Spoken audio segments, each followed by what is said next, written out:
on pretty soon, right? Yes, competitors are all in the waiting area. Puzzles are being scrambled right now.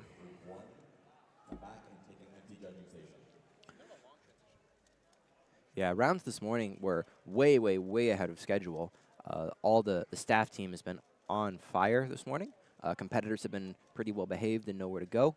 So we got into this round way earlier than we expected to, and then we're now starting slightly later than we expected to. So there's been kind of a long dead space here, which is not super typical.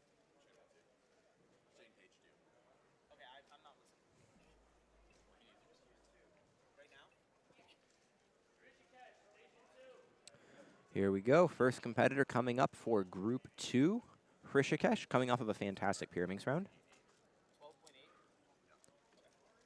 Let's see. Hrishikesh is coming into this round with a 13-second PR average and a 9.1 single, seated at 11th place. So anything in the like 12, 13, 14-second range is very, very solid for him. Looks like he's still in the waiting area. Didn't quite hear that his name was called.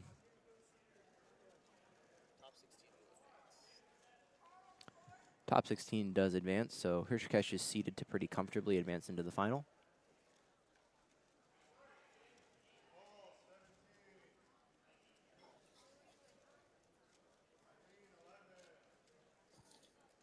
Looks like I have to call him again. Yeah, he just got up from his seat and is headed over.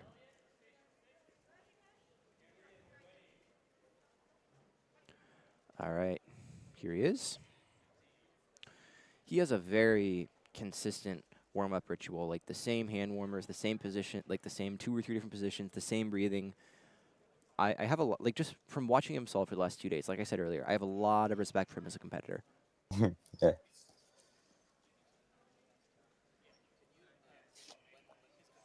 Going into solve number 1. So he is a CFOP user.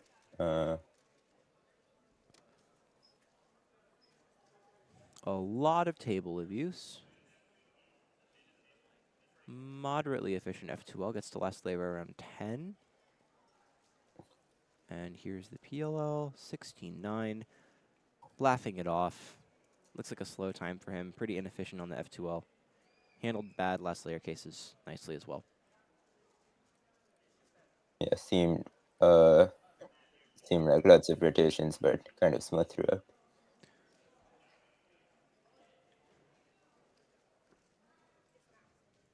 Yeah, just long, long, long last layer algorithms. Jason is on the screen now. Just put down a 13-2 with Rue. Hopefully we'll get to see some of his solves here soon. Coming up next, we've got Max Park. Once he finishes warming up.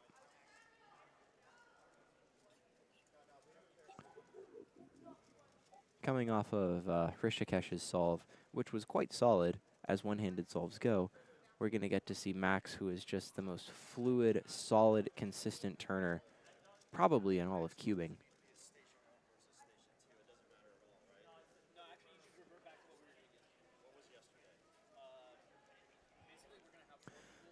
One other note about streaming this group with Max Park, Max tends to be pretty particular about which seat he sits in and if people are solving next to him or not.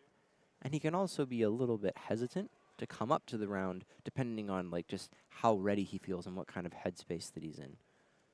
He's an exceptionally good competitor, but there can be times where he has to really, really settle himself before he's actually ready to sit down and solve. We know he can perform under pressure, but he knows himself well enough just to kind of figure out when he's ready, when he's not ready to go up to compete. All right, solve 1 from Max Park.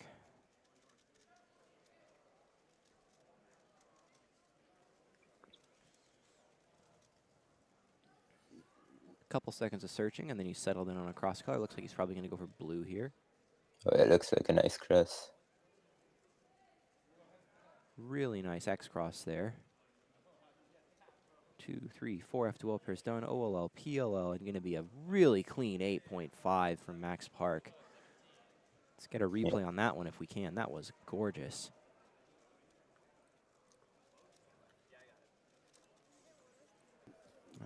Here's the replay. Super nice X cross. F2L pairs flowed beautifully. No extra rotations needed. Canceled right into that OLL, and then a nice U perm to finish it off. Yeah, Coming really. up on stream here, we got Jason Ostidek, Rue solving.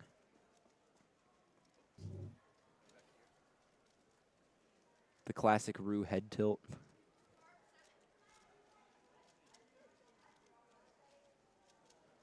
$12.35. Respectable time. Consistent with his low 13 and then low 12.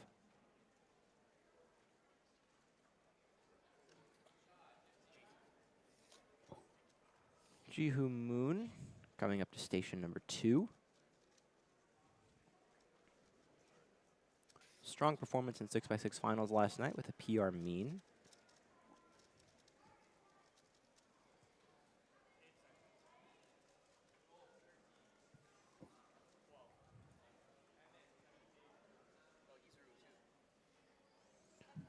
Another rules user. Yeah, I didn't another. know that.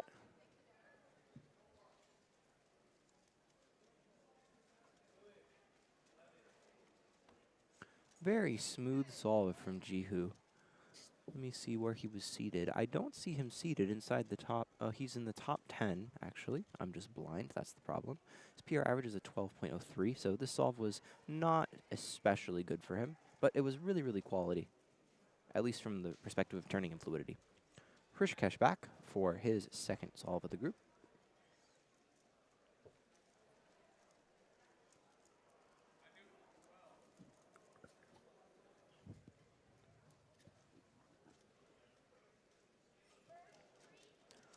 Blocks all over the place on this one. Really interesting grip for his cross there. Spamming turns to try and get over that initial bad start. Gets the last layer at mid-9. 12.56 to finish it out. Yeah, that seemed nice. He did end up making up for the slower cross, I think, and used a ZB, I think. Yeah, the only disadvantage there is it seemed like he might have been trying to dig himself out of a hole where he had a poor start. And then the mindset beyond that point was go as fast as possible just so that I don't kind of, have a bad time at the end on account of my poor start. Not usually a great mindset to have, but it wasn't a terrible solve. Max coming off an 8.5 first solve. We'll see if he can continue the momentum into solve number 2.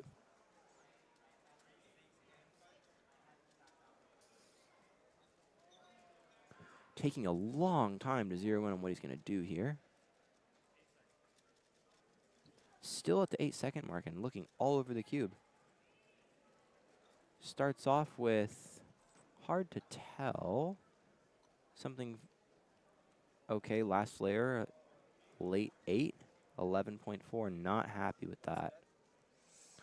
All right, let's look at the replay on this. The first part of that solve was kind of confusing now that we know. Okay, the hand is hiding it, which is part of the difficulty. F2L pairs going into the back there.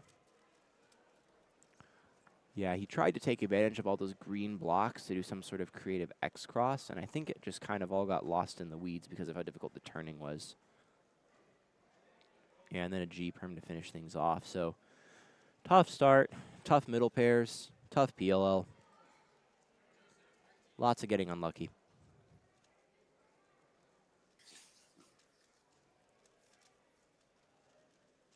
I'm Jason Ostik again.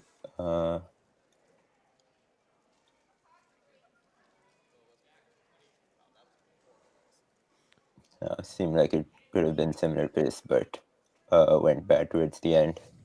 So Yeah, several mistakes during LSE. Looked like he kind of did it twice. And he knows it.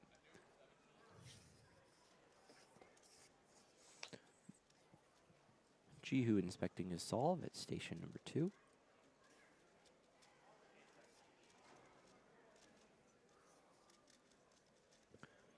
Nice first block. Second block is now done around 8 going into LSE. 13.6. Slight nod of the head. Still slow by his standards, but consistent with what he got previously. Hrishikesh coming back around for number 3.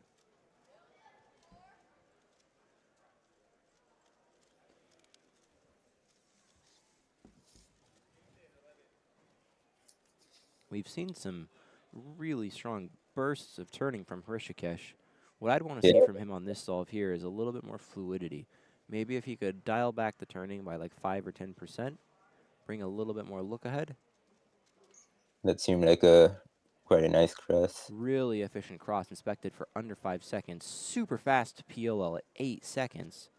Oh, that's Finishes really at 10.6.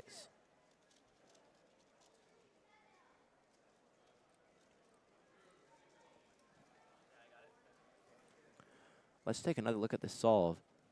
Looks like an X cross right away into that back blue-red F2L pair. 2 and 3, soon OLL, and then a T-perm. Yeah, looks to be a G perm. Yes, not the best PLL, but Brandon being confidently wrong, as per usual. Max Park getting ready for solve number 3.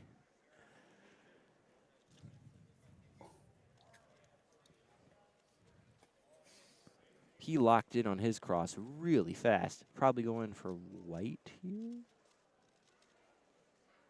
There it is. 2, 3, 4 F2L pairs goes into OLL. And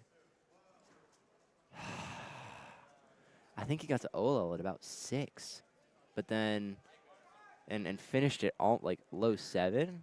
But then kind of locked up, dropped the cube a little bit as he transitioned into the PLL. Still, 9.2. Very, very good time.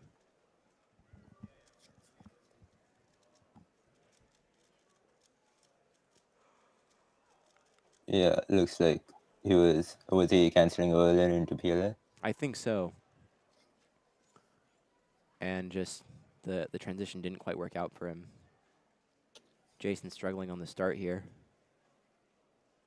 First block isn't done until about 5 seconds in. CMLL, LSE. Gonna finish this with a 1584. Shakes his head. Counting the 15.6 from his previous solve with the bad LSE. Not gonna be an average he's happy with.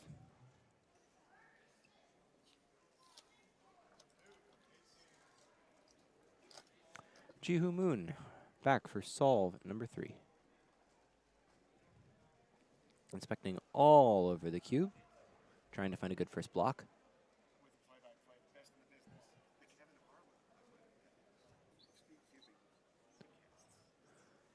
Getting his first block formed here at about 5 seconds in, which based on the pace we've seen previously isn't ideal. CMLL at 8.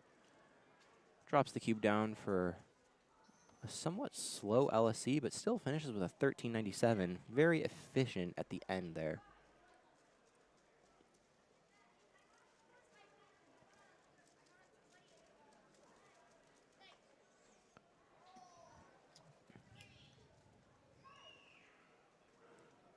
Yeah, seemed a bit slower, but still quite smooth. Hrishikesh back for solve number 4.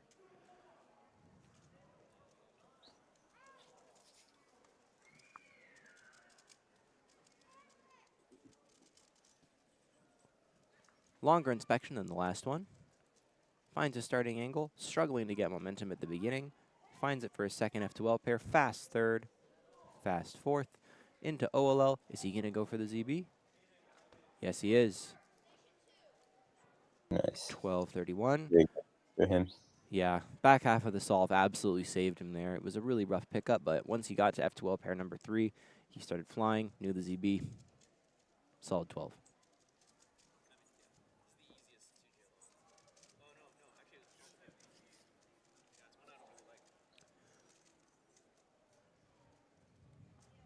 Max Park coming in for number 4.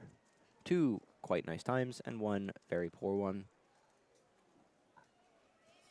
Not on PR watch for average or anything, but could still be quite solid and settle himself nicely into the number 1 slot going into the final. Fun fact that Manu just told me, Max's current PR average of 794 is from the Western Championship Finals last year. Oh yeah, I remember that.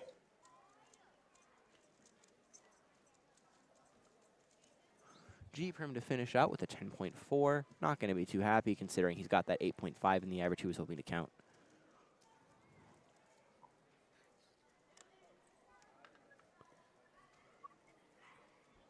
Yeah, that was a really nice pickup in first couple pair solution. Things just slowed down around the third F2L pair. No major mistakes in that solve, but nothing good enough to bring it into the low 9, high 8 territory. Jason with a very efficient first block onto CMLL around 7. Oh, nope, at 8, 9. Shows how much I know about Rue. First block was good, though. I knew that part. Finishes with a 16. Oh, Mitch plus 10. Thumbs up and slumps back into his chair. There is a strong chance he does not make the final with that average.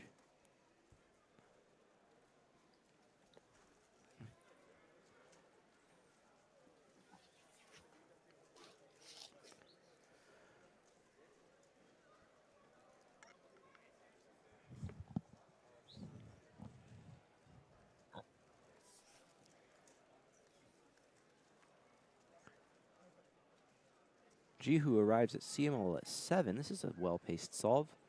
LSE, nice 12.5. Jihu solving very cleanly, very consistently so far. Fastest solve of his average. Yeah, at the end, like at LSE, it seems really smooth, even though it's a bit slower. Yeah. All of his solves have been very, very fluid.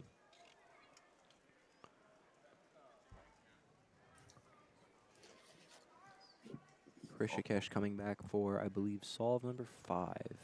As we're approaching the end of 3x3 one-handed round 1 group 2 here at Western Championships 2026.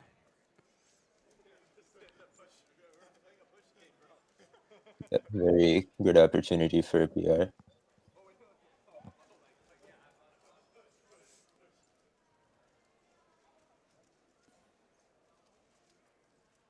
Struggling to find fluidity at the beginning here. Lots of rotations, tabling the cube all over the place. Arrives at OLL at low 9. The anti-soon into a G-perm. He's happy. He is very happy.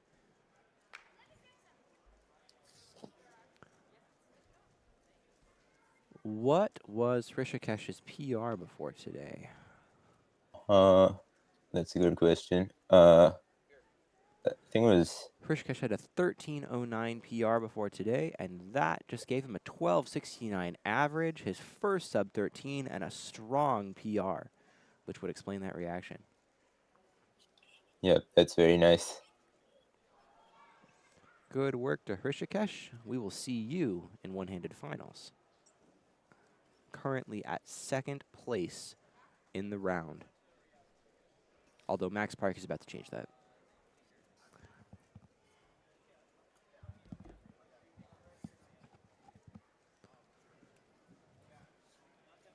Max readying up for his 5th and final solve of this round.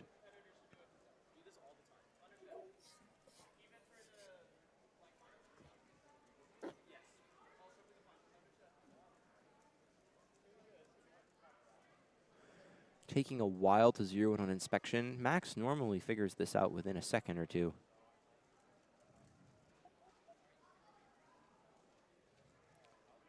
Went for a very creative orange cross solution here. Arrives at PLL in the mid-9s, a 10.95. I Not remember hearing happy. it. Yeah, I remember hearing a few years ago that like orange is Max's least favorite cross color. I don't know if that's still true. Max with a 10.21, average of 5 to finish out his round, slotting him comfortably into first place. Still, by Max's standards, there is room for improvement. Jihu getting ready for his last solve. His BPA and WPA are within about half a second of each other, 13.3 to 13.9. Arrives at LSC around 9. Finishes out with an 11.57 to secure the best possible average of 13.39. placing pretty solidly in the middle of the pack heading into finals, currently 4th in the round, but there's still a group to play.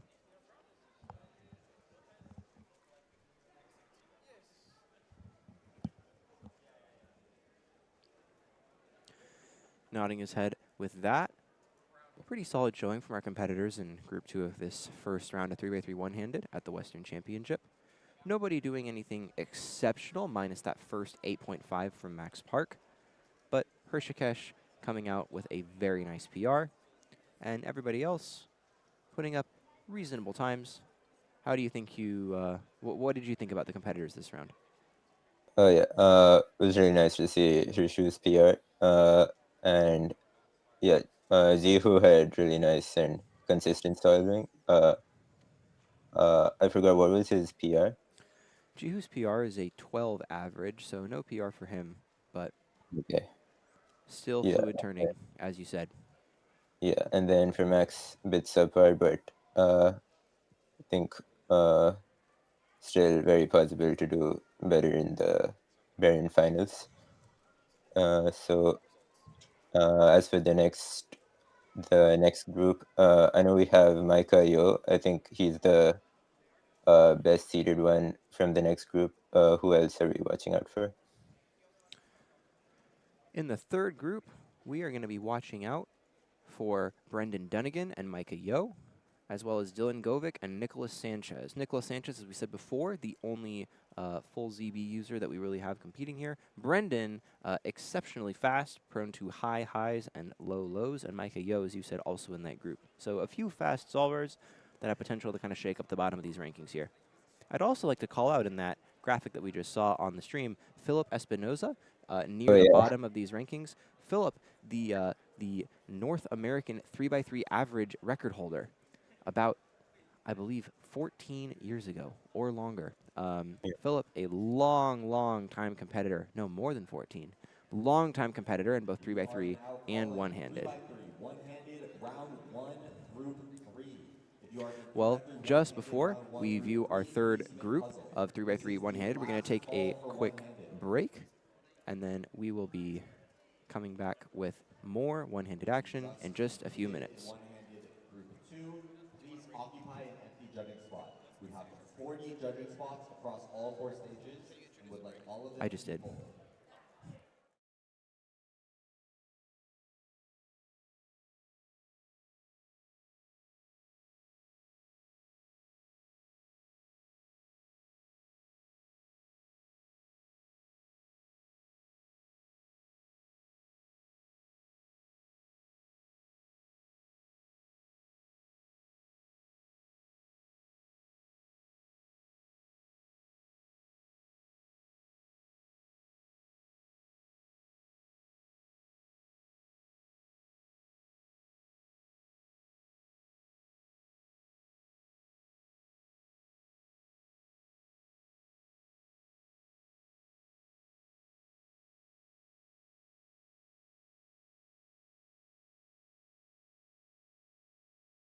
Nicholas Sanchez queuing up for his first solve of 3x3 one-handed round 1 group 3 at the Western Championships. Going into his third pair here, around 8 ZBLL. Oh, he's going to opt for PLL here. And a 15.2. He doesn't look especially happy about that. As we just said, competitors to watch for in this round, Brendan Dunnigan, Micah Yo, and Nicholas Sanchez.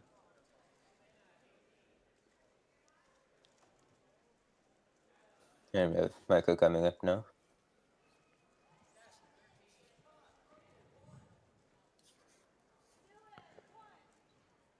Micah currently with a 10.12 PR average, ranked inside the top 100 for 3x3 one-handed average results. Yeah. Qualified for U.S. Nationals All-Stars last year. Getting ready for his first solve now.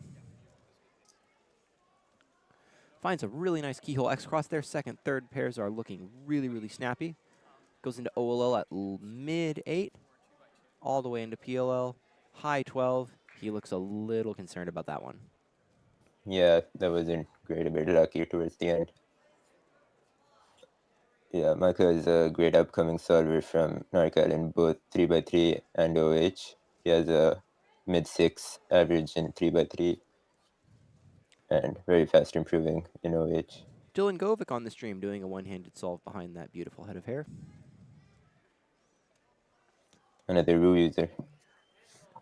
Long pause going into the CMLL. Finishing up with an LSE, 1424. Shakes his head, not too happy. Brendan Dunnigan inspecting for his first solve of the average. Always an adventure watching him solve. You can get fireworks, you can get nothing. Quick start. Heading into the last layer, around 8 seconds. Going into PLL here. G-Perm, 1280. Nothing special for him. He's going to put the sunglasses on and chill out before the next one.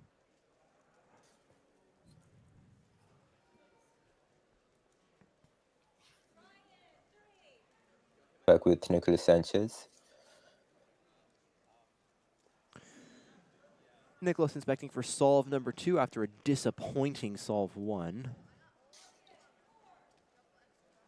Oh, and we're back.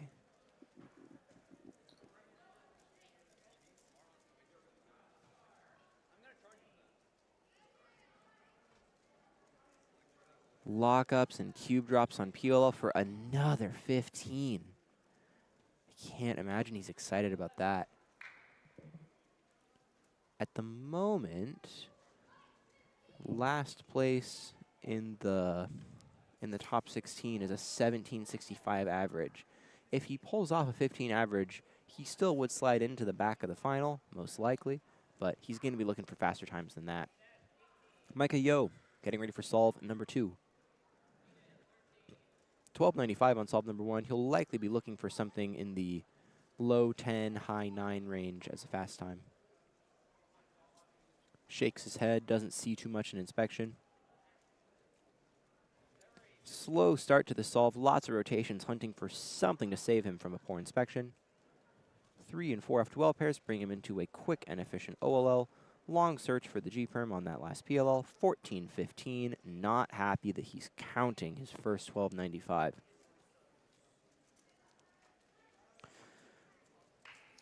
Dylan Govic heading into solve number 2, coming off a 14 in solve 1.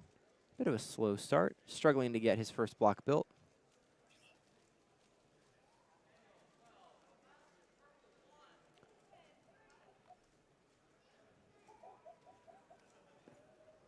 $17.05. Shrug. Oops.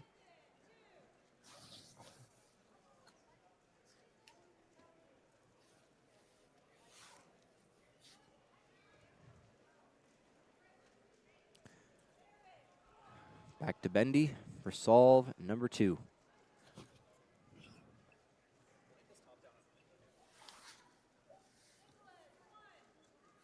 Nice deep breath and heading in after a disappointing first solve. Looks like he found an inspection angle pretty quickly and is now just determining execution angle on the details. A lot of rotations at the beginning, found something efficient. Cube drop out of an efficient start. Hands are starting to shake a little bit. Yeah, that seemed to be a really nice cross, but unfortunate cube slip. Yeah, he could tell that there was a lot of potential with that one and just didn't quite capitalize on it. Nicholas heading into solve number 3 with his 2 high 15s so far. There's a lot of pressure on him to get another solve here that is not as bad as his first 2. Knows the ZB here, 1355. At least it's better than what he's had so far. Yeah, what is his PR? Nicholas's PR, he's currently seated at 12th place with a 1317 average of 5.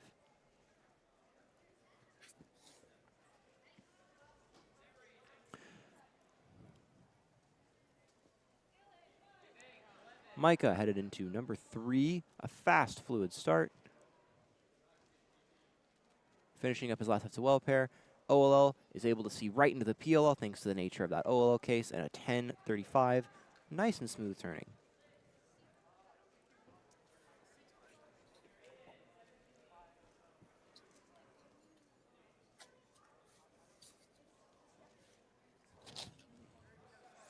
Dylan Govic searching for something to get him started on his third solve.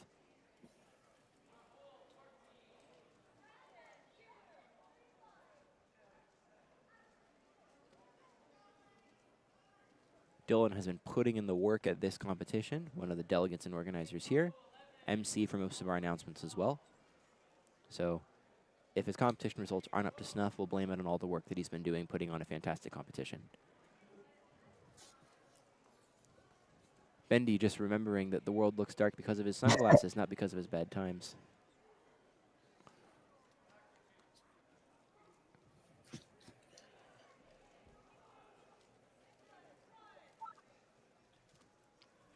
Cube drop number 2 for Brendan. Finishing with a 14 flat, a fist pump. And at this point, it looks like he's just trying to laugh it off. Yeah, seems like things are not going great for anyone who's watching this group. Nicholas quickly starting his fourth solve of the average. Looks like a mistake on the cross, unfortunately. H-perm on bottom. 14.51, even with the cross mistake. And a +2 to add insult to injury. That is sad. Very sad.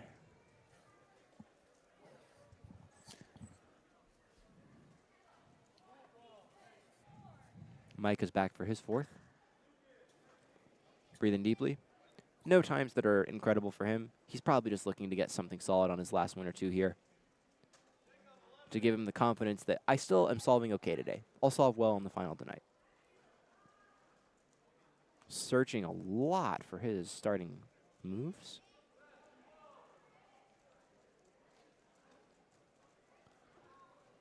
Several rotations to start his X-cross off here.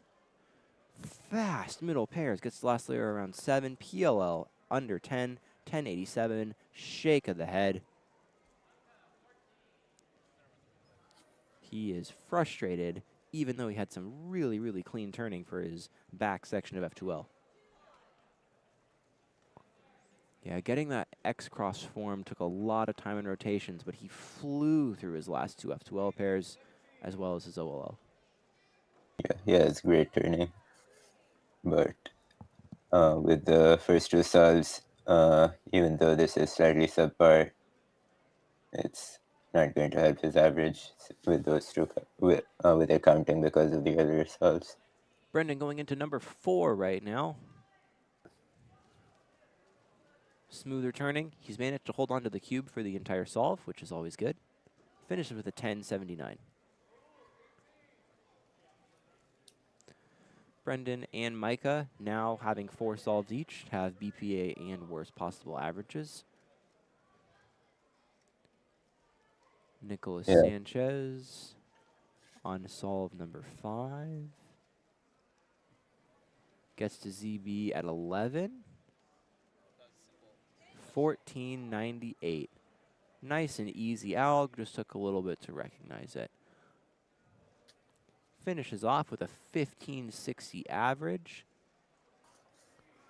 which is going to put him near the chopping block for making it into finals, currently at 13th place. And that's before some of the other fast solvers see how they perform. We'll see if he manages to make it into the last round. Micah coming back up for his 5th solve. Best possible average for Micah Yo at an 1139. Worst possible at a 1266. He needs something below 10.3 to lock in that 1139 average.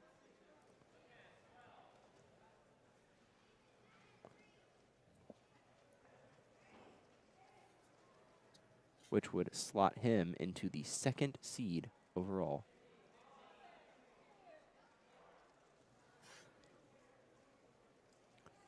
Micah inspecting for his last solve.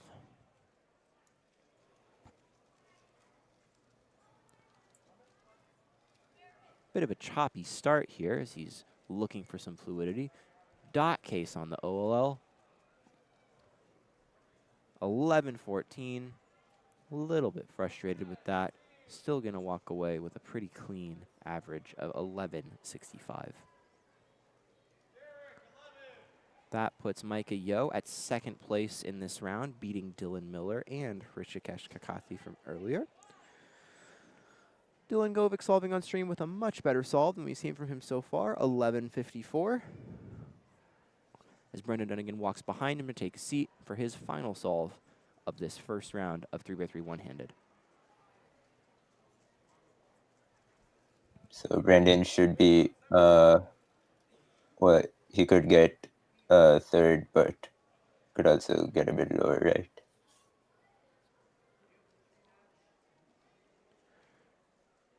Brendan's BPA would slide him into fourth place right now. Oh, wow. Brendan in full concentration mode, 10:60, absolutely legal timer stop. That puts him into fourth place overall behind Dylan Miller, but ahead of Rishikesh.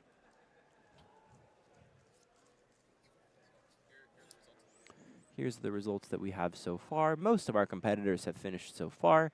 Max Park in a comfortable first place. These results have yet to include Micah Yo, but then Dylan Miller is going to be in third behind him. Brendan Dunnigan before Hrishikesh, and then Hrishikesh in fifth.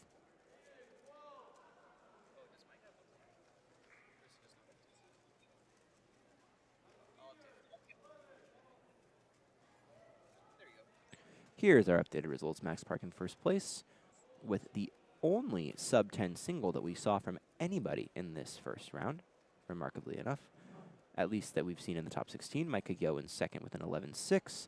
Dylan Miller coming in the first place of those who are above 12 seconds. Brendan Dunnigan in fourth. Hrishikesh in fifth with a very nice 12.69 PR average. And as we continue to move down the rankings, Nicholas Sanchez, who we saw previously, has fallen out of the final at 17th place. Unfortunate for him, but again, as we were discussing earlier, this is the price of learning ZB, having sometimes in your competition results that are not quite what you would hope for.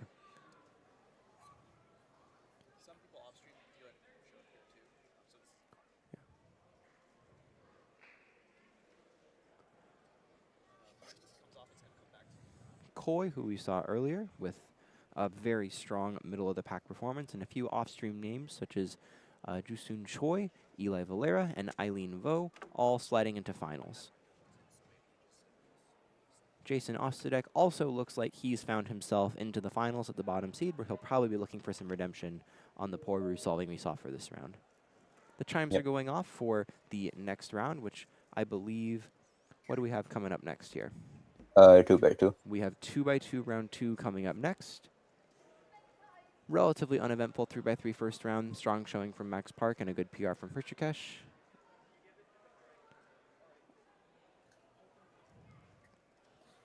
Keep it right here for the Western Championships. We're going to take a quick break, and then we'll be back for 2x2 right after this.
I drive through Valencia every time I'm going anywhere.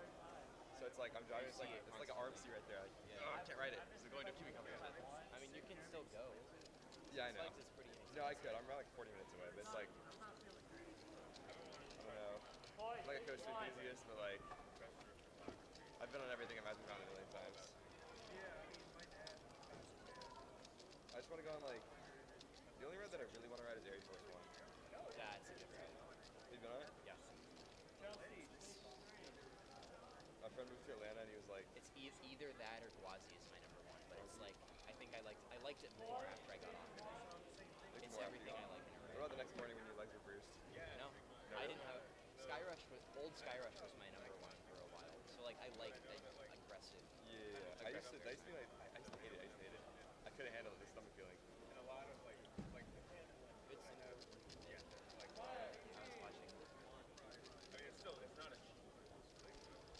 was watching.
Nice catch. Low-key, that's kind of impressive. Yeah. You okay? Yo. Caught it mid-air, bro. Bro, mid-air Spider-Man catch, bro. Respect. Yo. That's crazy. Jeez, bro. I'm crazy with it. Thank you.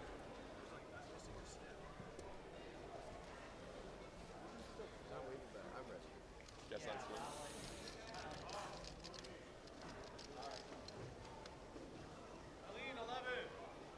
8 seconds.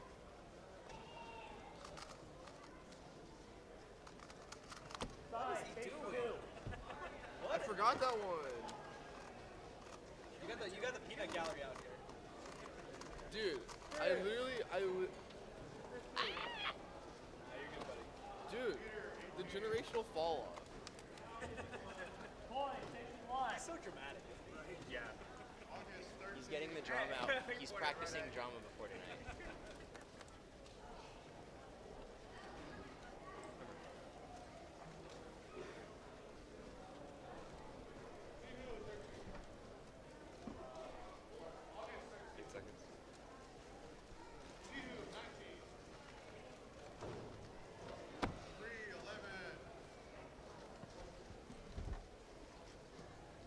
Zeroy Chang to the data table. Zeroy Chang to the data table.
12 seconds.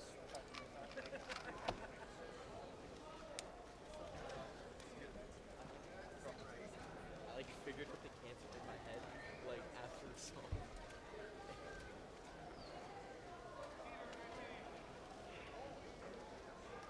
Good job.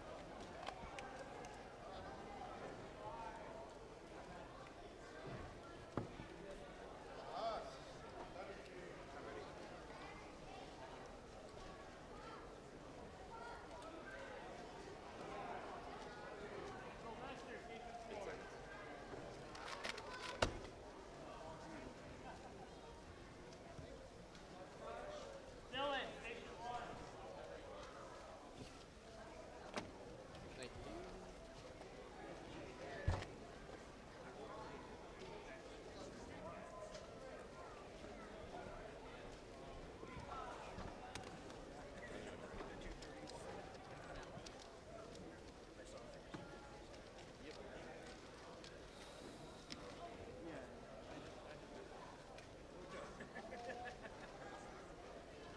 Eight seconds.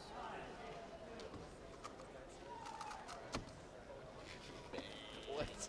What? Bang, he's like that. So bad it's scary. Dude, if only he one look. If only he could one look. It'd be so good.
I'm ready. Let me know when you're ready. Eight seconds. Let me know when we're ready.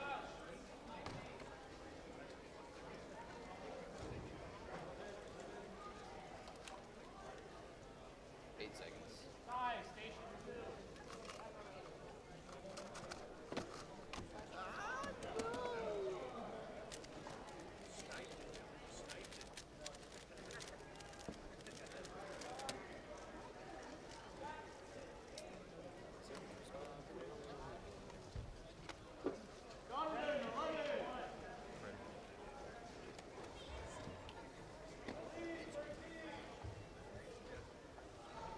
Hi everyone. Welcome back to Westerns 2026. I'm Marinia, and I'm here with Chris Yan. Hi, Chris. Hey Brenya, how's it going? How's the how are you enjoying the competition so far? It's been good. My first time commentating, and it's been going well. Looks like we're in the middle of 2x2 round 2, which is the final round before finals. And I believe the top 16 are going to be moving on 8 seconds. to the finals. Yeah. 12 seconds. The first round was kind of interesting. We only saw 3 sub-2 averages, even though we had 16 on the psych sheet.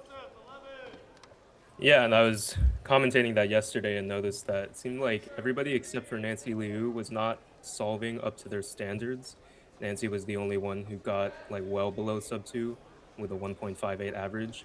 It looks like this round is shaping up to be a little bit different. We just saw Brendan Dunnigan get a 1.7 there. So maybe, last day of the competition, people are focusing a little bit more on their results. especially being the last round before finals. Everybody wants to get the seeding that they expect, so maybe everybody's turning it up a little bit.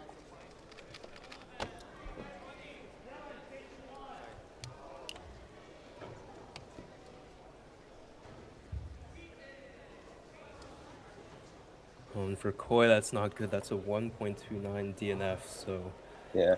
he also didn't have his best average in the first round yesterday. Hopefully that isn't counting, or it doesn't make him count another bad solve, because now the DNFs and the +2s, they can really affect you going into finals. 8 seconds. Yeah, the winner here. I think he was also satisfied with the last round. I love this game. It's so good. Dylan's having fun with his solutions. Got a really nice CLL there, and you know Dylan's turning is so fast that like he doesn't need to one look to get low 2-second solves. So 9 moves later. I'm not exactly sure what his average is for this round. Let's see. 9 move layer into pure anti-suit. That's stupid.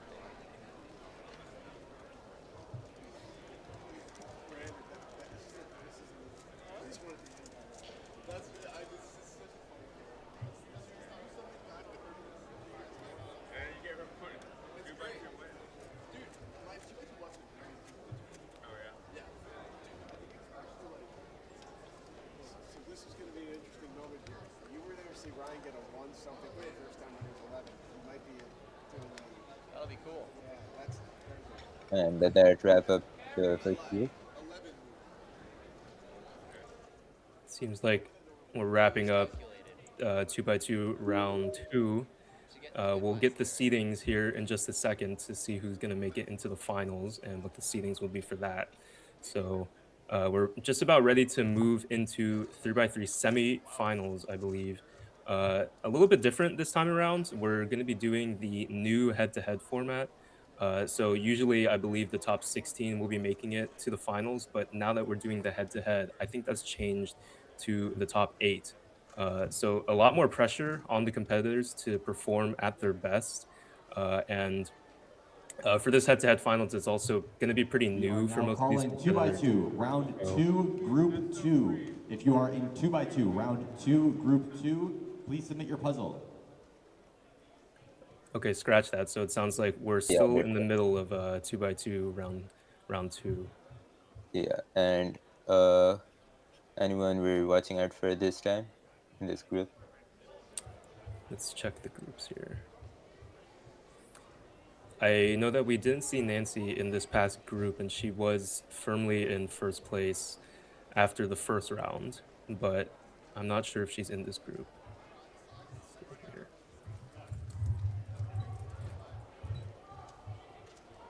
And as far as the last round go, there's yet to be results input, so we'll keep you updated on that. Also a reminder, unofficial events booth will close at 1:45. So if you would like to do today's unofficial event, do so before 1:45.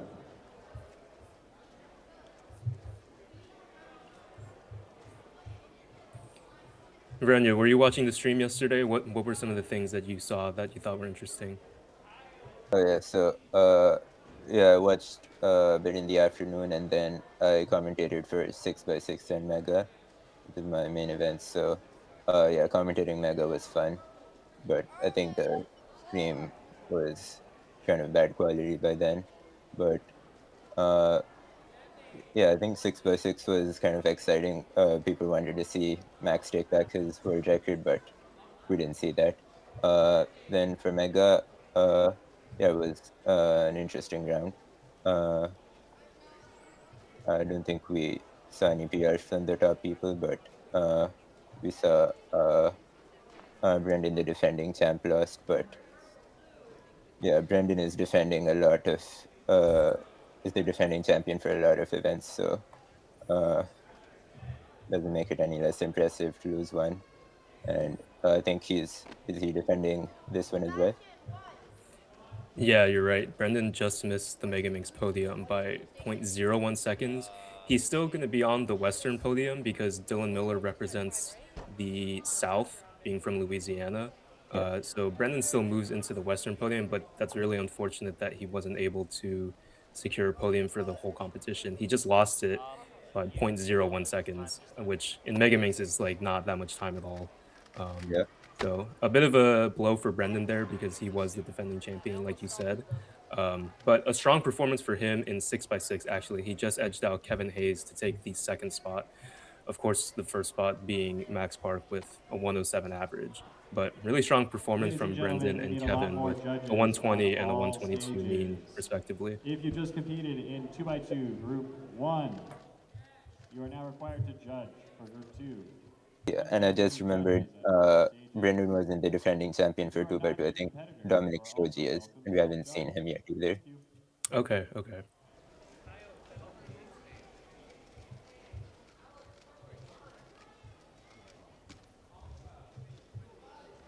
And are we on Group 2 now or Group 3? 2. Group 2, okay. 8 seconds.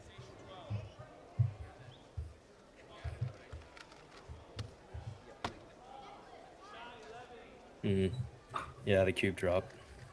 Yeah, that's unfortunate.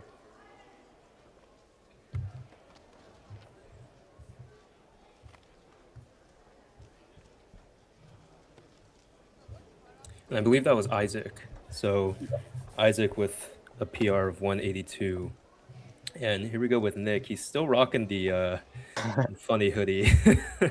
I don't know if it gave him too much luck in the last round. There weren't good scrambles, but maybe he's hoping that that wasn't the reason for his mishaps. There we go.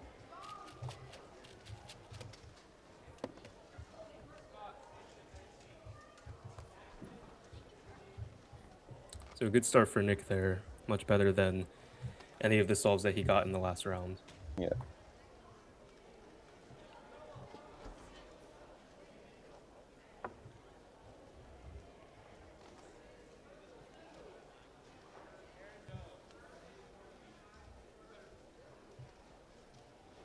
And I think this is Dominic, right?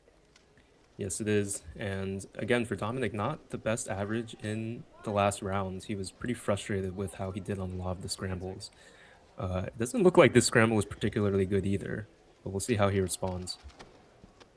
Okay, that was Yeah, smooth. that was really good turning. So 1.46 for Dom. He should be happy with that. A much better start to his average than the last rounds.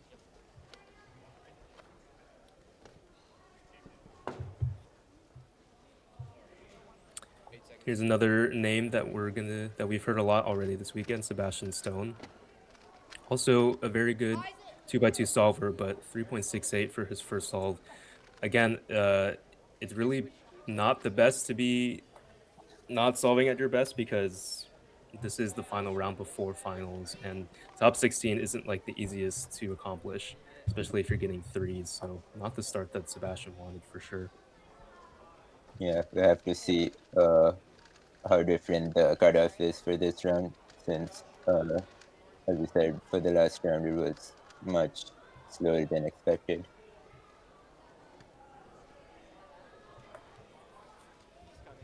Here we go with Isaac, and again, we noticed this yesterday, is that Isaac really needs his backup 2x2 to be in like the same orientation for his GoPro, like. But interesting there, everybody has their own routine. Yeah. 8 seconds.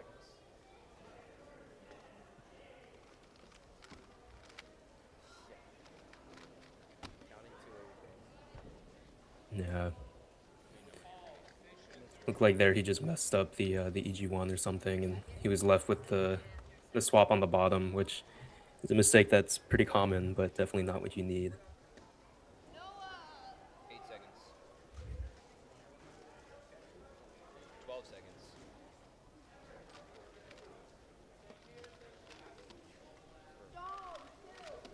seconds. Dinner for Nicholas.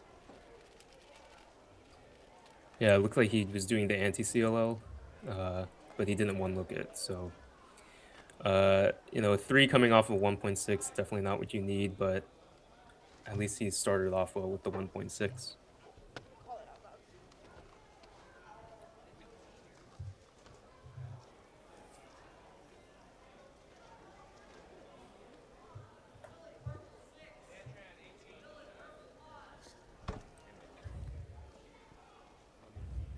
Here we go, back with Dom. So he started with a 1.4. Pretty good start. And a +2 on the second scramble, so that's going to be at least a 3-second solve for Dom. It looks like the second scramble is giving people some issues. Oh, yeah.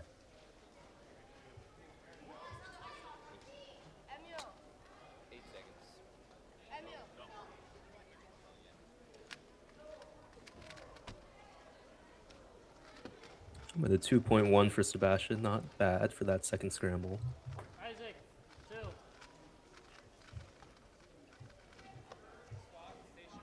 just trying to make finals.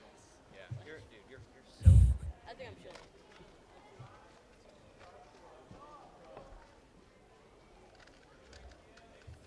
chilling. And I think we'll see Isaac as the first competitor on the third scramble.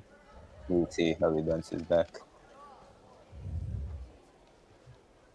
You heard Sebastian on the mic there say that he's just trying to make finals, and it's always interesting like how people adjust their solving style and like how much they're really gunning for good solves in the semifinals.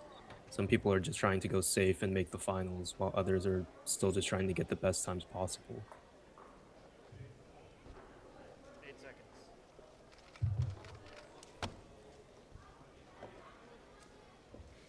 I think Even there is a safer solve by Isaac, making sure that he didn't +2 on that one, and it's still good enough for a 1.9. Nicholas also bouncing back, very smooth. Yeah, so 1.6 counting now for Nicholas. That's pretty good. It looked like his solution was a lot shorter on that third scramble than Yeah. Isaac's was, so I wonder what difference he saw.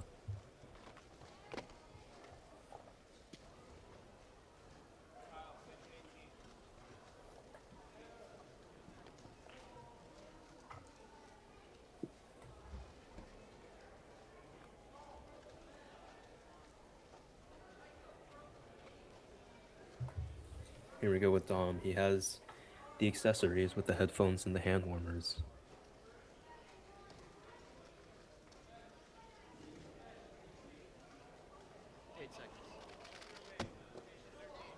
Really good turning there, 1.2. Yeah, also really nice solve. So Was that the looks like- same solution as Nick? no, I couldn't tell.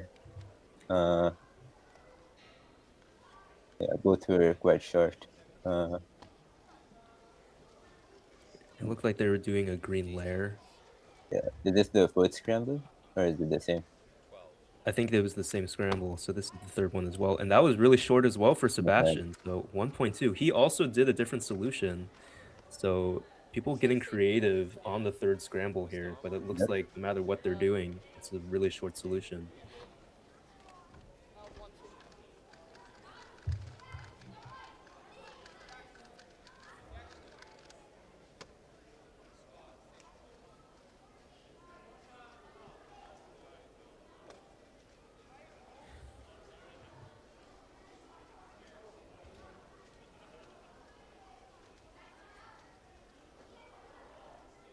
Looks like there's a lot of blocks in this scramble as well.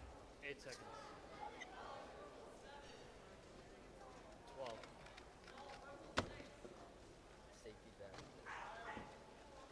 12. Oh, sub 2 even with a lockup.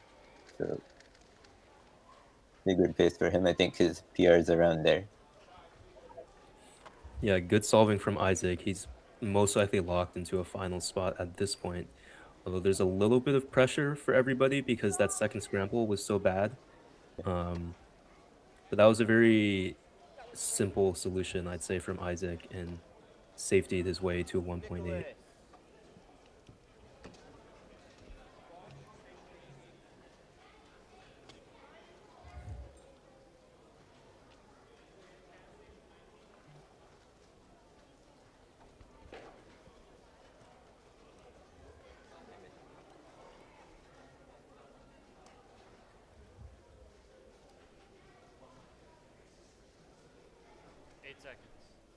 Changing or just checking to the last moment. Oh, that's very good. That was the same solution as Isaac there, but Dom has a lot faster turning, and even with not the cleanest execution, he's able to get a 1.1 instead of a 1.8. 8 seconds.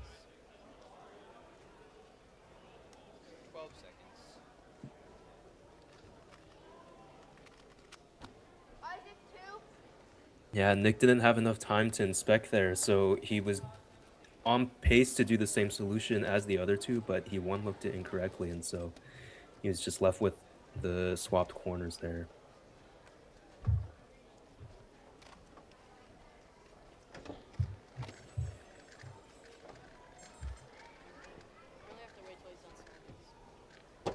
We've yet to see Sebastian's fourth solve. He's coming up right now, but Isaac already moving on to his fifth solve, and I think he's looking at a pretty safe final spot here. Yeah, and At does least he so have far. PRBPA? I can't exactly read that. I think BPA possibly.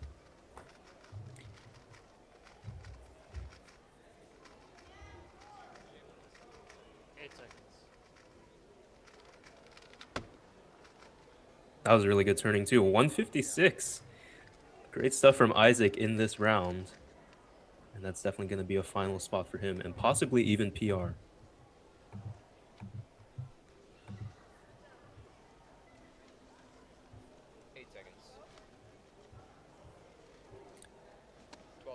I believe this is Sebastian's fourth solve. Maybe not, because that scramble looked a little bit different. 2.67. That still will probably be enough for finals, but cutting it a little bit close. My brain was just like blank during inspection. Like, station 2.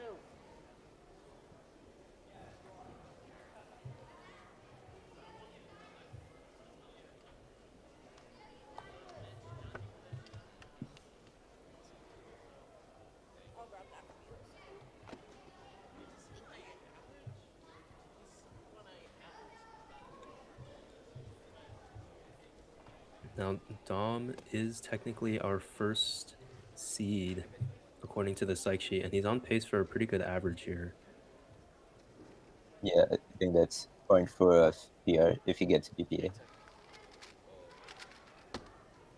Feel sub 2. Your recovery is so good.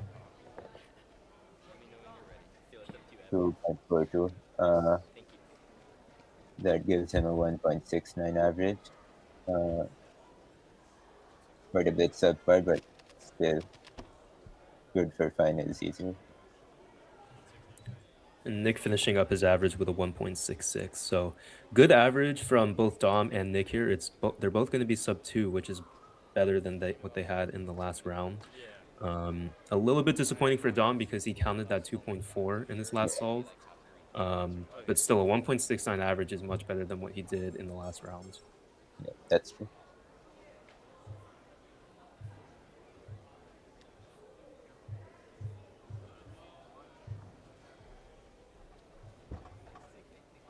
Looks like we're still looking to get some of the results entered in from the previous group, but so far 1.69 I believe is the best we've seen so far. So Dom is probably going to be in first after the first two groups. And based on who we have, we'll be seeing Nancy in the last group. Yep, we'll be seeing the rest of the sub 2 solvers.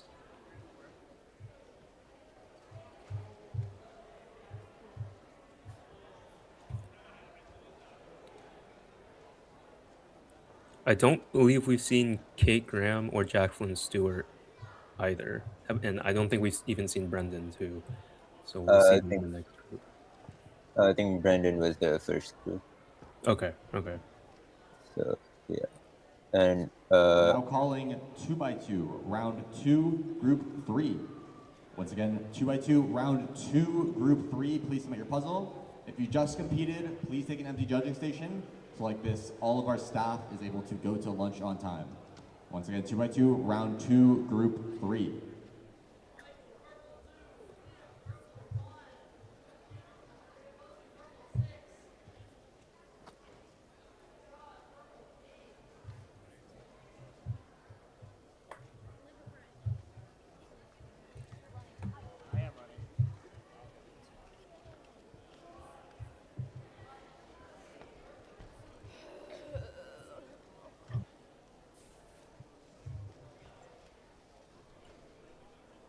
Okay, Verenia, I got it.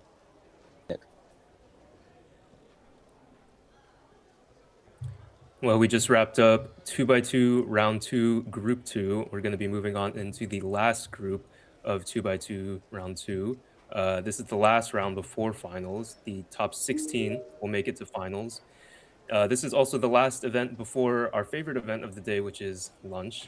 And afterwards, we're going to be moving on to 3x3 semifinals. That is going to be the last non-final round of the afternoon. After that, we're going to be moving into the rest of the finals today. I'm joined here by Verenya. Verenya, you commentated 6x6 and Megaminx yesterday afternoon, but today we're going to be moving into Scube, Pyraminx, 4x4, 2x2, 3x3 one-handed, 3x3 blindfolded, and a head-to-head for 3x3 finals. So what have you seen so far from the 2x2 groups that we've seen? And what are you looking forward to in the next group? Oh, yeah, it's been interesting. Yesterday, it was pretty bad for everyone, so it's nice to see a lot of them bounce back, especially in the last group. I think some of them started off on bad pace with the second scramble, but all of them came back pretty decently, so it was a nice storyline there. And yeah, in the next group we'll be seeing Nancy, who won the first the first round. So we'll see how she fares this time. Yeah, and so far with the results that we've seen enter, Dominic Shoji is first out of the two groups we've seen with a 1.69 average. Nancy Liu yesterday had a 1.58 average to win the first round.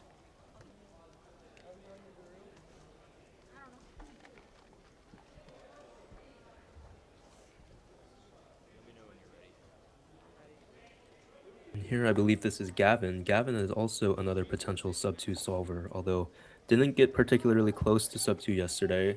But like you said, Brenya, a lot of people underperformed yesterday. I'm sorry, this is actually Ryan, not Gavin.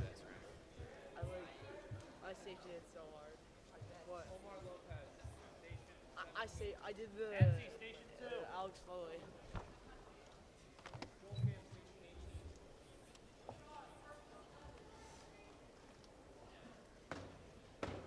I think we're seeing Nancy now.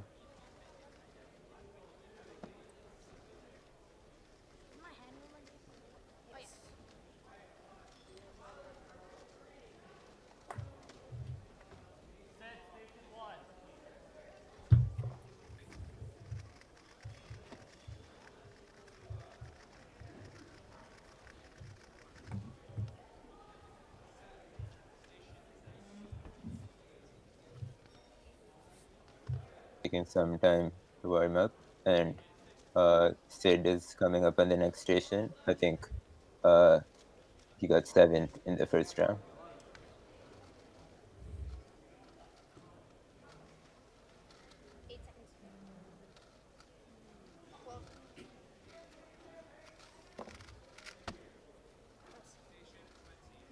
.78 from Nancy. She's disappointed, but I wonder if that's just because a lot of inspection was used. But a 1.78 for that much inspection is pretty good. It looks like they're discussing if she over-inspected or not, but I think it should be okay. And I said 12 seconds on time. I forgot that there was an 8 seconds. That was my bad. 8 seconds. I'll make sure to say it on time. 12. Michael muting, station 11. No, +2 at least. Sid should not messing up his first solve, but saving it from a +2. Yeah, so it looks like the first scramble, everybody's underperforming just a little bit. Maybe getting used to the, I guess, semi-final nature of this. Nobody wants to mess up so badly that they don't make it into finals. Yeah. And we also have Emil in this group. He was the only top competitor to PR in the PR yesterday. So it'll be interesting to watch him. Can I do myself first and then? Ready.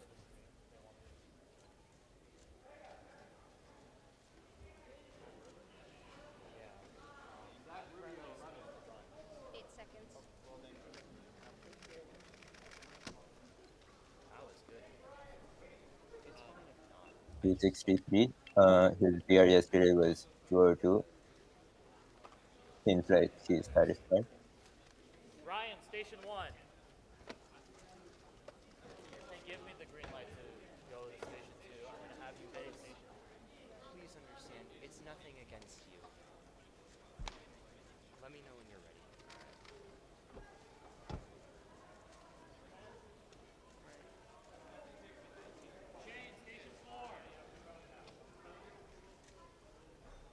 Here's Ryan. I believe this is his second solve, at least that we've seen on stream.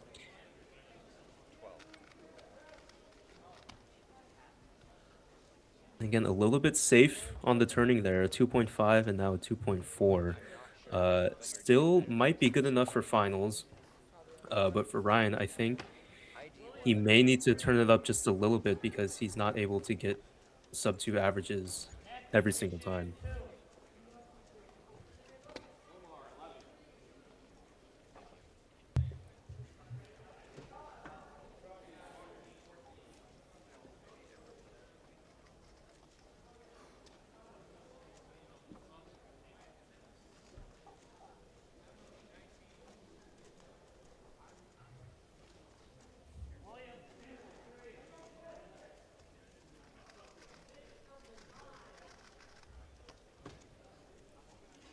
Here we go with Nancy's second solve. Again, she handedly won the first round with a 1.58 average. Nobody else in the first round was able to get below 1.9 average.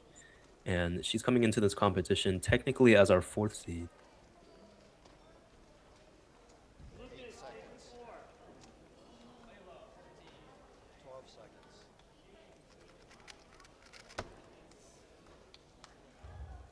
172. Close to the first solve. Bit subpar compared to PR, but I think that's similar. A bit lower than her last average too. Yeah, it looks like a little bit more lockups for her so far as well. 8 seconds. 12 seconds.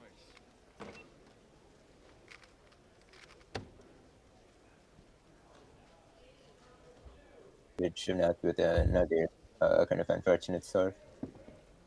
Yeah, and if that's a preview of the third scramble, it didn't look very good. It looked like the only bar available was on yellow, which you never want to see. Only one bar. So hopefully the third scramble, people are able to find something.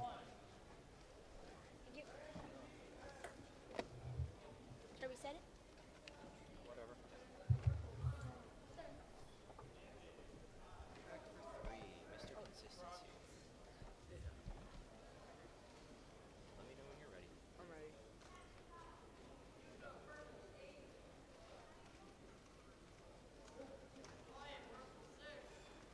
8 seconds. 12 seconds.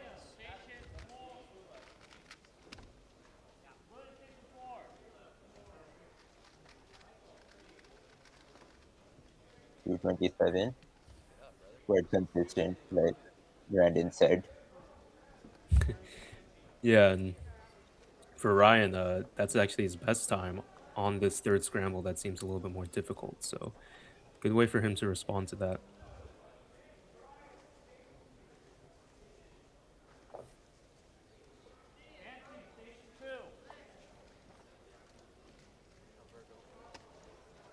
Sid, station 1.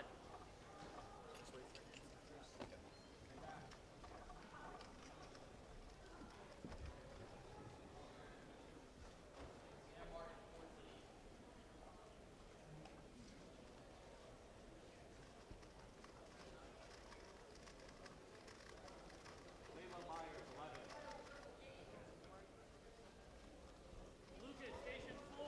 Emmett, station 3. Finally, we have Nancy trying the third scramble. 8 seconds. Looks like immediately she's not going to be going for that yellow block that everybody else is.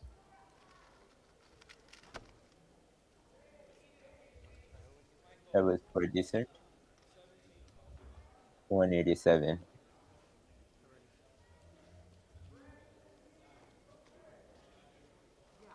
Now we get the fourth scramble, which is third.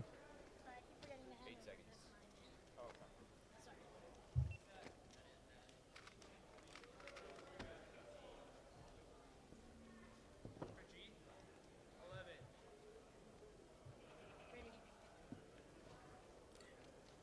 Look like there are more options on this scramble.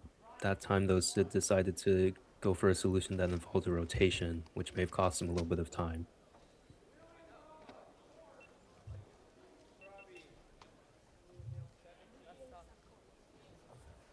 What do you need from DPA? Okay, I guess, bro. Let me know when you're ready.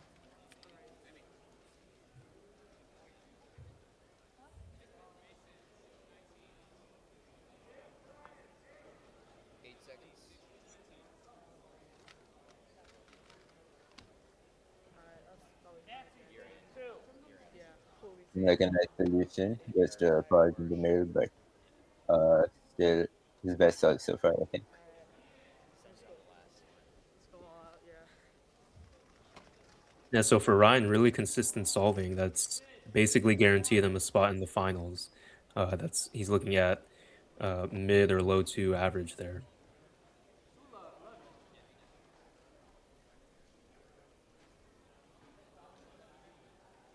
Seconds. 12 seconds.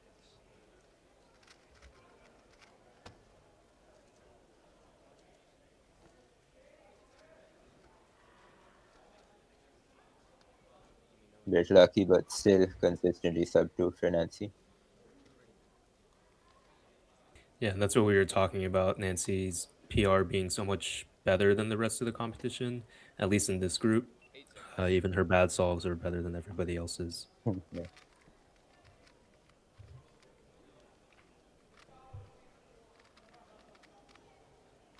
And this obviously isn't what you want to see from Sid on the last solve, because now he'll count that 4.46. So Yeah. unfortunate for Sid, he's going to end up with a 3.67 average, which I don't think is going to be good enough to make the finals. 8 seconds. Yeah, especially with everyone doing a bit better in this round. And we're also getting worst possible average. And Yeah. that may not make finals this time, I think.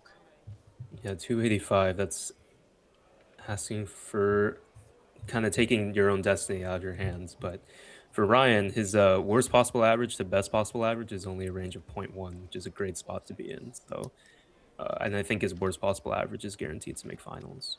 Yeah, okay. I didn't have time to look at it. Yeah. It does get worst possible, but still very consistent. See you in finals. And with the results coming in, it looks like Kevin and Dominic both got 1.69 in the end. So Brandon is first seed so far by single.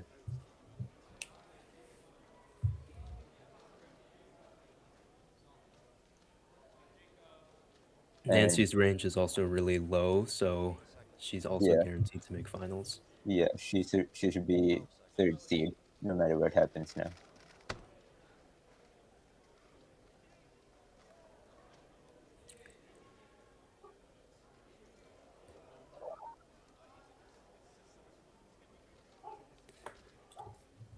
So a 1.79 average for Nancy, like you said, is going to put her in third place.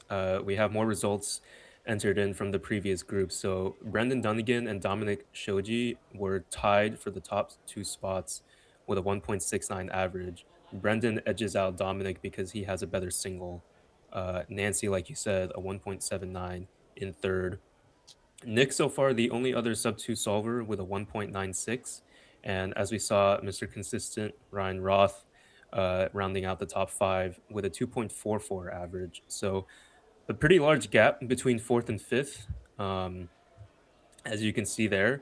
And unfortunate as well for Koi, he counted his 4.62 by DNFing his last solve. So a 2.74 average might just be good enough to make the finals.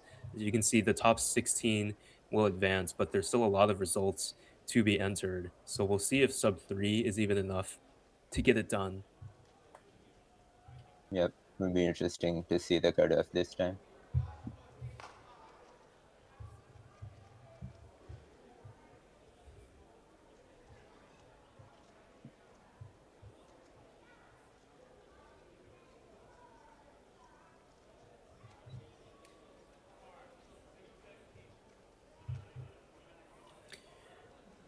Well, that was just the last group of 2x2 round 2, our last event before we head into 3x3 semifinals after lunch.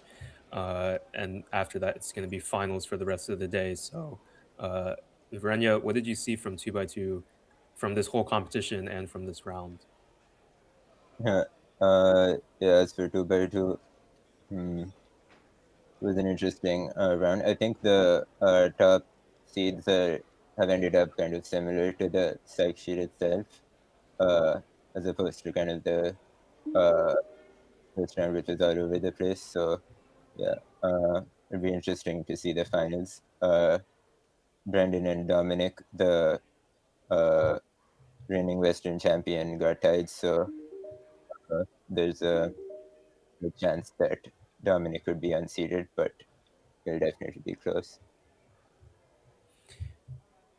Yeah, the top 3 in this final, or in this most recent round, are all representing the West. So it'll be interesting to see who takes home the crown, because there's not that much time separating them. So I think a little bit of like an underperformance so far that we've seen from 2x2. In the first round, there were only 3 sub 2 solvers, and then in this next round, there was only 4. But Yeah. there are, 16 or 17 on the psych sheet that are sub 2, which, of course, we should expect not everybody to perform up to their PRs, but still maybe would have expected to see some more sub 2 averages. But we're going to be heading into lunch soon. And after that, like I said, it'll be 3x3 semifinals, which is the last non-final round of the day at Western Championships 2026. It'll be exciting to watch head-to-head. Yeah, the new head-to-head format. Have you seen any other competitions using the head-to-head format? No, not fully. I've just seen some clips so far, but I'll probably watch this one. Yeah, I've competed in one of them, and it was definitely like very different because it's not like the normal head-to-head that you're used to seeing in major championships. So it'll be exciting to see how everybody, I'm pretty sure most of them are pretty new to the format as well. So it'll be interesting to see how everybody responds to that. Yep. Hey there, I'm Michael Rosencrantz. If you care about speed cubing, you have got to check out SpeedCubers Digest. SpeedCubers Digest delivers the weekly news that defines competitive cubing, competition previews, full recaps, athlete storylines, and everything happening across the global scene all in one place. It's built by people who compete, organize, and cover the sport firsthand, so you're getting real insight into what actually matters. Support the sport and stay informed. Find it all at SpeedCubersDigest.com.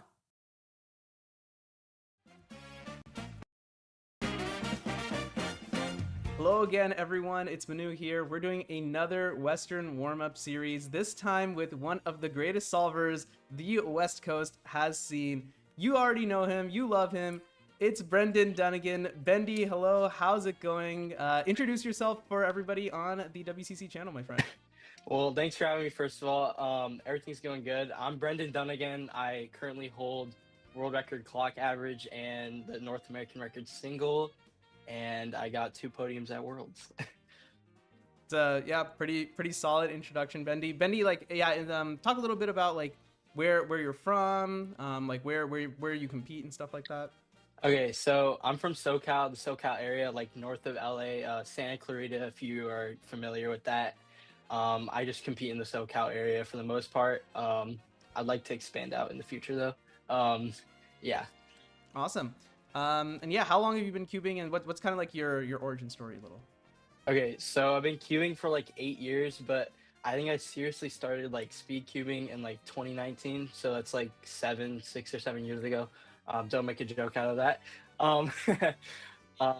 Yeah, so my like origin story kind of starts like when I was very, very young. I was like 5 or 6 years old, I think, and I saw like Felix videos on my YouTube. So I thought it was very intriguing. And then I came across a cube in like at Barnes and Noble, like very, very long time ago. And I was like telling my grandma, I'm like, hey, I really want this. And she's like, you'll get it for Christmas, don't worry. So I waited and I got a 2x2 and a 3x3 for Christmas. And I thought I can just like solve it because I was just like really cocky like that. So, and obviously I wasn't able to. So I kind of gave up on that for a while. And then when I was like 9 years old, I picked up a 2x2 and I actually like sat down and like learned how to solve it. And it was actually very frustrating for me. But, I got the hang of it. And then ever since then, I've been hooked on cubing. So yeah, that's kind of where my cubing whereabouts start. Yeah, no, it totally makes a lot of sense. I mean, pretty similar story for a lot of us. Felix was who got me into cubing too. For sure. Yeah, makes sense. We have a lot to thank Felix for. Yeah. I remember the first competition you were at. That was actually in Slow, which was actually quite a bit away. Yeah. What happened? Like there was a big gap between, I guess, like when you started and like when you actually competed for the first time. And yeah, tell everyone a little bit about your first competition, in particular, how well you did at your first competition. Okay, so I had like a competing gap because like I didn't really know how to go about like competing, even though I wanted to, and I always thought that was like something I wanted to do. And then when the time like actually came, COVID hit and like the comp got canceled pretty much. So like there was no like there's nothing I could really do. So I just like sat down during COVID and like grinded like unhealthy amounts, which I don't really recommend, but that's kind of how I got like really, really good at like everything for the most part. And then when it came to like competing, yeah, I think competing in my first round was definitely like nerve wracking, knowing that I was already like pretty decent. um, I think after like my first 3 round, like I was already chilling. So yeah, I just like went on to like get good PRs, and especially the clock results were very unexpected. Did very good for myself there. Yeah, I think the average was like 12th in the world at the time or something. So yeah, definitely, I was definitely very happy with that. It was a crazy experience. Like I didn't think I had like lower expectations going into it for sure. So I was very like hyped to exceed those expectations for myself. And yeah, that's definitely been like that was definitely like a huge motivator for my whole like cubing career. Yeah, totally makes a lot of sense. I guess with that time in COVID, do you think you had like that kind of gave you time to explore like all the different types of puzzles that the WCA offers? Because you are really, really, really good across a huge number of events. Yeah, absolutely. I think that was definitely like a sole like thing in like becoming all like an all-rounder rather than like a specialist for sure. I just had like so much free time on my hands, like I had nothing else to do. So like I just like pick up a new event or like learn an Alex set and then I'd like pick up the event like 2x2. I just learn like full EG and then I just start grinding solves over and over again. And like I just get like decent at it and eventually like really good. But yeah, I think COVID definitely gave me a lot of free time to like explore different events. I kind of regret not exploring blind as much, but soon soon it'll come. The time will come. Yeah, I'm kind of not focused on like blind events as much, but they're pretty intriguing to me still. So Okay. yeah. Yeah, I was gonna say that's the only claim to fame I have versus you is that like yeah, I have some better blind results, but that's For about sure. it. Yeah. So of like all the events, like what would you say is like your favorite? Like sure you can do all of them, but like I'm sure you must have like some favorites. So it actually fluctuates for me. Hmm. I find fun in like any event, to be honest. Recently, definitely like big cubes and like 3x3 has been like my main focus in the past like couple weeks. So I'd say like big cubes for the most part are probably my favorite events right now. Even though and square one too, I guess. But like I don't know, I'm practicing big cubes the most right now, so I just say like big cubes. But one day it might be like Mega Minx or something because I'd be like practicing it or like Scube or something. Like I used to practice a lot of Scube, so like it definitely like fluctuates for me. Interesting. What do you think like kind of drives your kind of interest in one event? Or like basically like when you switch events, right? Like what do you think is kind of driving that like motivator to switch? So I either like just like get like random motivation sometimes, Mm, or like I have like a comp coming up or something, or mhm. like I just see like some random thing that like kind of like turns on my brain for that like specific event, and I'm just like, wait, that's actually like pretty interesting. Cause like I still look into like, even if I'm not like as good as in an event as another one, like I still like to like see like theory and stuff about it. So like yeah, I if I see something like it might motivate me, it might not. So that like kind of drives me to like practice a new event or like switch. Or if I just have like comp coming up, I'll practice. Or like especially like major comps, like I have like every event, so like that's just like another chance to like PR or something. So I might as well like take advantage of the opportunity. Interesting, interesting. How do you kind of so this is like the problem with all rounding is really fun because you Hmm. can compete in like a bunch of different events and like you don't get Hmm. bored as easily. But then the downside Yeah. is it's really hard to kind of maintain your skill across all the events. And you are like currently the Western champion across like 6 or 7 events, like somewhat unironically, six Yeah. or seven events. Yeah. So like how do you like kind of keep up your like abilities? Like how do you kind of devote equal time to practice, or do you devote equal time to practice all of them? I wouldn't say I devote equal time necessarily, because all I don't think of all rounding as like specifically like maintaining, but like I have like I can just like kind of pick up events again and like de-rust, I guess, because if I already like got the skill at one point, like I can just get it back again. That's how I think. So like I used to practice like a lot of Mega Minks, for example, but like recently I haven't at all. But I'm sure if I just like picked it up for like a few days, like I can just like get back down to where I was before and be like content with my results. But even if I can't, like I'll just like set lower expectations for like competing, and I would be perfectly fine. Um but yeah, I don't know. I haven't really like I haven't been like switching events as much recently because I just have less time. So yeah, that's why like big cubes are attractive, is like the skill transfer is like very Mm. good for like, maintaining multiple events at once. So yeah, I don't like devote equal time per se. Like clock, I'm like kind of rusty, to be honest. Like I'm just gonna use this week to like completely like de-rust and whatnot before westerns. But yeah, I don't know. I don't devote equal time. Like I watched the Stanley Chapel video about like all rounding, Mhm. and like I feel like that definitely altered my perspective, because I definitely used to be someone who would like try to maintain my skill in all events at once, and that is horrifically tiring. Mm. And like especially like nearing the end of high school, like I just don't have the time for that. So like I find it more enjoyable to just like focus on a few events at once rather than like everything. Cause back then I had so much more time, but I've come to realize I don't anymore. So yeah, I just like I don't know, I just pick what I want to do and do it.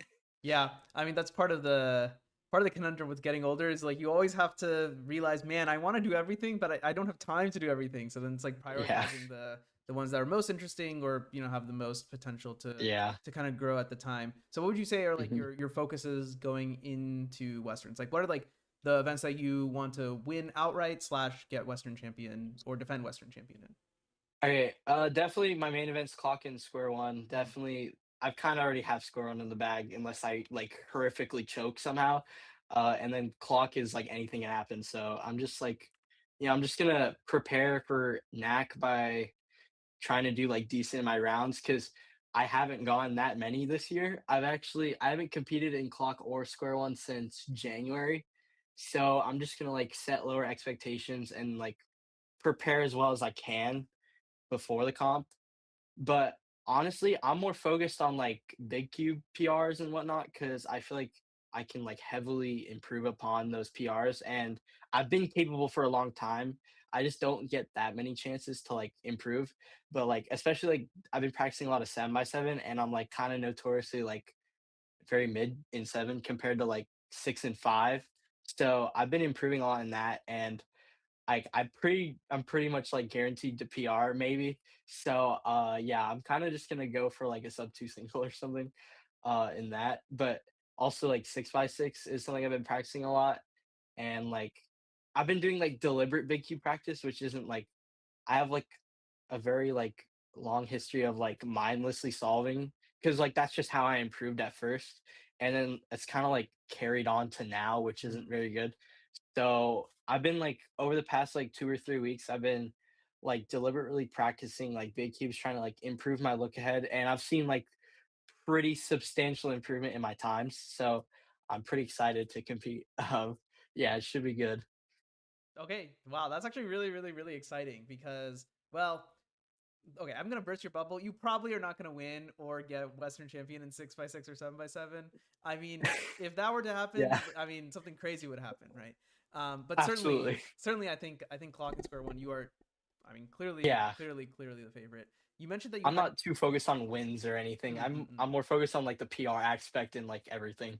yeah, So yeah. I mean, yeah, sub two 7x7 single is quite the accomplishment. So, certainly rooting for you there. One of the things you mentioned is that you hadn't had an official round of Clock since January. That comp in January, you broke the NAR single yep. at that one. So tell me a little bit about just like your Clock journey overall, because it's kind of gone all over the place. There's Yeah. loads of good. There's one kind of bad moment. Oh my god, absolutely. But so just walk me through like your whole like Clock progression. How did you get into Clock, and then how did you kind of like get up to the point where, I mean, you are the Yeah. world. Yeah, so I got into clock later than most of my events, but like I was just like naturally good at it. I had a natural thing for clock. I got to like sub 6 very easily. I got like a clock in like February of like 2021, and that was the first time I ever touched a clock. And then with that same clock in November 2021, that's when I got like my 515 average. That was like third in North America at the time and like 11th in the world. And then I used that same clock to break my first North American record, which was like 4 years ago at this point now. So I just had a natural thing for clock. And then I think like I got 3.94 average with flip back in 2022. And I didn't beat that average for a very long time, which I probably should have, but like I struggled a lot to beat it and I never did. And then I switched to seven simul in October of like 2023 is when I started like grinding seven simul. And then I got down to like very like world record capable like average times, right? So I go to compete and it just doesn't transfer over at all because I was so used to like just doing stuff at home and like expecting it to transfer over in comp because that's just how it worked for me somehow for like every other event. So I went on like a multiple month like streak of just like horrible like results with seven simul, just like DNFs, like horrible averages because I was just like a crash out and like a nervous wreck the whole time. Like it was horrible. So like my last comp before NAC 2024, I did horribly, and I was like, I really took a step back because I had like no other choice. So I really took a step back and like analyzed my solving style, and I think this is where like my mindset started to shift in general for competing, and like I like temporarily made myself slower to like to gain better like competing habits. So I would just like kind of like comp style solve the whole time. Like I would never go all out or anything. And it's still like a thing I do for clock now. My nerves are a lot lower now that I've like kind of achieved everything I've wanted to besides like world champion. But yeah, so NAC went very well and then I won with NAR average. And I feel like if I didn't get that, like my progression would probably be a lot different. But I don't know. I feel like my true like breakout round was like semis because that's when I actually like had a chance at like NAR average because I like DNF'd out of it on the first solve. So that like meant that I had to safety the last four and it would still have been like close anyway. So I was like very motivated. I was like, okay, like finals might be a breeze. Like we'll just go into it. And then it worked. And then yeah, I had a streak of pretty good rounds for like probably like 7 rounds after NAC. I think I was just like straight low three, or like close to sub three. That's when I got my first sub three average, and then I got another sub three average like 2 rounds later in the same comp. And then I didn't beat that PR for a while actually. I just had like a lack of rounds. I think I had like a 5 month break in there, and I did horribly at that comp. And then the last single I got, or the last clock solve of that comp, I got NAR single. So I was like, at least I got something out of it, you know, even after like a long competing break. Um, and then yeah, I went into like Worlds, or I went to Southeast Champs and then Worlds. I didn't do too great at either, besides like podiuming at Worlds, obviously, which was like definitely good. I would have liked to win, but I can't change that. But yeah, I think after Worlds, like I've been like very low stress competing wise, but I just haven't gotten many chances, and I think recently I've improved a lot. So yeah, I think in the near future, like sub 2 average is definitely possible for me, but I'm not gonna like rely on it necessarily because like I can't rely on something if I don't get enough chances. So I'm just gonna like go for like mid 2 averages, like like in the next like 2 comps that I have before NAC 26, and then we'll see how it goes from there. But yeah, that's kind of like my whole clock progression. Yeah, I definitely had a humbling like like few months of just like straight horrible results, and I think that definitely like changed the course of like how I compete in clock for sure. But yeah, that's my whole journey. Wow. I mean, that was actually really interesting to kind of listen to, especially like the rounds that like didn't go so well, right? Because you know, I think that you are most remembered probably for like the incredible celebrations, the amazing results, which I mean, you're a magnet for ridiculous results, I'll tell you that. Yeah, I don't know why. But it is actually really humbling to hear about like, okay, like hey, like here's some rounds that like didn't go your way, and like how you kind of dug yourself out of that. And it's actually really it's actually pretty inspiring to hear. It's like, okay, well, that shift in mentality actually not only just helped you for clock, but also just like overall, and like having better vibes and better relationship with competing in official rounds, especially absolutely. with like such a volatile event like clock, where I mean, even factors outside of your control can just completely like, change what goes down. Yeah, clock's really hard to compete in, and like I'm glad that I like found my groove because I don't stress out anymore. I kind of just like go into it with like whatever mindset, but also I just like treat every round as like a learning experience anyway for like any event. And I feel like clock, that like humbling clock phase where I was doing horrible, I think that really like shifted my perspective on how to compete and how to like manage like my emotions, because like obviously like I cried like 3 times after clock rounds in that whole phase, and that's like something I never do. So like something was up at that time. So I'm glad I was able to like take a step back and like reevaluate the whole situation because it wasn't going well. But yeah, I treat like every round as like a learning experience, even if it does bad. Because like I think most recently, like going for like world record, especially, like I just used every like fail was like one step closer, so I didn't mind at all. So it's like you're one more no away from the yes, right? So like I'm just gonna keep going. Like failing's a good sign for me because I'm just like, okay, well, like there's something to be learned. So like why would I be mad about it? You know, like it doesn't really matter to me. And then yeah, I don't know. My competing hasn't been too great as of recent. I had one great average though. The one with the NAR single, what you're talking about.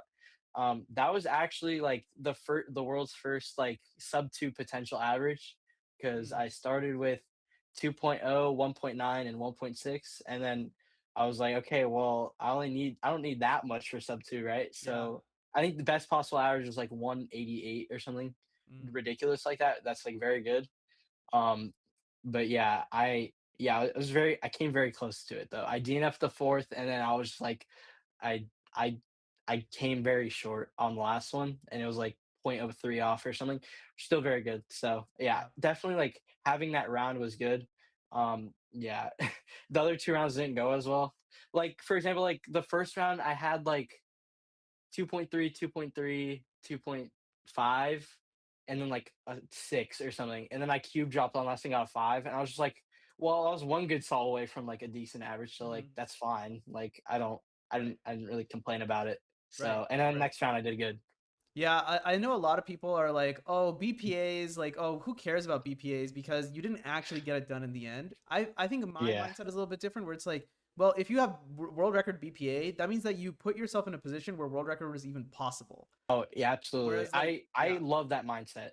I love that mindset because like even if you're nervous on that pace, like you know that like since you've done it, like you know you're capable of doing it. So like I don't know, like I feel like I've learned that like you should be grateful for like the nerves you get on like Mm. pace. Like Daniel Karnock taught me that. He just said it sometime. I don't remember when. I thought that was very like inspiring to me. So like yeah, I like that like good mindset. Like I don't know, like the BP I was talking about, like not very reasonable to get. Obviously, like I'd have to get another NAR single to get it, but Mhm. like I'm obviously like capable of it. So like that's nice. And like also like even if I was like short of world record, like I like that just means I can get it even more. So like totally fine for me.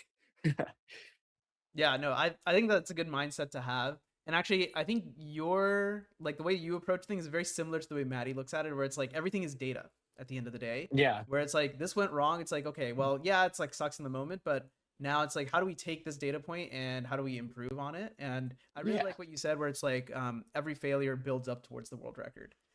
Which Yeah, it's is like especially with Maddie, like you were talking about, like he going for sub 5 for that long, like that's just like the same thing I kind of did, but his was at like a much larger scale of time. But yeah, I've always like liked that mindset for sure. Yeah, no, totally. Absolutely.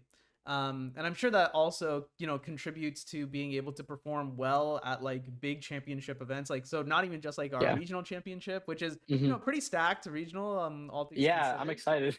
Yeah. But like, that goes up to like, the national championship, the North American championship, and Hmm. then the world championship. So let's kind of talk about Yeah. like some of the highlights, right? Like we Hmm. talked about kind of some of the negative emotions. Let's talk about some of the, Yeah. the awesome emotions. Dude, walk me Let's do through it. the first world record, the first sub 2 Okay. at La La Land. Kind of set the stage for the audience and what kind of Okay. competition this was and what time of the evening this record was set. Definitely like the comp of all time for me. That was a different experience. Um yeah, I have no regrets from that comp at all. Yeah, so yeah, that was the second comp. I think it was the first comp after NAC after winning. So it was already on like a high kind of, and I was very excited to compete because I had all the things like that was like were on my chest like taken off. So I was like, okay, yeah, we're gonna just go into it and everything will be fine. Like it'll be great. And then I DNF'd my first solve. I DNF'd NAR single on the first solve, which is like I was just like, okay, well, like I'll just safety the rest, like just no big deal. So I get like PR single after like two years or something, safetied, and I safetied a 3, and then I slow turned on the world record single, which was like the most insane scram I'll ever get in comp. But yeah, I don't know. If I feel like if I didn't DNF that first solve, that probably would have been like overall PB or something. Like I think I have like a 1.1 down solve on that scramble, like ludicrous scramble. But like I didn't care, so I just did it, and it was like whoa, like a 1. That's crazy. Like yeah, I don't know. I remember I was doing like comp sims before the round and I got like a 199 and I'm like, yeah, whatever. Like this is not happening. And I remember my dad saying like, are you gonna get sub 2 single? And I'm like, no, like I'm not getting sub 2 single. And then I got it. I was like, okay, well, sure, I guess. And then I PR averaged with another safety on the end. But yeah, that I'll never forget that. That's like my phone wallpaper or something. Like the picture I took of like the timer, like that's like my wallpaper on my phone. But yeah, I'll definitely never forget it. It was that was a crazy experience for me. Even though I like cared about average more, like the single was just like, well, I'm capable of a world record now. Like this is amazing. Like I love it. Like I was like that was so motivating for me. And then yeah, the next round I DNF'd out of like NAR average. I didn't care because I already got WR single. So Yeah. oh, why do I care? Not to mention, I think it was like 11 p.m. or 2 a.m. or something insane. That was one Yeah, of it the was last 20 one, yeah, 2 a.m. world record. 2 a.m. world record. That's Yeah. just how the cookie crumbles sometimes. Yeah. Oh man, no, that it was certainly a very surreal moment, and something that I think that's really interesting about you is that you have so many fans. Like I think like the Yeah. entirety of SoCal is just your fans somehow. So tell me a little bit about how Yeah. like you kind of like feed off like your friends' energy and your family's energy also. Hmm. I don't know. I don't really think about it too much, to be honest. Like I'm also just like a normal person there. I'm like I don't think of myself as anything special. I just like to I like the social aspect of queuing and like talking to people and stuff. Like it's great to have fans, but I don't really think of them as fans. I think of them as like friends. You know what I mean? Mm. So like I don't like everyone's like a friend to me pretty much. It's not like I'm being like fanboyed over or anything. I don't like take it that way. Like I just like get to know these people and it's like awesome to like, make more connections with people. Yeah, totally. I mean, I think you definitely do have fanboys. Like For 100% sure. there are people who No, are like, yeah. "Oh my gosh, Yeah. like Bendy is like my Yeah. is my guy or whatever." Yeah. No, definitely. Okay, let's shift gears a little bit. Let's talk a little bit about 3x3 because that's also something you said you were kind Oh, of I'm excited to working talk on. about 3x3. Oh yeah. Okay. Let's Oh yeah. tell me a little bit about like what are you working on in particular leading up to Westerns? Like what is your Okay, practice looking like? so like I said earlier, I've been like deliberately practice, especially with 3x3. I think I've improved very substantially in the last 3 weeks for the first time in like 2 years or something. Like I'm like on top of the world with 3x3 right now. Like I'm not usually either. But yeah, I'm getting to like sub six average of 1,000. So I hope that I hope that I could like transfer that to comp. Even if I can't, it's fine because I care more about like knack. But like my deliberate practice is becoming mindless to me now. So I'm like so excited to compete in Theorethi, which is like very unusual for me because I kind of just treat it as like a buffer event because Mm. I have like I focus on like clock and square one and like big cubes for the most part. But like 3x3 has been like a main focus for me for the first time in a while. And I'm like very, very excited to compete this weekend. Yeah, no, that's super cool. What kind of goes into your deliberate practice? Can you kind of leak some Yeah, secrets a little? so it's kind of interesting. I have a weird thing with like look ahead issues, and like Mm. I've kind of like realized that like more than like other top solvers, I like have like horrible look ahead for some reason. So like I like struggle to like track pieces, and I just like kind of expect them to like pop out to me instead, which is like very bad for like bad scrambles. So like I kind of took like a step back and like I was like, okay, we're gonna like start tracking more, and like I just did that for like a week or two and it's just like mindless to me now. So like even if I like can't plan as much, like I can still like rely on the tracking to like save me. So like a bad scramble might still be like a low six and I'd be like perfectly fine with that. But like in comp, like I'd like falter on that. I'd probably get like an eight or something. Like that's like very common for me for some reason. But I don't know. I think I've been like competing like kind of well-ish recently considering that I don't like practice it that much. Like I've been like mid six for the most part, but I think now like I can be like low to sub six, like hopefully consistently. Um, but yeah, I think that I'm like my solving style has definitely like evolved in the past like 3 weeks, Mm. which is like crazy for me because it hasn't for a very long time. So yeah, I'm very excited to see like how that'll transfer over in westerns, Okay. especially in the head to head. Yeah. The head to head will be really interesting too because so I've always thought of you as a little bit more of like a TPS based solver as opposed to like an alg knowledge, look ahead, Hmm. that type of solver. Yeah. And because it's a singles based format, right? I think if Mhm. you have good TPS, there is just the potential to just get like a crazy scramble, Yeah. where you just like completely just like out muscle, so to speak, Yeah. anyone else who's like trying to do something more efficient. So Hmm. I think that'll be interesting. I mean, you've competed in like head to head type tournaments Yeah. before. So talk Hmm. to me a little bit about like if you're doing anything in particular to kind of prepare for like the head-to-head side of it also. Um, I don't know. I have a weird thing where I like imagine like a scenario in my head while I'm solving, and I've just like naturally done that for a long time, even before I like started competing. Like I just like imagine myself in a comp for some reason. I don't know why that like works in my brain, but it does, and I feel like that's why I'm like naturally good at like holding my nerves together. So like head to head wasn't like I think of it as like a very fun thing because I don't know, it's like less boring than an average for sure. And like the crowd goes hype and I love the crowd. So like that's just like perfect for me. So I don't know, I'm not like preparing like deliberately for the head to head. I'm kind of just like excited for it. Yeah, no, makes a lot of sense. We're really excited to host it. It'll be Yeah. one of the only head-to-head competitions that'll ever be held in North America, or at least Yes. there'll be very few and far between.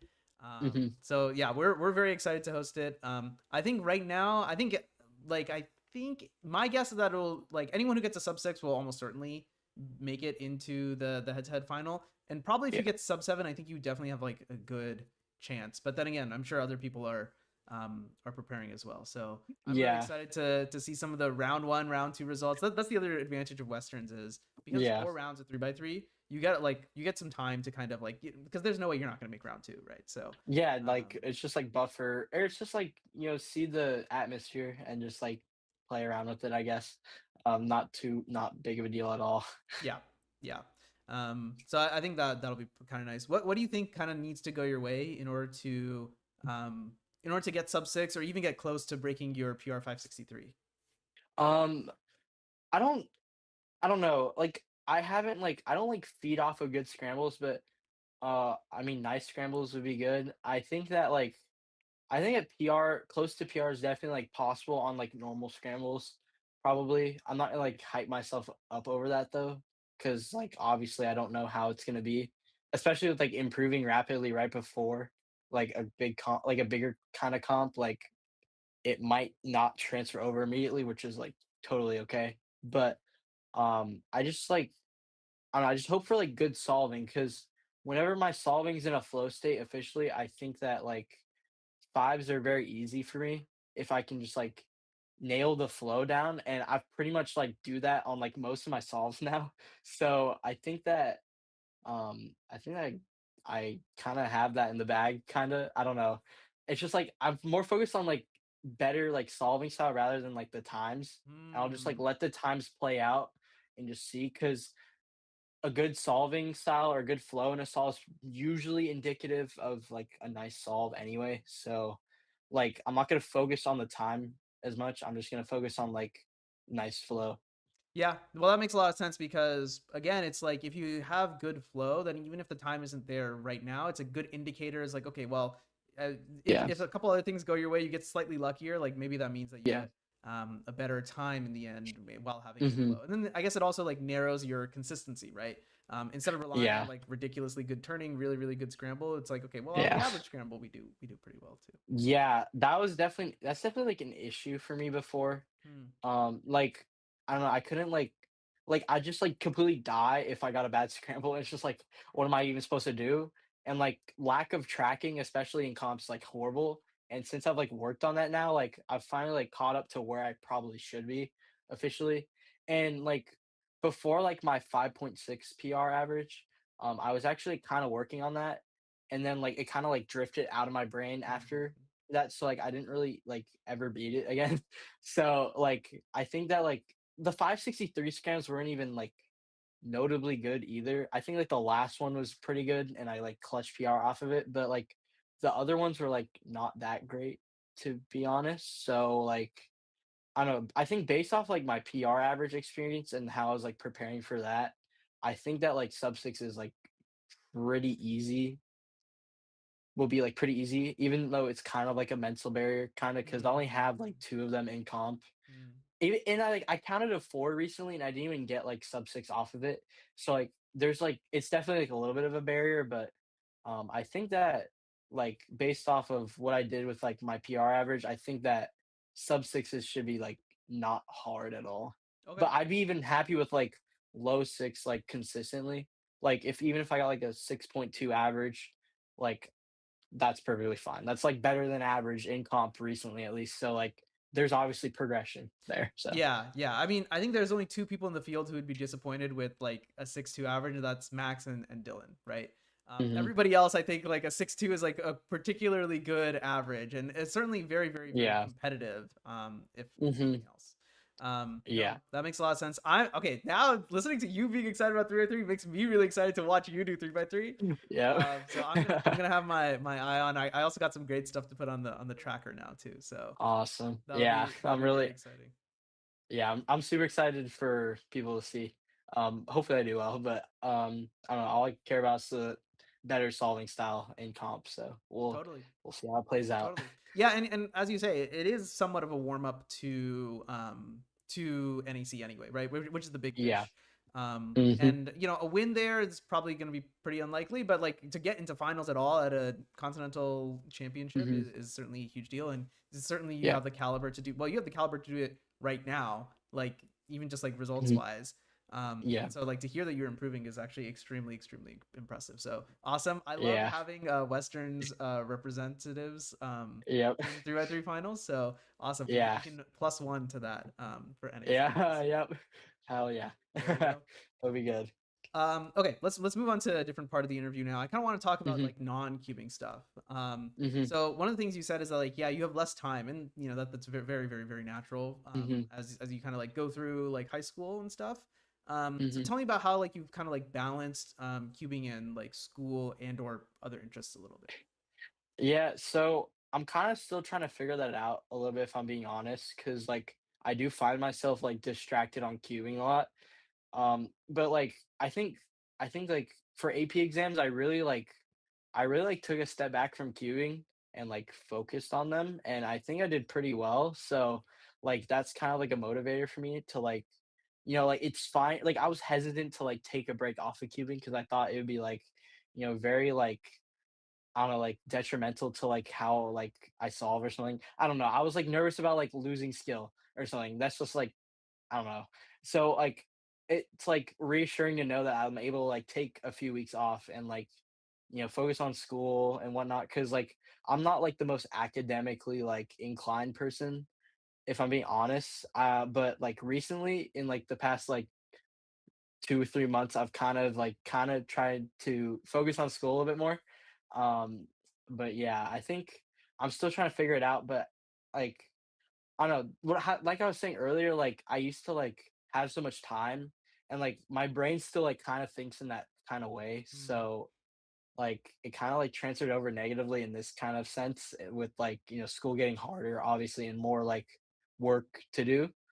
So yeah, I don't know. I think I've kind of had like a very reassuring like experience with like taking a break because like that's probably like, the longest break from queuing I've had in a very long time. So yeah, it's reassuring to be able to come back and be like improving in 3x3 like that hasn't happened like forever. So like especially after like 2 week break, like that's like perfect for me. Like I can like focus on school. So yeah, I'm kind of trying to figure it out, like make schedules for myself and whatnot. But yeah. Yeah, I mean, I think it's certainly easier said than done, especially for someone who's Yeah. competing at like the caliber that you're competing at. But Hmm. I think you're right. I think it is really reassuring not only to improve after like taking a couple weeks off, but also at your level to improve is really really really hard, right? I mean, Yeah. even if you're like someone like me, it's like sometimes hard to improve. Sometimes you just kind of get stuck. But like you are Yeah. competing at like literally like a world class level, so it's really really really Hmm. good to hear that like even while taking time off, you still feel like you're improving and getting better Yeah. too. Yeah, for sure. That's been like so reassuring to me. Like I'm so like on top of the world about that. Like in my head, I'm like so excited for like what the future holds because like I don't know, next school year I hope to like do better academically for sure. Um but yeah, it's like reassuring that I can like take time off and like still be like perfectly fine. And that's like kind of like a mental block I've been trying to get over Mhm, because like naturally like I kind of have like a natural addiction to cubing, mhm. but like I know that I can like take breaks now, so that's very good for me. Yeah, yeah, yeah. You've kind of like broken out. Yeah, it is kind of a mental barrier, I guess. Yeah, And it's awesome that you've been able to kind of prove that to yeah. yourself too. Hmm. Cool. What are like kind of your other interests outside of cubing, like school subjects or Um, sports or other hobbies? I like I like math a lot. I Hmm. might I don't know. I was like thinking today I might like self study like Calc 2 stuff for fun or like I don't know, Okay. just like random just like random stuff. Like it kind of just intrigues me. I don't know. Like learning stuff outside of school is like more fun than learning in school for me. So Hmm. like I might as well just like get a head start. I don't know, but also like I don't know. I like to take a lot of walks too. I think it's like very good for like mental clarity. I like highly recommend going on walks because they're like so good for the mind and like being able to like get off my phone and look at like trees or something like that's just like very like therapeutic for me. So I like to do that. And also I've been trying to like get into like exercising more for sure. I don't know, I've kind of been like on and off because like I struggle to like make a schedule for myself, but I'm kind of like getting the hang of it. So yeah, I don't know, like exercise, walking, I used to be like into photography a little bit, but I kind of like haven't found enough time for it, I guess. So maybe this summer I'll try to like get back into it. Like I used to take pictures and like post on like a photos account on like Instagram or something, which is like still up, but like maybe I'll come back to it, because like photography is pretty, relaxing as well. So a way to open up my like, the creative side of my brain, which is like very rare for me. So yeah. Yeah. Yeah. And we are a little bit spoiled here in Southern California where it's a lot easier to, take a walk or go find a pretty place Yeah. to take photos. Certainly. For sure. Yeah, I I think agree. I was hearing from my other friends around the country and they're like, "Oh, it's like insanely hot here. It's so cold here." And I'm like, it's kind of been like mid 70s like every day for like a couple months. Yeah. Yeah, it's been like the same for like a while. So yeah, it's nice to like be able to go walk outside. It's actually like, pretty hot today, but Maybe hotter that up isn't where really you are. yeah, yeah, definitely. Because I'm like farther from the coast a little bit, so Yeah, yeah. yeah, definitely a little bit warmer. Yeah, makes sense. Okay, yeah. I mean, those are some pretty fun hobbies, and yeah, hopefully you find some more time to do so. If you do any photography around Raleigh, I think it'd be really cool to Yeah. kind of see like both like kind of cubing and photography kind of blend a little bit. Yeah. Yeah, that's something I should think about for sure. Totally. Okay, let's start to get to like the conclusion parts of kind of the interview here. What kind of inspires you to kind of like continue practicing, continue doing cubing? I mean, one of the things, and the reason why I'm thinking of this question is recently you gave like a talk at like, City of STEM was this competition that we had as part of a STEM festival. There was like a stage and everything. It was kind of legit actually. It was. So tell me a little bit about that, and then tell me about how like, things that kind of motivate you to kind of keep on cubing, not just improving, but also just like being around in the community, I don't know, being around in the community has definitely been like really good for like my like thinking and like brain development, I think, because like obviously my brain's not fully developed yet. And I feel like I've like caught on to very good like habits throughout like cubing, like especially within like stress management. Like I'm like way less stressed, like more than like a lot of people I know, to be honest, just because like I've figured out how to like manage stress under pressure, and like I just apply it to whenever I feel pressured in like other situations, whether it be like personal problems or like I don't know, like school or something, right? So like I think being around the community is definitely like helps with my like own personal development for sure, especially like becoming an adult like in not that long, like that's very important. And I feel like I have like a very good trajectory like in my head. Like I know what I'm gonna like how to like manage stress and whatnot, which is like very important for me. I have like a natural drive for cubing. I've always have, and like that just like keeps me practicing because like especially now that I've been like improving in like some of like my favorite events, like that's definitely been a huge driver for me recently, and like I don't plan on stopping during the summer at all. So yeah, I just have like a natural drive towards cubing because it's not like compete against other people type of pressure. It's like it's not even pressure to me at all, to be honest. It's just like improving for myself, which is like very good. That's like the major thing I like about cubing is that like people who get into it don't need to feel pressured to beat other people. They can just like improve upon themselves and be better than they were before. And that's like so like nice for me because I feel like I'm not like comparing myself to like other people or anything. If like in like other aspects I kind of do, which is like kind of like turns off my drive for that kind of thing, which is like something I can improve upon, obviously. But I don't know. I feel like I have like a very natural drive for cubing because it's all about like beating like yourself from before and like congratulating each other for like beating PRs and whatnot. Like it's very like friendly and just like nice environment to be around. So that just like keeps me cubing all the time.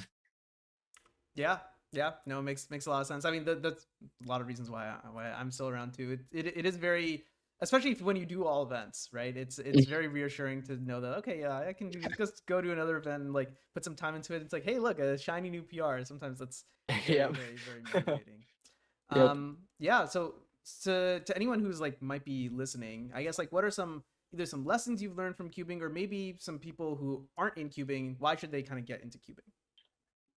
I think getting into cubing is like very beneficial for like I feel like just like any like personal development because like and like just making connections in general because the community is very friendly for the most part, and like there's not any little to no judgment at all at like comps because as I said, as I'm gonna say again, like you're just like going to like beat your own PRs, not like beat other people's PRs.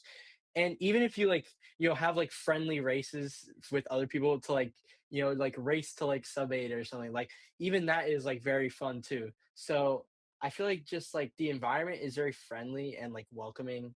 And I feel like the lessons I've like learned from cubing are very like useful in life. Like I was to say, like stress management, like that's been like huge for my life, especially with like certain issues that may go on in like my own personal life. Like I feel like I've like developed like a stoic kind of mindset, and it's just like life moves on anyway. Like I might as well just like figure out how to like tackle this issue. And I kind of think of it in like cubing terms like this. I think of it like I'm nervous for a solve, but like I have to do the solve anyway. So like I might as well just like not be nervous and just like do it, you know what I mean? Like I feel like I've developed like a very like stoic mindset to life with cubing, which is like I don't know, that sounds kind of weird. I don't know, but yeah, that's just how like I don't know, that's just how I've like personally developed through cubing, and I think that can be very beneficial for like a lot of people. Yeah, no, totally. It's a very interesting perspective, certainly. Do hmm you have like any inspirations, like either cubers you look up to, or even just like people in general who like kind of hmm give you energy, motivation? I don't know, just like the people I met through cubing are like, there are big reasons why I stick around in cubing. Like I made some of my best friends are from cubing and will always be like my best friends for like the rest of my life probably. Even if we go like separate ways, I'm still always gonna know them, Like I feel like cubing is like very like nurtured like online like um connections, and like I can keep connections with people even if they're like across the country and whatnot. So like going like majors is very fun because like I get to see like my friends that I haven't seen for like a whole like half a year or two a year. Yeah, and like inspirational figures to me, definitely like Felix in cubing for sure because he's kind of what like drove me to get into cubing for the most part, like when I was like very young, like 5 years old or something. So like yeah, and then I feel like my family for sure like is very encouraging of like my trajectory in like cubing, and especially like how it's impacted my life. They can also like see how it has impacted my life, and they're very encouraging to like everything in the cubing community. So that definitely keeps me going for sure. Yeah, certainly. It's you always know when Brendan Dunnigan is in the building because the Dunnigan family always brings a very very welcoming and very fun energy to hmm the crowd, certainly. And yeah, I mean Yep. we love seeing the family support as well. hmm No, I think that's wonderful, fantastic stuff. Okay, I think we're basically ready to wrap up. Is there kind of anything else you wanted the audience to know about you that we didn't cover Um, here? Not necessarily. I'm just like excited to compete at Westerns, and I hope to see some of you guys there. Yeah, exactly. It'll be awesome. All right, Bendy. Last thing. Tell the good people where they can find your how they can follow you, your YouTube, Instagram, whatever you want. Oh, yep. Okay. Well, yeah, I have YouTube. You can just look at my name, Brendan Dunnigan, on YouTube, and you find my YouTube full of like official solves, at home solves, and whatnot. And then yeah, on Instagram, you can also do the same thing. Look at my name, and I'm also on Facebook. Not as active though. There you go, everyone. Brendan Dunnigan, shining star here out west. Thanks for taking the time to sit down and chat, my friend. Best of luck at Westerns. Absolutely. Thank you for having me, and thank you so much. Well, it'll be awesome to see you there.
Welcome back inside the Riverside Convention Center, where you might have just heard over the PA. We have 3x3 semifinals on tap for you.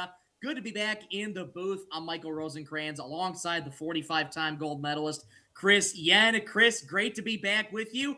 We got 3x3 semifinals. I don't know about you, but I'm pumped. I'm pumped too. This is the event that everybody comes to watch. Of course, we're going to be seeing some big names, some names that we've been hearing a lot this weekend, other names that maybe they focus a little bit more on 3x3. Obviously, we have the big swingers like Max Park and Dylan Miller. But in the second round, Zerui Chang getting third place. He is definitely gunning for that third or even second place spot on the podium, maybe even looking to secure at the very least a Western champion second place if he finishes behind Max Park. We've seen the names of Nancy Liu multiple times this weekend and Koi Min Nguyen in 3x3 and 2x2. Also rounding out the top 8, which is what's needed to advance to the next round, is Yichen Sheng and Brendan Dunnigan. Of course, Brendan securing a podium in 6x6 finals yesterday, narrowly missing a Mega Ming's podium as well. He's looking to defend a lot of titles this weekend, and 3x3 is also one of them. No doubt, he was able to claim square one Western Championship title yesterday as well. So Brendan has a title to his name, and I don't think I've had a chance to touch on with you about it, but Zerui Chang, he's been a name that I've been watching out for a lot in this stream, particularly because of the consistency that he's shown. Is it the fastest times? Not per se, but he's able to put down some relatively solid 6-second solves, and he's been able to make it into the semifinals pretty convincingly here. But now that the pressure is ramping up in semifinals, he's going to have to find another gear here in order to try and get to head-to-head finals later tonight. You're right, and I think that's been one of the biggest questions for Zerui is, can he consistently be getting these really, really good times? We saw him break the sub-6 barrier not too long ago at Duper Super Davis Spring, and ever since then, it's been a little bit of a rough hill up where he's getting some 7-second averages here and there, but in this competition, he's really brought his A game, and I think we can come to see that in this round and hopefully in head-to-head finals as well. Absolutely. Zerui going to be competing in the second group in this semifinals round. Only 2 groups of semifinals. And as Chris mentioned, top 8 move on to the 3x3 finals later tonight. Before we jump into semifinals, we just want to say a big thank you to all the sponsors who make this broadcast possible. Of course, SpeedCubeShop for sponsoring the Western Champs this year. They're providing the prize pool for every single event, split among the top 3 finishers of each official event at Western Champs. And they also provided several lucky draw prizes for all attendees. Once again, we want to say a big thank you to SpeedCubeShop for their support. We also want to thank GameCube for sponsoring this edition of Western Champs. GAN, they provide puzzles for the women's Western champions as well as prizes for the winners of unofficial events, and as a special giveaway to be announced during the competition for in-person attendees. So a big thank you to GameCube for sponsoring Western Champs as well. We also want to thank Cubing.gg on behalf of the organization team. They'd like to thank CubingGG as an official sponsor of West Coast Cubing Western Championship 2026. Attendees in the convention center can visit the Cubing.gg booth right outside the main room to ask about coaching and educational programs, and viewers of the stream can find out more by searching Cubing.gg. And last but not least, we want to thank SpeedCubingTV. They're proud to partner with West Coast Cubing to bring the cubing community closer together through high-quality live streams, original podcasts, and in-depth coverage from SpeedCubers Digest. From world-class solves and athlete interviews to the latest stories across SpeedCubing, SpeedCubingTV is your home for professional speed cubing media. Not only are we on the SpeedCubingTV YouTube channel, we're on the SpeedCubeShop YouTube channel as well as West Coast Cubing, CubersLive, the whole 9 yards. We're bringing you all sorts of coverage of West Coast Cubing Western Championships 2026. Well, Chris, I think we're just about to get ready to go here for semifinals. Let's get a quick preview of this first group here. Dylan Miller, Nancy Liu, the names to watch out for. Also, Yichen Sheng and Micah Yo, also some of the names to watch out for. Dylan hasn't been the fastest competition for him. Improved on his average from the first round. Slotted into this round with a 6.05 average. You know he's more than capable of that, though. Yeah, and I think for Dylan, this is actually his last competition as sort of a resident on the West Coast before he moves back to his home in Louisiana. So for Dylan, this might be a bit of a full circle moment for him in this competition. I think he might be feeling a little bit more sentimental. Maybe it's putting a little bit more pressure on him to perform well. But you're absolutely right that he's definitely looking to be getting those sub 6 averages in the next 2 rounds. But of course, just for this round, he wants to make sure that he's secured to make it into the finals because we were just talking about that this final is only going to be taking the top 8 from this semifinal, which is pretty different from a lot of these major competitions. Most of the time, they're going to be taking top 16, but this time it's top 8. And the top 8 so far, if the first 2 rounds are any indication, is going to be really, really stiff. In the last round, the 8th best average was 7.5, and everybody else was sub 7. So if that's what it's going to take to make it into the finals, it's a really tall task, especially for these competitors that are kind of on the edge of that top 8.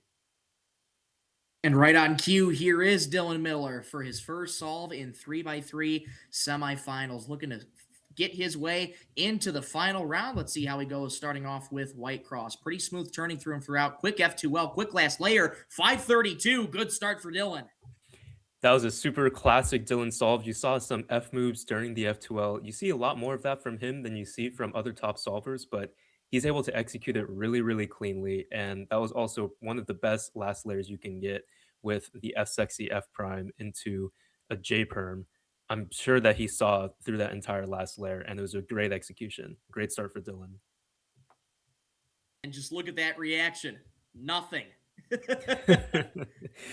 We've seen a lot from that from Dylan Miller. It hasn't been the greatest competition for him in terms of times for 3x3, but you can tell that when he gets into these semifinals, you can see he's clearly trying to get focused in on what he has to do. I bet we're going to see a lot more stoicism in this round too, because they're going to have to tighten up if they want to make them to finals.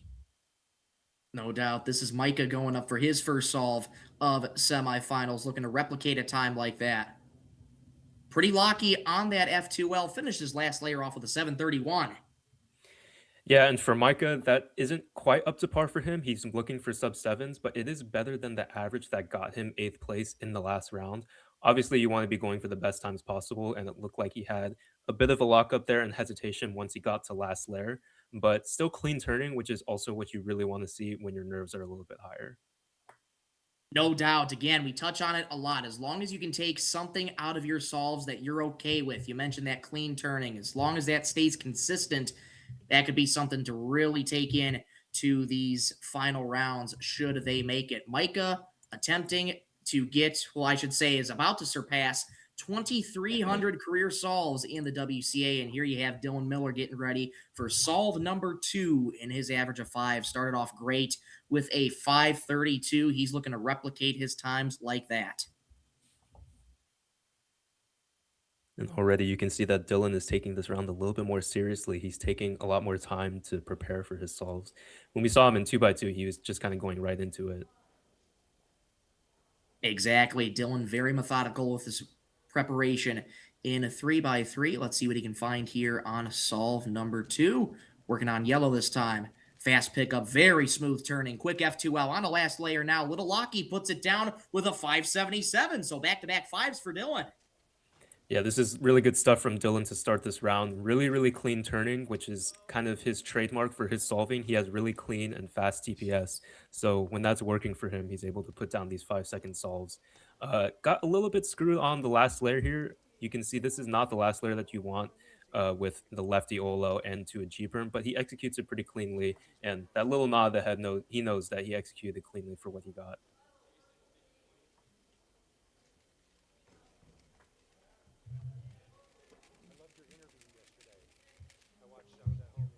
Now coming up to the stream stage, Nancy Liu getting your first look at her in this semifinal round. Made it to this round with a 672 average for in the second round of 3x3. Let's see how she fares in her first look at 3x3 semifinals. Had a remarkable performance in 2x2 earlier today. Solving on White Cross here for Nancy. Pretty quick turning. Little Locky, though, trying to finish up F2L. Does so at around towards 6 seconds. Quick last layer, a 797. Not what she wants there, Chris. Yeah, a little bit more shaky on the turning there. For me, actually, this is the first I've seen of Nancy's 3x3 solving. Something that struck me about her competition so far is that even her bad times, at least for 2x2, have seemed to be pretty far ahead of everybody else's bad times. But so far for 3x3, I guess maybe the nerves are a little bit heavier being a major competition. Just a bit of a shaky F2L and solve overall.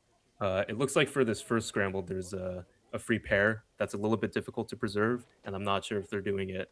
Um, but unfortunate start for her. I don't think a 797 is what she needs to get to the next round. It'll be interesting to see what the cutoff times are again for those just joining us. Top 8 move on to the 3x3 final. So this is where the pressure really starts ramping up here in the waning stages of this competition. Coming up after this, have another group of 3x3 semifinals, and then we'll get started with the remaining 7 finals throughout the rest of the evening. Should be a lot of fun.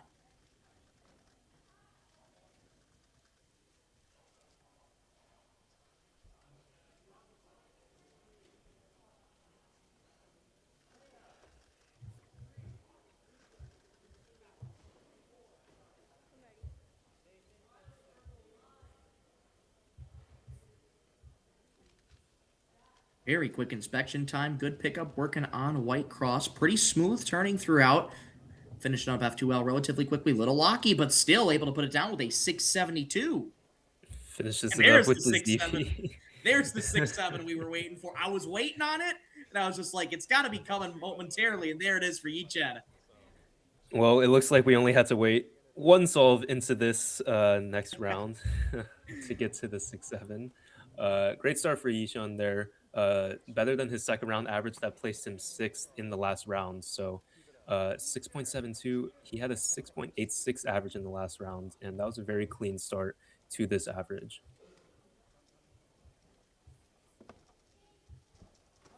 Exactly. That's the kind of stuff that Yichen's going to want to have to try and get to this semifinals here in 3x3. As you mentioned, Chris, Yichen getting through with a 686. This is just his 19th WCA competition that he's attended. Only a 2023 ID, but already put down some very, very impressive time so far throughout his career.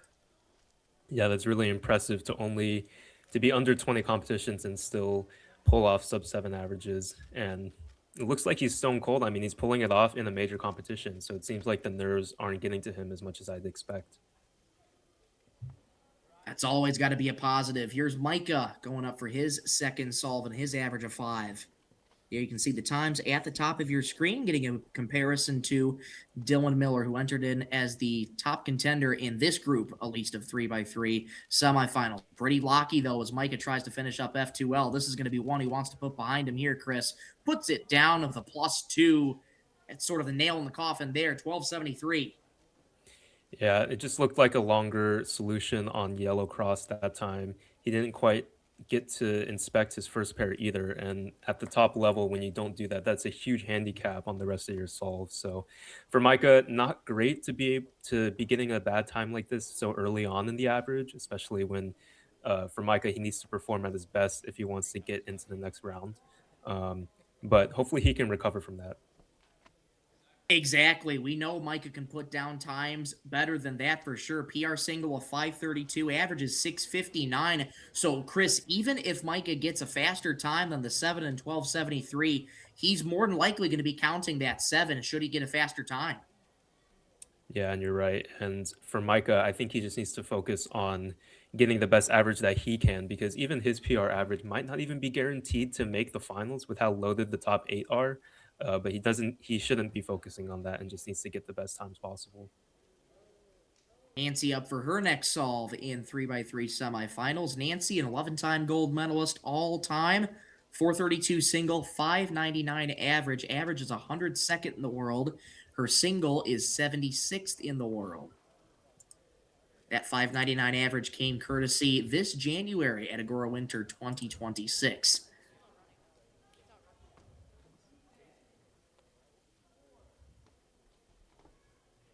797 on solve number 1 for Nancy. Let's see how she fares on number 2. White cross here, pretty quick turning, flying through F2L. Quick last layer, 618. Better there from Nancy. Yeah, that was a really good response. It doesn't look like the easiest start on this second scramble on white or yellow. So to be able to turn that smoothly under duress is really impressive from Nancy. Good time that Nancy can take there in that second solve.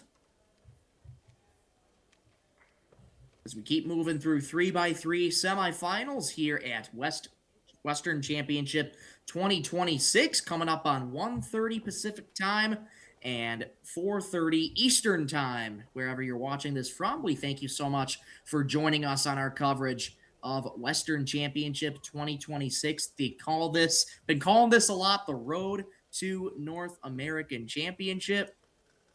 And from what we've seen so far, Chris, this has been a great preview to what we can expect from some of these competitors come July. Yeah, there are definitely a lot of names that you're going to be hearing, or that you've already heard this weekend, to be honest, that you will be hearing as well at the North American Championships. So this is a really good warm-up for those people who have hopes for that as well. Echen going up for solve number 2 now, still working on finishing up F2L. Might have not finished the cross solution in time. Soft tap of the timer, 898. You're absolutely right. Did not finish his cross solution and had to do it in the middle of his F2L.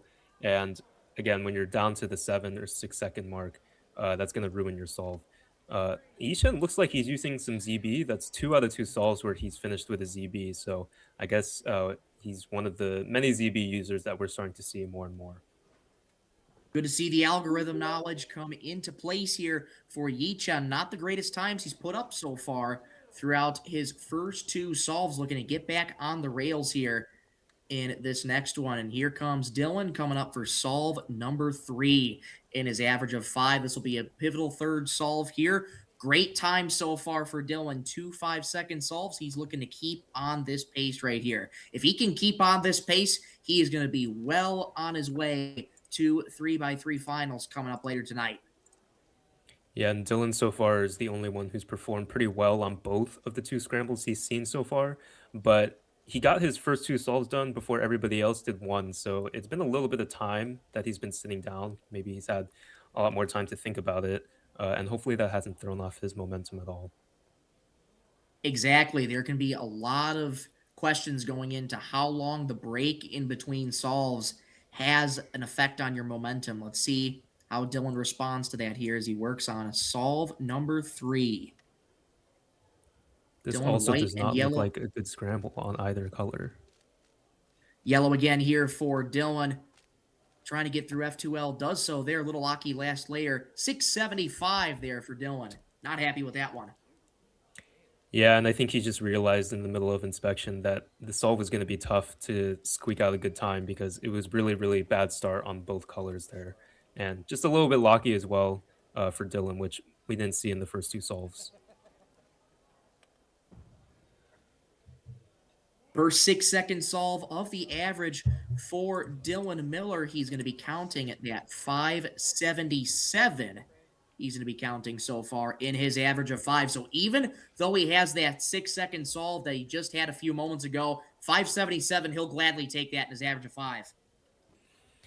Yeah, and to be honest, seeding doesn't matter too much, or at least I don't think it matters as much. Maybe that's up for debate, but with this new format, I feel like just getting into the next round is all that really matters.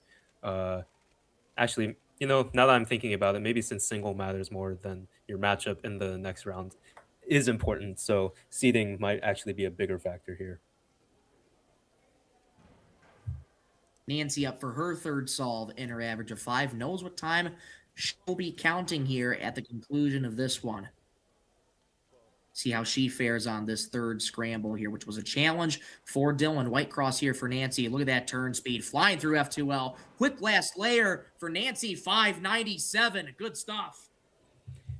I think that was a really smart solution of her to do the cross in a bit of a less efficient way, but it allowed her to see into her first pair, and that set the fluidity for the rest of the solve.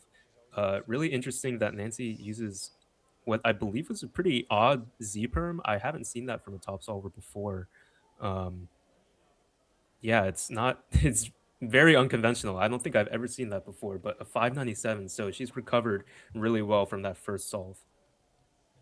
Yeah, to me, Chris, what stuck out to that with that Z-perm that you mentioned doesn't look the most ergonomic, and that's the thing that a lot of these top-level solvers know how to do, just make the solution as ergonomic as possible, just as efficient as possible, but sometimes you're just going to be put into bad cases where you're going to have to rely on your algorithm knowledge and hope that you know it in order to try and get yourself through that, maybe that roadblock that you'll have to try and get yourself some fast times. Yeah, and I think at the top level, you might see a little bit more variation in people's last layer algorithms because it's just up to preference and how often they find certain algorithms reliable compared to others. Mike up for his third solve and his average of 5, looking to get back on the rails after that +2, working on finishing up F2L here, does so, and big pause to recognize here, he might have not finished the cross again. That's a 1030. Looks like, yeah, he had an extra pair in there that he thought was solved. And so Micah, really unfortunate. He's counting a 10-second solve, which almost completely derails his hopes of making the next round because he needed to get a really good average by his standards just to make it into the top 8. Got a feel for Micah there. 10-time gold medalist all time. And just on the wrong end of these solves here. Yichun going up for his third solve in his average of 5. Here you can see the times on the top of your screen. Yichun will know what he'll be counting after this third solve. Very quick inspection here for Yichun. A little slow pickup, working on it. Yellow cross, pretty quick turning throughout. Finishes F2L. Smooth last layer, 688. He's happy about that one with a pump of the fist. That's what he'll be counting. Yeah, and for Yichun, he's reacting very favorably to the 2 6-second solves that he's gotten, even though it's not necessarily close to his PR. And I think it's because he knows that these are pretty tough starts, and to be able to pull off these times with them is really impressive. So for him, he may also just be really trying to make it into the next round. So good for him that he's able to pull these off with these tough scrambles. Bring it back to Dylan, getting ready for his fourth solve in his average of 5. Counting a 577. Got a 675, his third solve up. Let's see how he can respond to that 6-second solve, but well on his way, on pace so far, to slot his way into the finals later this evening. First look at scramble number 4 here. Let's see what Dylan can find. Dylan always so quick on his pickup. Very quick turning to start. Solid F2L on the last layer now. Puts that down with a 565. Great stuff from Dylan. Dylan is really flexing his muscles. He's showing that there's levels to this because these are not easy scrambles at all. I mean, this on white, in my opinion, looks pretty terrible as well, but he's able to plan something that allowed him to see first and maybe even second pair here. Really, really good fluidity from him in all of his solves. And yeah, look at that. He's using the F moves once again. Doesn't know the ZB, but it doesn't really matter because he's so fluid through OLL and PLL. So Dylan looking to lock himself into a sub-6 average here if he can come through on the last solve.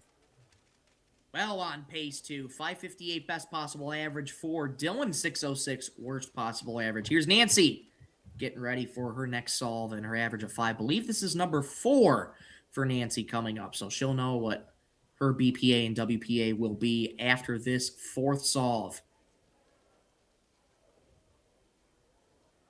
Been a 7, 6, and a 5 here for Nancy. See if she can keep trending upward here as she works on scramble number 4. White cross here for Nancy. Quick turning, little locky trying to finish through F2L. Does so there. On to last layer. Puts it down with an 860 with a shake of the head. Yeah, and unfortunately now she's going to be counting that 7.97, but it looks like even her worst possible average has a good shot in making the top 8 if the last round was any indication of that. 671 is definitely going to make it, but she definitely would have liked to not have counted that 797 there. Absolutely. Here's Micah getting ready for his fourth solve and his average of 5. Been a rough average of 5 for him here. He's counting a 1030. See if Mike can get back on the rails here, working on yellow cross. Pretty smooth and fluid turning. Finishes up F2L there. Quick last layer, puts it down with a 734. Well, just looks like that the solves right now are a tale of two stories for Micah. He's either going to get something that's pretty good or something that's disastrous. And unfortunately, because he's counting that 10, he's going to need something a little bit better than just pretty good by his standards if he wants to make up for it. Here comes Yichun. Fourth solve coming up for him in his average of 5. 2 6s and 8 so far for Yichun. He's inspected very, very quickly here. Once again, expecting relatively quickly here. White cross the choice for Yichun. Pretty locky, though, as he works through F2L. Able to get through it there. Quick last layer. Puts it down with an 829. Now calling 3x3 semifinals, Group 2. Once again, 3x3 semifinals, Group 2. To see if you are in Group 2, you can refer to the projectors or the TV screen. And if you just competed in the 3x3 semifinals, please take an empty judging spot so we can start the finals on time. And unfortunately for Ishan there, he's going to be counting an 8-second solve as well. And you can see the big reaction from him. He really cares about making it into the finals of this competition, his first major competition. So I think he still has a chance. He just needs to lock in on that last solve, but obviously not what you want going into your last solve. See if Yichun can get back on the rails a little bit later. Here's Dylan. Solve number 5 coming up. There you see the best possible and worst possible averages at the top of your screen right now. Been a really solid round so far for Dylan, and he's looking to get his way into the finals. Here he goes on scrambled number 5. White cross the choice. Pretty fluid turning throughout. Finishes F2L there. Quick last layer. 550. Perfect solve from Dylan. It seems like his whole average has been pretty perfect apart from his worst solve. But even his worst solve being a 675, this is a bit of an easier scramble. He already has one cross piece done and one is another move away. Really nice solution there at the start to kind of make everything else a little bit more efficient. And rotationless A-perm there with no AUF. Great execution from Dylan and a great average for him in the semifinals. Indeed, a 564 average. Dylan right now sits in first and is well on pace to get into 3x3 finals later tonight. Nancy going up for her 5th and final solve in her average. 671 BPA, 758 WPA. Let's see how Nancy can fare here. Advanced to this round with a 672. So if she is able to get BPA, that would shave 100th of a second off from her time that she was able to advance to in this round. And here goes Nancy. White cross the choice. Fluid turning throughout. Trying to get through F2L quickly. Does so. Quick last layer. 620. That's a solid finish for Nancy. Yeah, and she did a really similar solution to Dylan there. Hers looked even more efficient because she had the 6-move OLL into a U permutation. A little bit shaky on the U permutation. I think she was a little bit caught off guard by the angle of it or something. But really good stuff. The solution was perfect here. And I think she just guaranteed herself a spot in the finals because that was a really high pressure solve. 758, not guaranteed to make finals, but now she's able to get 6.78, which is almost guaranteed, in my opinion, to make finals. Nancy slots into the second position as of right now. Micah going up for his 5th and final solve in his average of 5.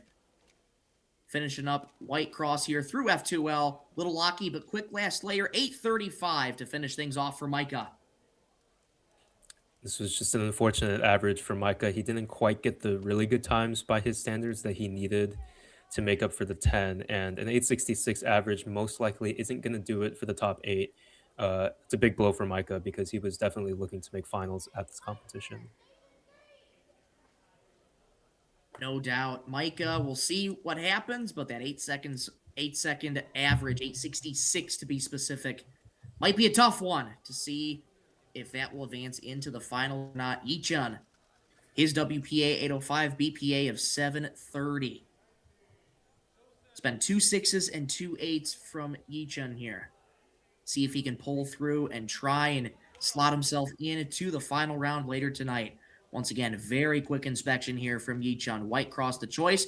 Pretty fluid turning throughout. Little locky there. Finishes up F2L on the last layer now. Puts it down with a 776. And that's going to result in an average for him of around probably in that 7-second range.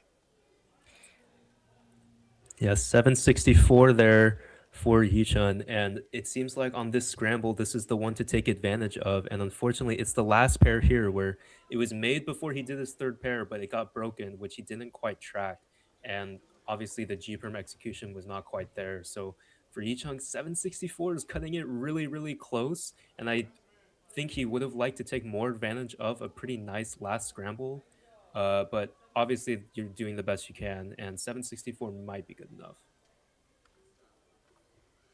Absolutely. And here we go. We're going to transition right into 3x3 semifinals group 2. Maybe not. Zarui did walk up for a second, but walking right back down. Maybe some extra solvers are still finishing up from their first group. Well, let's quickly get you some times from that first group while we have a moment here. Dylan currently sits in first with that 564 average. Nancy in second with 678.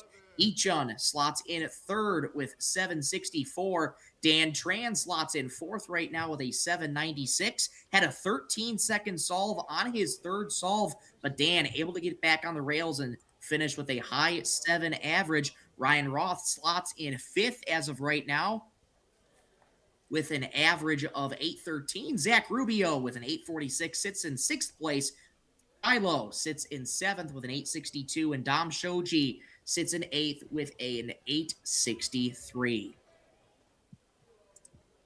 And here we go, getting you set for 3x3 semifinals. Group 2, the final group in the semifinals. We're going right into it with Koi Min Wen. .482 PR single, 644 PR average, going up for his first solve and his average of 5. A little slower pickup, working on White Cross. Finishes F2L relatively quickly. Locky last layer, 7-12 to start things off for Koi.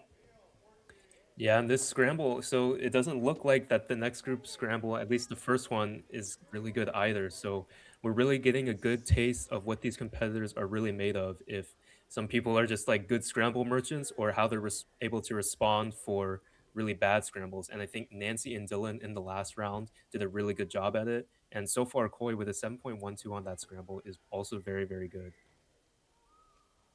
Here's Brendan Dunnigan getting his look at the first crack of 3x3 semifinals. Been a great competition so far for Bendy. He's looking for more, working on orange here. Pretty quick turning throughout, finishes F2L relatively quickly. Fast last layer, 604. That's a good recovery for Bendy. Yeah, and Bendy doing orange cross there, I believe. And so he's not beholden to the white and yellow cross bad scramble, at least for the first one. That was a really unconventional last layer. I'm not exactly sure if he meant to do that. He did the wrong OLO, but it gave him a really easy ZB. It looked like he might have actually planned that, which I've never actually seen before. So great stuff from Bendy there. At 604 is a great start for him. Now here's Zaruri Cheng getting his first look at 3x3 semifinals. Advanced to this round with a 637 average. Talked about it earlier. It's been a lot of 6-second solves for Zarui. But again, if he can keep up this consistency, he is well on his way to the head-to-head finals coming up later this evening. Zarui, 488 singles. PR average is actually 589, which is 95th in the world. Zarui also very methodical in his preparation.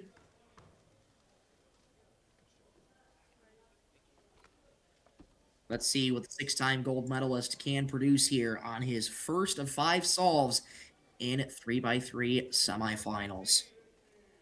Pretty quick inspection for Zarui, and off he goes, also working on orange cross. Pretty fast turning. Finishes up F2L there, 651. Got a little bit bailed out there with the really easy ZB, or maybe you want to call it a PLL skip, because this is just the standard OLO algorithm that everybody learns kind of in the beginning of Tuluk OLL. A bit of a shaky execution overall for Zarui, so he is going to look to clean that up in the next solves. And right on cue there, Chris, another 6-second solve for Zarui. Yeah, you're right. I think that makes that 5 6-second solves in a row. He actually responded pretty well from last time because he started with an 8. Absolutely. Here's Max Park getting his first look at 3x3 semifinals, defending Western champion, and he is looking to get back into the finals and possibly claim his 8th straight Western championship title. Nobody other than Max Park has won Western championships. Max has dominated this competition all throughout the year, and he's looking to get back into finals later this evening. Let's see what he can produce on this first solve. Working on white, a couple of rotations in there, lightning fast turning. He just keeps going, 548. And I think that's the fluidity that we've seen from Max for basically his entire career. Like, maybe the finger tricks and the turning aren't the best in the world, but I mean, the fluidity is something, might be the greatest we've ever seen. So in this solve, I mean, really, really good start. He had 2 free pairs and then a free pair at the very end as well. Not a very good last layer, but again, that doesn't really matter when he's flying through it like that. Just a simple nod of the head for Max Park. Just so consistent throughout the course of his career. And a great start for Max. Brendan Dunnigan getting back up for his second solve in his average of 415 PR single, 563 PR average. Singles 54th in the world, and average is 51st in the world. See what Bendy can find here on solve number 2. Working on Blue Cross this time.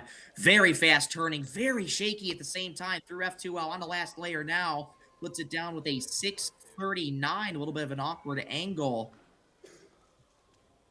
I think that might be a +2. It's hard to tell from here. Very, very close.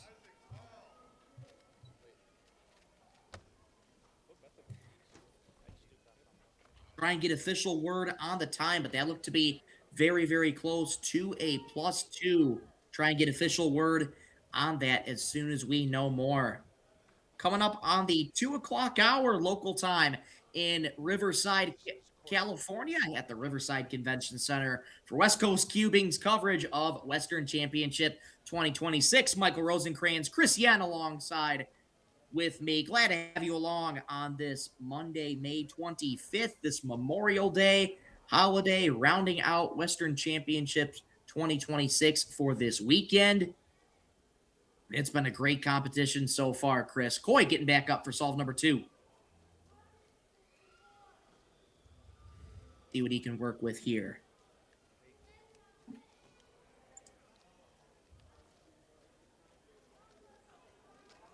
White cross for Coy. Very quick turning. Kill keeps going. 559. Great bounce back from Coy. Yeah, it looks like this scramble has a lot of blocks to work with. I noticed immediately though on white that you're going to end up, if you use that orange and green block, with a flipped edge. But Koi using some pseudo slotting here and EO in order to get away from that. That's a really good time. Absolutely justified pump of the fist for that time as well. Great solution from him.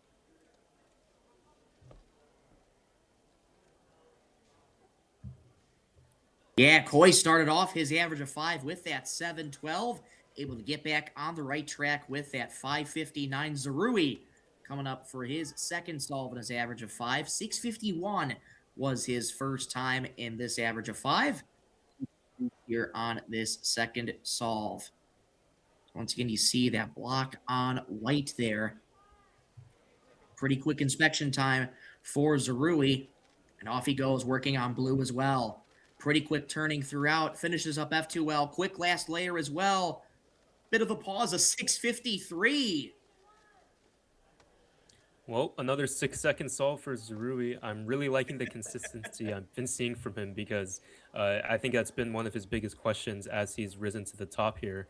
Very, very clean execution throughout, except for the AUF on the end perm, and I think that's kind of why he's shaking his head a little bit. It's very uncharacteristic for solvers at this level to not predict their AUF for PLL, so probably pretty disappointed with that, but a good time nonetheless. No doubt. We did get official word from our very own Manu Singhal that time that was in question for Bendy was indeed a +2. So Brendan on his second solve will now have recorded an 839 And here's Max going up for his second solve in his average of 5. Started things off blistering with a 548 for Max. Looking to continue on that pace as he works on scramble number 2. Working on blue as well. Lightning, fast turning, little locky. On the last layer now, a 589. It doesn't matter if there's lockups. Max is going to find a way, and he found a way there. So it looks like blue is the choice for everybody on this next scramble. And yeah, there's a lot of blocks on blue, so people can take advantage of those to make some extended crosses. A little bit of a bad last layer there with the lefty that we saw Dylan, excuse me, in his average 2. And he also ended up doing 3 U primes before the PLL. But again, it's Max. The fluidity is always there. 589 is exactly what he gets. 2 5s for Max, and here once again comes Brendan Dunnigan. That second time was ruled a +2, so Brendan working with so far a 604 and an 839.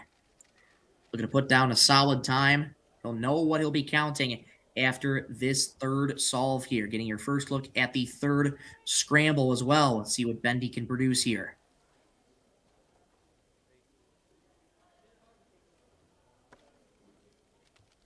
Really using his time looking up all around. Orange cross the choice here for Bendy. Pretty shaky in the hands, quick turning throughout. Pretty locky, though. Puts it down with a 733. That's what he'll be counting. Yeah, it was really shaky turning there. Orange did seem like the best choice here because white and yellow look pretty awful once again. It looks like Bendy's turning isn't fully there in this average, but he's lucky that his times are still kind of in the low 7 range, which is what he needs to make the next round. But it seems like in this group, Bendy is the one that has to deal with some early adversity in his average. Zarui back up for solve number 3. And sitting right next to him, our very own Lucas Aubin, getting ready to go in this group as well. Big shout out to Lucas for his tireless work on the production team this entire weekend. Running a live stream certainly isn't easy, especially for long hours during the competition. So again, to Lucas and all of our wonderful crew bringing you the coverage, it's certainly appreciated. Zarui going up for solve number 3. Red's the choice him for Zarui. Pretty quick turning throughout. Finishes up F2L there. Locky last layer, an 8 flat for Zarui. And interesting that he chose to do red cross here because it, at least from what I can tell, red cross doesn't seem like the best choice either for this pretty bad third scramble. But once again, it's the last layer lockups that are kind of killing Zarui in his solve so far. And now he has to make sure he doesn't count that 8. 6:53 is the time that Zarui is counting so far in his average of 5.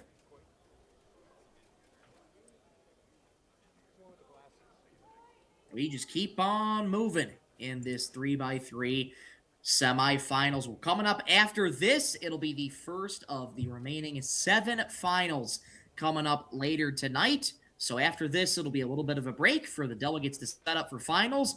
And then in this order, it is Scube, Pyraminx, 4x4, 2x2, one-handed, 3 blind, and then the marquee event 3x3 finals with the head-to-head format. That's what's coming up later this evening. Koi getting ready for his third solve in his average of 5, a 7 and a 5 for Koi here. Able to get back on the rails, and he's looking to put down a good time here for solve number 3.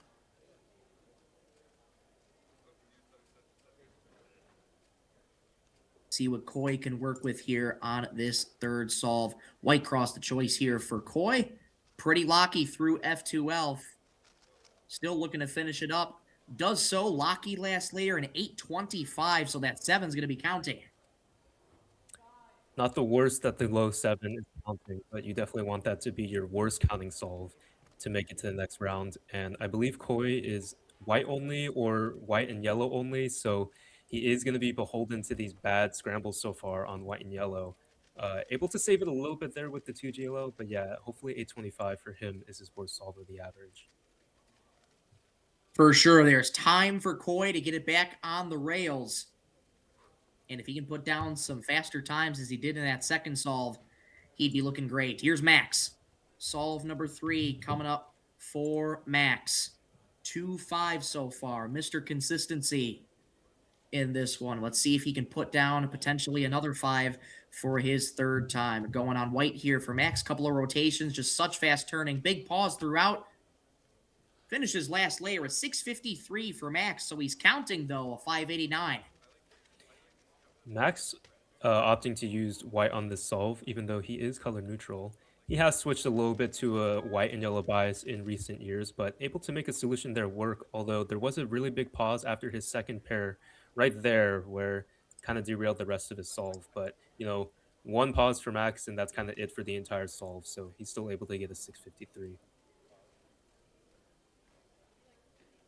Max's first 6-second solve in this average of 5. Able to get to the second round with an average of 560. And just to give you context, that 560 came in the second round, and Dylan got through to finals with an average of 564. Here's Brendan for his fourth solve in his average of 5, counting that 733 so far in his average of 5. Let's see what he can work with here on solve number 4. Red cross the choice here for Bendy. Quick turning throughout. Pretty shaky hands, though. Locky last layer, 754. That's also going to be counting for Bendy. Well, now for Bendy, his worst possible average is 7.75, so that puts a good bit of pressure on him to perform in the last solve. Once again, white and yellow doesn't look like a very good start, but even on red cross, he does a rotation and then a rotation back, which you never want to do in any circumstance. And it just looks like the last layer turning for him is a bit locky and shaky. Still able to put down respectable times, but definitely a lot of pressure on him to do well in the last solve. Should Bendy get that worst possible average of 775, he would bump out Dan Tran out of the current 8th position as it stands right now. Dan sits there with an 796 average. Yi Chen Sheng just above him with a 764. So could be in for a tight race in the waning stages of this final group of 3x3 semifinals. Zarui back up for his fourth solve in his average of 5. 2 6s so far to start and an 8 flat on his third solve. He's counting a 653. Looking to get back on the right train here for solve number 4. Red cross here for Zarui. Pretty solid turning throughout. Finishes F2L. Quick last layer puts it down with a 687. So another 6-second solve for Zarui. Yeah, and the turning looked a little bit better there, but once again, not as flawless as he probably wants it to be. It helped a little bit that he ended with a T permutation, which is kind of like a warm-up PLO that you do all the time, so it can be more reliable.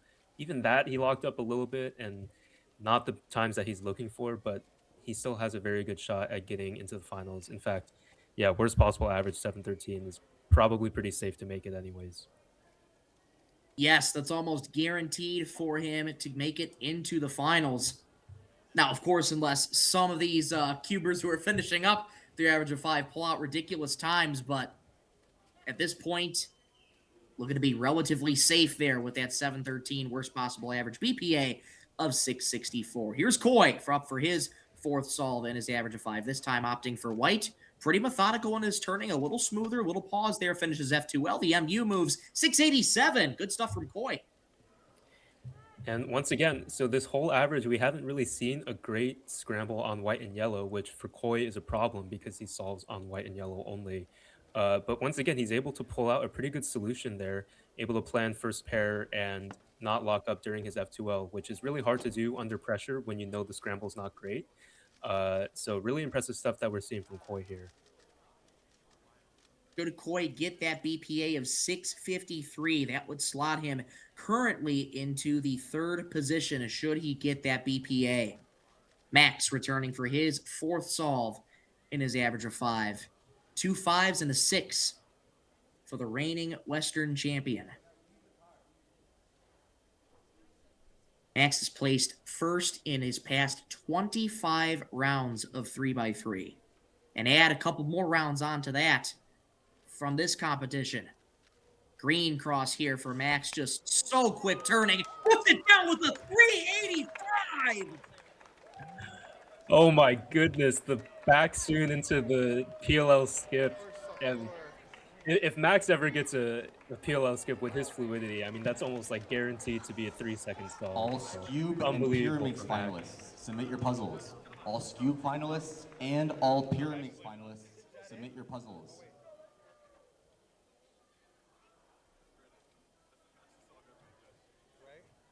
Yeah, look at that EO on green cross. Such fluidity there, 385. I believe that's the fastest solve of the competition so far as well.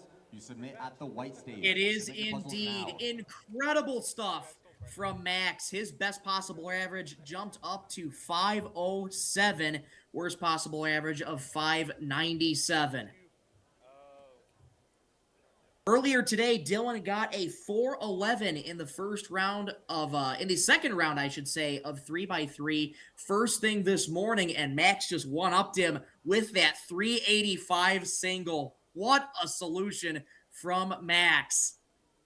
Brendan going up for his fifth and final solve in his average of 5. There you can see BPA and WPA at the top of your screen.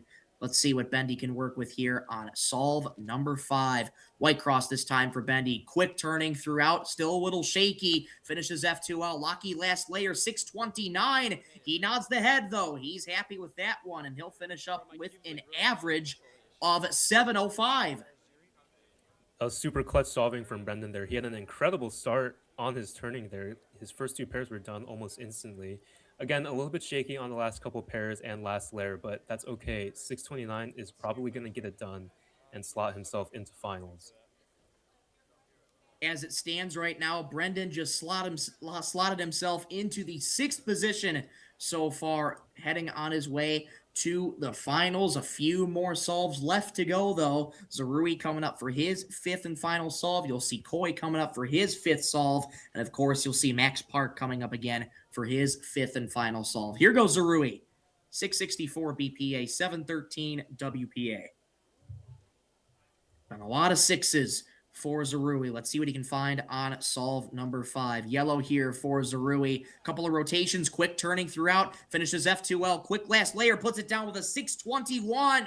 A good finish for Zarui. He slots into the finals with 64. The seats that is labeled reserved with the sign. Yeah, and the best possible average for Zarui, so 664. That's also going to bump Brendan Dunnigan down a spot.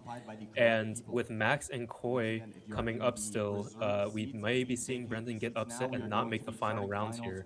It's all really going to depend on the times that Koi can put down in his final solve. Dan Tran is still on the bubble right now with that 796 average. Yichun currently in 7th right now. Bendy in 6th. Koi has one more solve to go in his average of 5. He currently sits in 5th right now, but he's got a BPA of 653 and a WPA of 741. And the only 2 solves remaining in this group are indeed Koi Min-Wen and Max Park. Here comes Koi.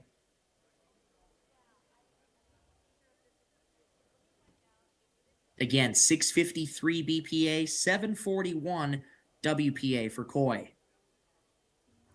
Time's been a little all over the place. That second solve, best of his average with a 559. He's counting a 712 and a 687.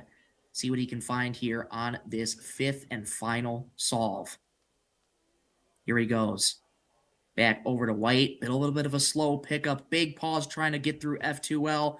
Big pause trying to recognize the case on last layer. Little Locky. Soft tap of the timer. 1085 for Koi. That'll lock in 741. Worst possible average. Yeah, and with the really large range between the best and the worst possible average, definitely don't want to be on the low end of that. So 741 is going to cut it really close. And you were right, his average was all over the place. He had a 5, 6, 7, and 8 going into that solve. You would have preferred he continued the sequence with a 4 instead of a 9, but he gets close to an 11 on that last solve. So really unfortunate for Koi. We saw some really good solutions from him in a scramble set that wasn't very favorable, but we may not be seeing him in the finals. Here's Max, 5th and final solve in his average of 5. There you see the best possible and worst possible averages at the top of your screen. See what he can find here on this 5th and final solve. White, yellow cross the choice here for Max. A little bit of a pause trying to recognize, making up for it. It is fast turning. 539. Great recovery for Max. Wow, that solution seemed really, really short. It looked like he was pausing a little bit, but all of a sudden his F2O was done. And now Max is going to slot himself, I believe, into first place, even though Dylan had such a good average with 5.64. He will indeed. Max slots into first with an average of 559. Dylan sits right behind him with an average of 564. And let's take you through the rest of the list here as we've just concluded the final solves of 3x3 semifinals. Let's take you through the list one more time. 3x3 semifinals goes like this. Those aren't fully updated yet. We'll read you the updated results here right now. Max Park in first with a 559. Dylan in second with a 564 average. Zarui slots into third with a 664 average. In fourth is Nancy Liu with a 678 average. And fifth place, you'll have Brendan Dunnigan with a 705 average. Koyman Wen slots into sixth place with a 741 average. Sebastian Stone slots into seventh with a 762 average with the updated results now in. Thank you to the production team. And Yicheng Sheng in eighth with a 764. Those are your top 8. Dan, unfortunately, bumped out of contention to advance to the finals, but those are your top 8 heading into 3x3 finals. Dylan had a great average, but solve of the round, Chris, 385 by Max Park. Yeah, there were absolutely fireworks in that round with the 385 and just a lot of good solutions that we saw from these top solvers. That was a really, really bad scramble set in my opinion. And for a lot of these top solvers, they really flex their muscles by showing what they can do even with those bad scrambles. So really good stuff to see from them. Absolutely. Well, that concludes 3x3 semifinals. We're going to take a quick break here, but when we return, we are now beginning the final rounds, the remaining 7 finals. And once again, they'll go in this order. Skewb, Pyraminx, 4x4, 2x2, one-handed, 3 blind, and of course, the marquee event, head-to-head finals. We're going to take a quick break, but don't go anywhere. Our coverage of Western Championship 2026 returns right after this.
There we go. Now I'm back. Welcome back, everyone. That was a very exciting 3x3 round, and we're going to get started with these Cube finals. We're running a little bit behind, so yeah, we're just going to basically get right into it. Let's send it to Dylan Govit to announce the finalists. Also, hi, Zach. I'm new. We're just setting up the shot right now. Let me jump this. With our Skewb final. There you go. Hopefully you can hear. You can hear Dylan. In your 16th seed from Southern California, Jason Zhang.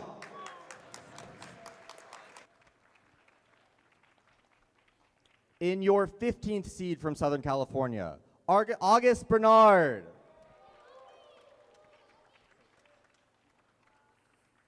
In your 14th seed from Southern California, Shiloh Despine. In your 13th seed from Southern California, Emil Lazarev. In your 12th seed from Southern California, Dominic Shoji. In your 11th seed from Southern California, Koi Min Nguyen.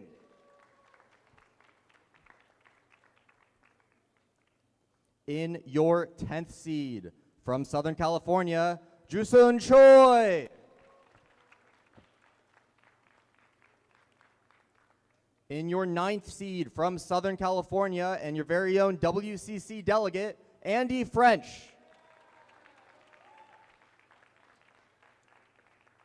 In your 8th seed from Northern California, Eli Valera. In your 7th seed, visiting the West from Australia, Joshua Almanza.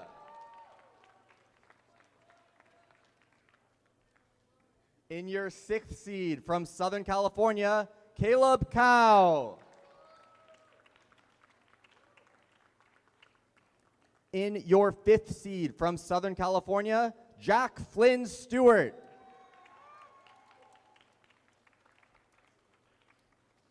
In your 4th seed from Northern California, he's the former state record holder, Sid Shivnath.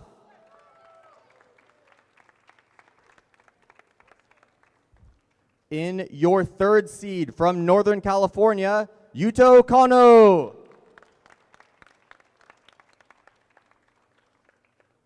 In your 2nd seed from Northern California, he's the defending Western champion and got 5th place at the last World Championship, Dean Jacob Adamo Suskind.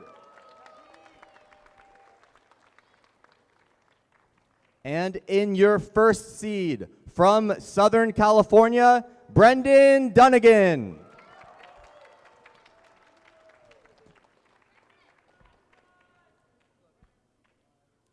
Good luck to all competitors. Runners, please bring out the cubes. And with that, we have begun the finals block here at the Western Championship 2026. We're going to get things kicked off with Scube. It's going to be a fantastic contest at the top, Zach. Brendan Dunnigan, Dean Jacob, Adamo Suskin, Yuto Kono, Sid Shifnath. All of these are guys who could win. And of course, the Western's podium, very, very coveted. The overall podium, very coveted. We got cash prizes here today. And welcome to the broadcast, Zach Rydell. Thank you, Manu. It's good to be here with you. I can still see us a little on screen. I think production has to slide the fader bar a little more. We're going to see Brendan Dunnigan go for his first solve in Scube finals. Brendan, seed number 1 coming into this. He solves 313, not too happy with it. Won the first round, but really I think anyone in the top 4 right now of our seeds, Sid, Yuto, Dean, and Brendan, are all really vying for that Western title. I feel like they all got a very good match into it.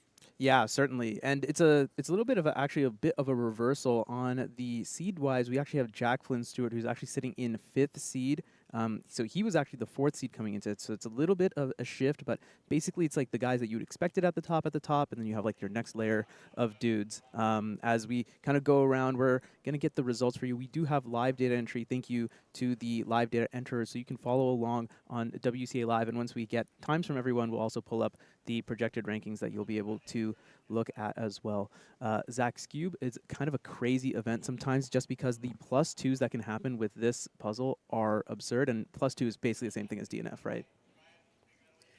Yeah, especially in these sprint events, adding 2 seconds to your time is basically a killer. It will be the worst solve in your average. We see Dean going here, 237, pretty clean solution there. That is the fastest solve we've seen so far off stream. Yuto Kono with a 403 on their first as well. Dean, as you heard earlier, 5th at Worlds 2025. And not just 5th, definitely. That's where he set his PR average as well, I believe, which is an insane time to set your PR average, isn't it? Yeah, I mean, when you're one of the best, nerves, I don't really know where I'm going with this, but being able to like hold yourself together for a round like that in such a big moment, truly impressive. I believe we see Yuto going for his 2nd right now. Oh, it looks like it's just too long of a solution. 332. I mean, he's keeping himself in it, which is nice, but he did have a 403, which is the slowest of our top seeds. As, yeah, we have 4 results in. Dean, 237, you saw that. Sid off to the side, 301. Brendan, 313. Yuto, 403. And then coming up with another 3.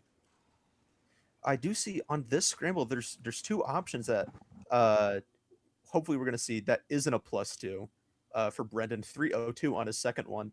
I saw two major options there. There is like I guess a 1x2 block is the equivalent for on red and on white. Not sure if the corners were solved or if any of our solvers are using EG2, but at least some points to get going on a potential layer. Sid solve number 2.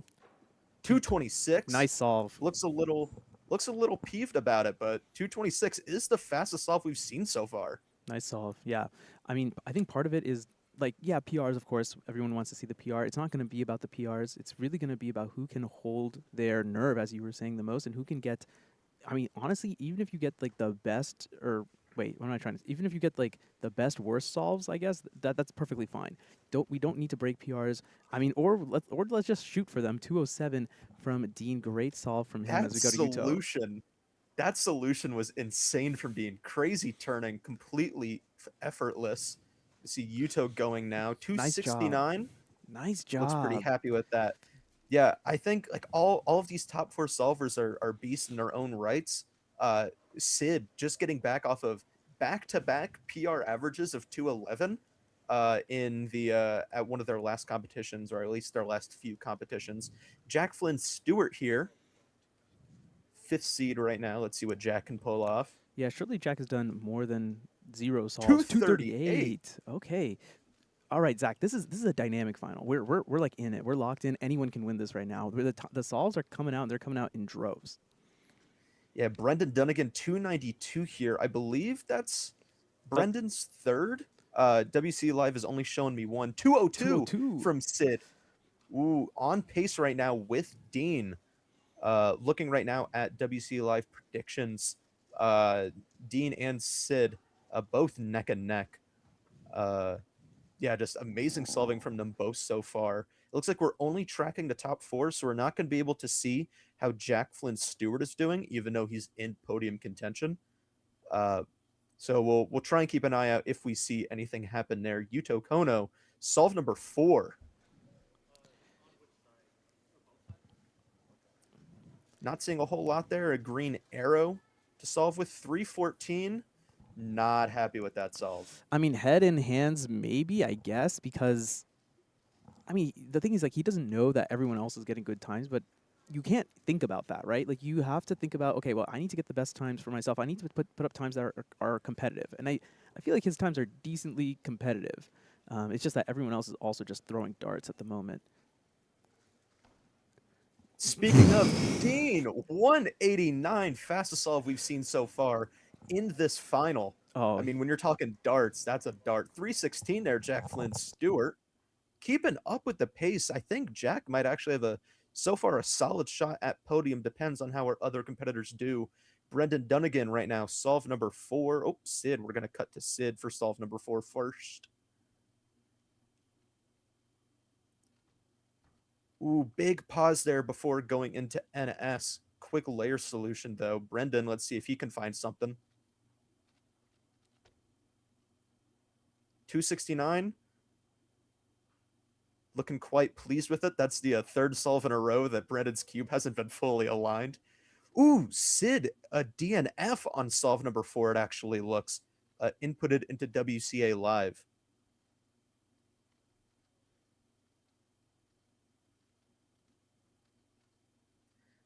Not sure if my co-caster Manu Singh Hall has left me, but that's okay. Hey, I'm still here. Brendan looks. I'm still here. Oh, I just haven't heard you talking, man. No, I'm still here. I see a little mute indicator, so I was wondering. No, we're good. We're here. Yuto Kono, solve 5.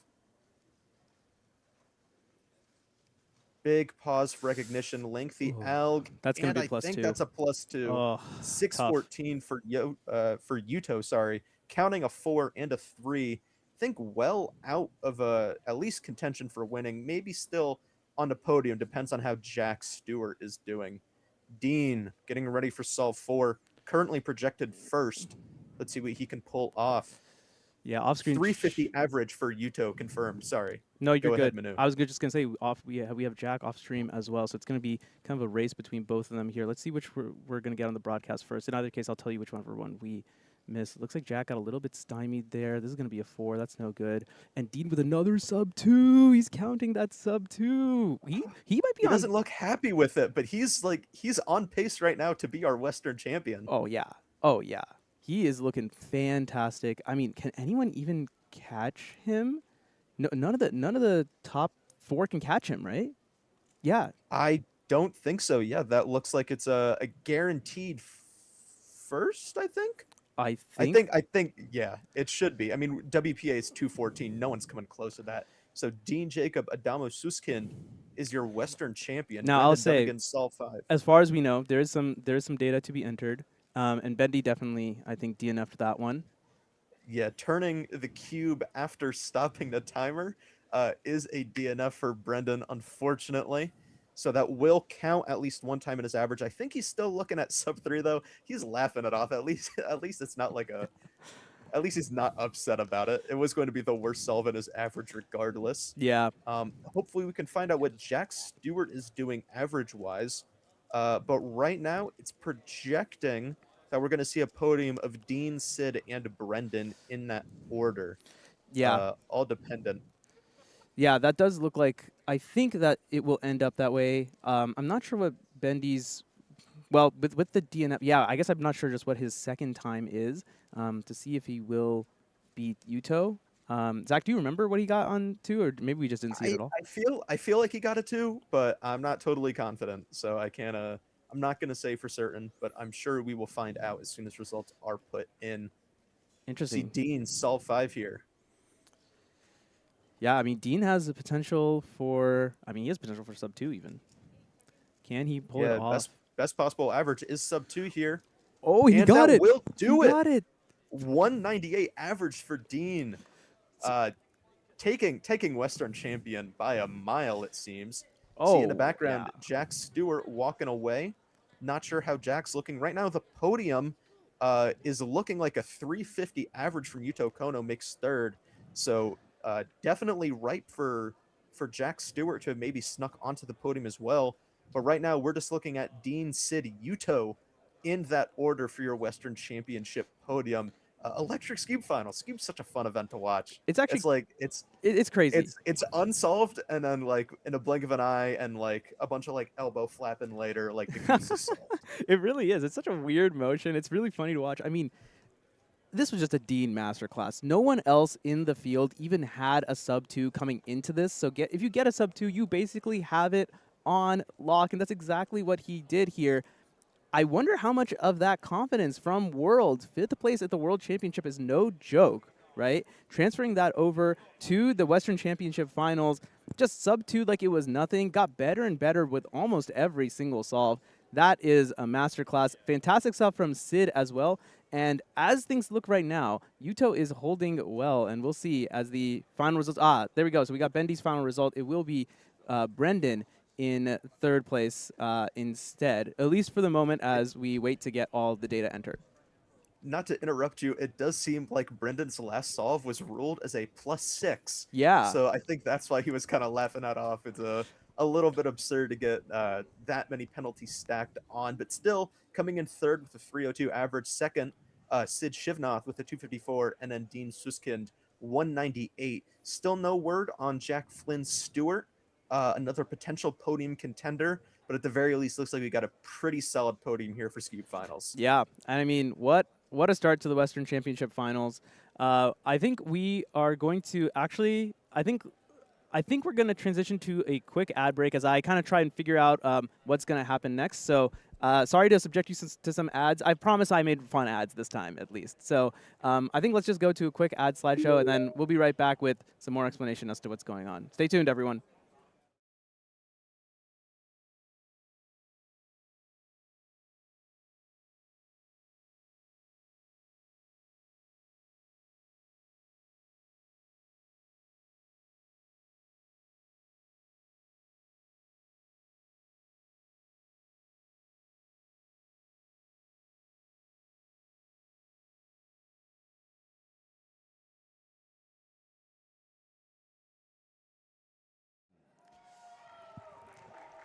And we're actually back, everyone. We're actually just going to go ahead straight to Pyramix Finals. I actually thought that there was going to be more stuff that needed to be sorted out, but Dylan Govic, Ruby Lou in the background, they don't get the attention that they should, but they have been doing an incredible job as head organizers, making sure that everything is running as smoothly as possible. So shout out to them. Elijah Gabriel Retz.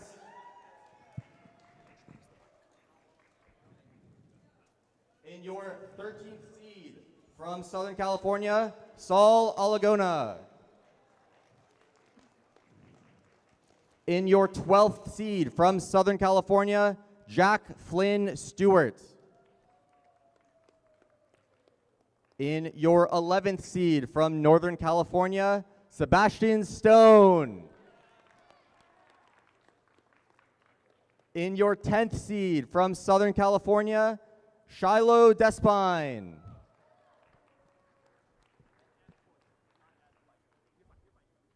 In your 9th seed from Southern California, Eileen Vo. In your 8th seed from Northern California, Sid Shivnath. In your 7th seed from Southern California, August Bernard. In your 6th seed from Southern California and your very own WCC delegate, Franklin Pham. In your 5th seed, visiting the West from New Jersey, Mariana K. Lee. In your 4th seed from Southern California, Daxton Westlake. In your 3rd seed from Northern California, Lucas Kim. In your 2nd seed from Southern California and your defending Western champion, Brendan Dunnigan. And in your 1st seed from Northern California, he holds the national record single for India, Rishikesh Kakaki.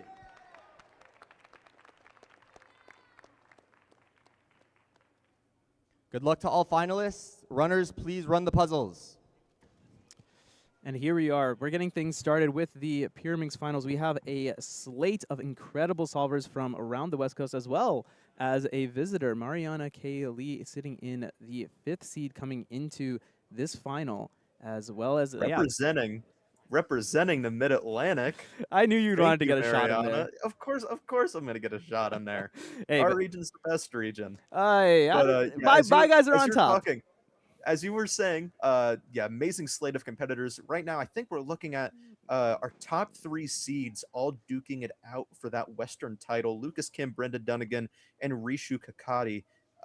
Amazing solvers. We did just see Lucas with a 229 PR average in the first round. Brendan Dunnigan, all-rounder go, I think is fair to call him.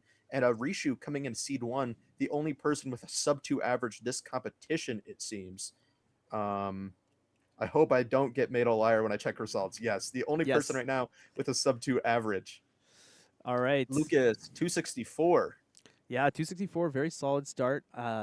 Lucas actually in round 1 of Pyramix broke his PR. It seems like he hasn't been competing too much, but I mean, it's kind of incredible for your first competition back to be the Western Championship and get a huge PR like that. Incredible stuff from him. Shows that he's really come in prepared. And he was 2nd in that round overall, so definitely has the capability to end up on the podium. But I think if we're really looking at Rishu Kakati, he, like you said, the only person in the field to have a sub-2 average at all, and also I mean, he just dominated round 1 as well. First in both rounds coming into this, he's the man to watch. It's his title to lose, it seems. Yeah, we are seeing some time start to flow in. Lucas still at the top of the charts out of projected. Jack Flynn Stewart also with a 276. Good solving so far. More times coming in. Brendan Dunnigan inspecting solve number 1 here. Let's see what Brendan can pull off. A 4-tip scramble. Little unfortunate, it seems. Yeah, not a great start for the rest of the competitors. We saw Mariana get a 4. Maybe that's part of the reason why. Bendy Man, his turning just hasn't looked quite exactly the same. Did end up on the Western's podium, it seems. Oh man, you gotta love the swag from this guy. I was gonna say 414. he's taking it in stride. He's not letting anything really get too serious. Maybe overwhelm his nerves. Wow, there's a flipped edge too. This I do not like how the scramble looks. I know I'm not like the greatest at pyramids, but I can tell that this isn't great. But let's see. Rishu, big pause there. 246, not the fastest solve we've seen so far. Daxton Westlake with a 240. Lucas Kim 297 on the second there. Overall, looks like Scramble 1 seems to be a little bit of a test to our solvers' expertise if they can handle a bad scramble. Yeah, absolutely. I mean, I think so much about Pyraminx is like nerve control, especially with, again, it's so easy to +2, not to mention tip +2 is like one of the most tragic things that can happen. Here's Franklin Pham. He's a fellow delegate, goes to school at UCLA. Shout out to all the delegates watching. We appreciate all your hard work. Good to see him compete in this final. 4-0 for him. Not fantastic. I mean, he did get PR in the last round, which is awesome, so shout out. Yeah, thank you for the delegate shout out, Manu, even though I'm not there delegating this competition. Mariana Lee up here right now. Well known, she is a Pyraminx main event specialist, reigning from New Jersey. Solve number 2 for her. 267. It's got to be an interesting final for her because it's not a title that she can win. And so it's like, I wonder if there's a little bit of pressure off. But then again, she's put a little pressure back onto herself, getting 469. So it's kind of pressure ebb and flowing, a pressure wave, if you will, as we go to Bendy. I saw a 229 there from Daxton Westlake, currently leading the pack, it seems. Brendan's really got to pull this back in here after that solve 1. Big pause in a +2. Yeah, we were talking about it. We were talking about Brendan. it. Had to avoid major mistakes like that. I think Bendy's just looking forward to head-to-head finals, perhaps. I was going to say, a weight lift off his shoulders. Lucas Kim, 260. A lot of weight lifted off of Brendan's shoulders, seeing that he made head-to-head finals after getting really close, or at least he thought really close to not making it in semis. So a lot of that weight lifted. Brendan also earlier in this competition, 0.97 Pyraminx single, but +2 to unfortunately. So those +2s coming back to haunt him in this event. Rishu solve 2, using up all of that warm-up time allotted. Try and get ready, get those nerves out of the way. Rishu inspecting now. Competitors get up to 1 minute, so yeah, might as well use all the time you have. We're going to quickly cut over to Mariana during Rishu's inspection. 248, good bounce back single for her. She's going to need more stuff like that if she's going to stay in the race. Rishu, yeah, taking all the time, trying to figure out the optimal angle. Good solution from him. 205, that takes over the title of best single in the round so far and moves him up into first place projected. Yeah, that does put him just a little bit ahead of Daxton Westlake right now. 226 projected average right now out of Rishu's 2 solves, 235 for Daxton. Brendan, big lockup. That's and DNF. a DNF. Oh, but the 6-7 at least. I mean, I guess he's stoked about that. Yeah, Brendan definitely out of contention for any sort of title, even podium at this point. Yeah, no, he's out. He's out. Not sure we're going to see a lot more of Bendy in this final, unfortunately. For him, it's time to move on to the next final. He's got plenty more. Dax now, he's in second spot in the projected. Can he find the end of the solution? Not quite. It's going to be a 4. That's a step back. You do have 1 solve to give, but not really the best time to do so. Solve number 3 as we go to Lucas. To say, Scram 4 looks pretty good. I see a big block there on the back. 170 That's for pretty good. Lucas Kim. Yeah, I was going to say that puts him with a 274 worst possible average. There's not a whole lot here for other solvers to do to really kind of come close to that. We see a couple like in reach of that. But I think that kind of just takes it to just a couple contenders. Dominic Shoji finished up 333. Sebastian Stone finished up 433. Mariana, let's see what she can get on this scramble. 204. That's going to put her in a good spot as well. Yeah, you can definitely see that she definitely tried to turn like a lot more control there because she had that 4 at the beginning, right? Really does not want to count that. Basically the same thing as DNF at this point because she is trying to get onto the podium. She's going to get on to the projected podium at the moment with 1 solve left for her, 3 more for Rishu, 2 for Daxton. It is a race, and it's going to come right down to the end, I think, Zach. Yeah, there's a lot of range right now in Mariana's average. Best possible 240 average, worst possible 328. Best possible looks like it'll secure her a podium. Worst possible will put her far from it. So a lot of range right there in those times. Rishu getting ready for solve number 3 here. Currently projected first, but there's a lot that can change over the course of 3 solves. I mean, all it takes is 2 to make a bad average. So let's see if Rishu can stay composed here. You know, he's reminding me a lot of one of your friends, Michael Nielsen, huh? Yes, both Michael Nielsen and Rishu really love taking all the time that they can get for Pyraminx. Bendy got 136, by the way, off stream. Oh, amazing. And that was on Scramble 4 as well. Yep. So Rishu is not there yet, but Daxton has that scramble right now. Let's see if he can pull off something good on this. Rishu 190, solve 3. Give it a fist bump to Brendan, getting back to Daxton.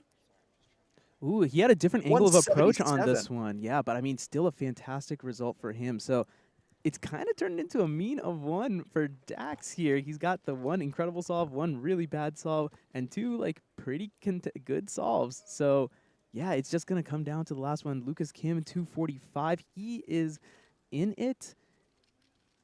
Right now, 256. Projected third. Mariana can do it. A 251 for her right here will put her above Lucas Kim. 251, the time to look out for. Looks to be a bit of a blocky scramble. Maybe she can find something. If she can match what Lucas did, then she can overtake him. Oh, and she can. She can. Mariana Kim sneaking her way onto the projected podium right now. That is a 204. That is best possible average for her of 240. Currently projected over Daxton, it seems. Yeah, they're both tied at 240, but I think because Mariana is in the clubhouse already, I think hers is counting a little bit higher. Actually, it looks like we don't have Dax's 1 in here for some reason. So we actually will end up with a bit of a better projected average than this. So actually, Daxton will move ahead of her. Yeah, but we do have confirmed Mariana is on the podium. She is guaranteed at least third.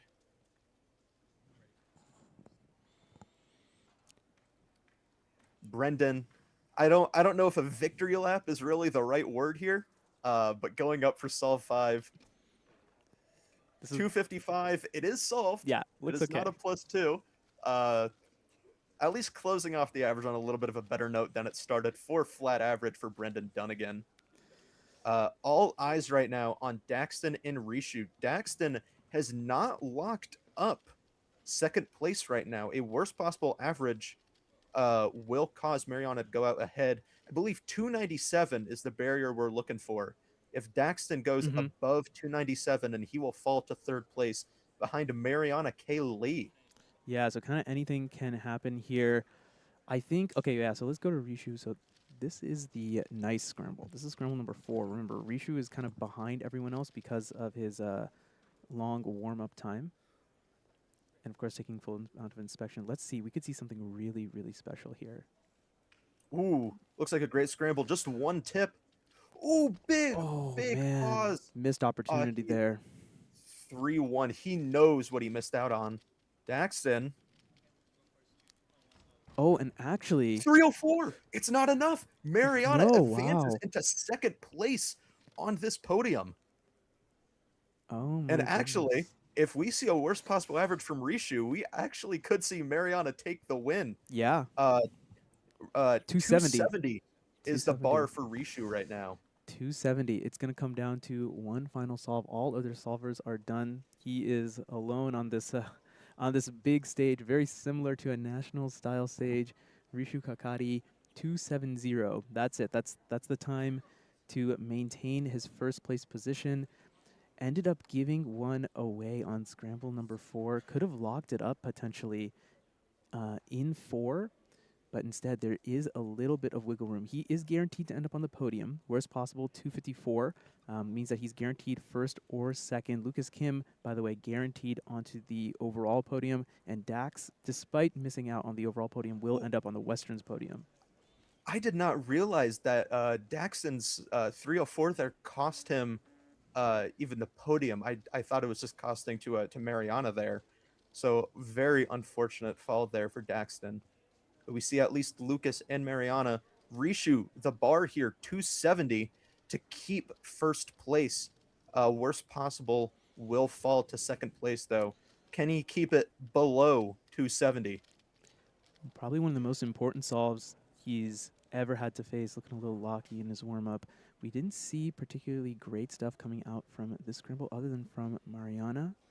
Everyone else looked to be doing middling to not great. But Rishu is the best solver in the field by quite some margin. Again, the only one to have ever gotten a sub-2 in official WCA competition, and the only one to ever have gotten a sub-1 in official WCA competition in the entire field. One more solve left. 2 seconds is going to separate.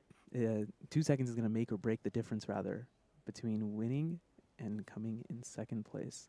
2.70 time to beat. Oh, wow. And what a master class from Richu Kakati. 156.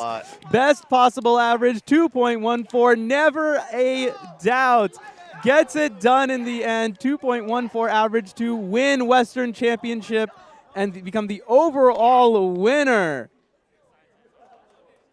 Yeah, Rishu is stoked. I mean, why wouldn't you be? Closing out your average, best possible average, taking home that Western title, reclaiming it, or like not really reclaiming it, but taking away from Brendan Dunnigan.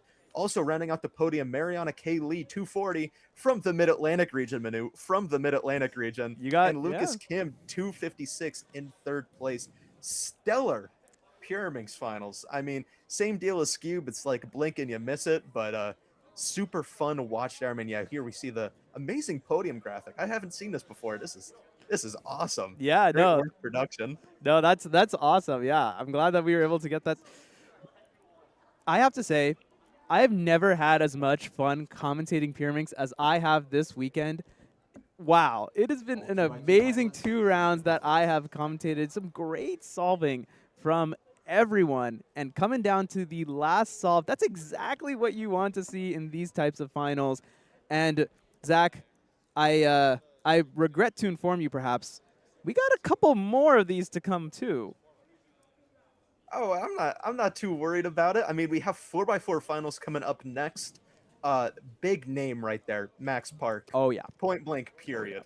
I mean, if you're enough said. If you're here, enough said. Like, let's hang up the mics, dude. We're done. Let's go home. Easy, 20-minute break. The results really speak for themselves. I mean, Western champion. Just God. Just got it. Yeah. But still some great names in the field. I mean, we're seeing Brendan Dunnigan, Dylan Miller. Ooh, sorry, got a little bit of a frog in my throat while speaking there. Gavin Torreflores, also Paul Mavi, Nicholas Sanchez, Kate Graham, bunch of names here. Yeah, we're calling up 4x4 finalists, it seems, but quite far and away, Max Park. We're going to take it over to David, introducing our 4x4 finalists. Dylan, let's send it over to Dylan. Dylan, whoops. You got this. Brandon Yee.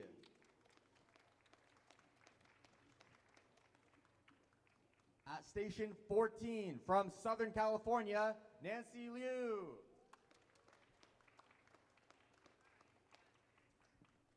At station 13 from Southern California, Jack Flynn Stewart.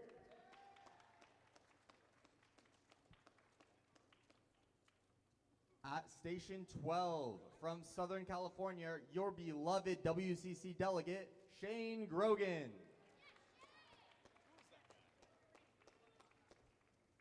At station 11 from Southern California, Ethan Ye.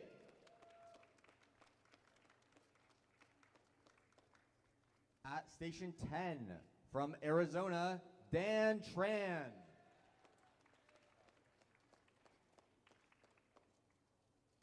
At station 9 from Reno, Nevada, he holds the Nevada state record for 4x4, your very own WCC delegate, Michael Larson.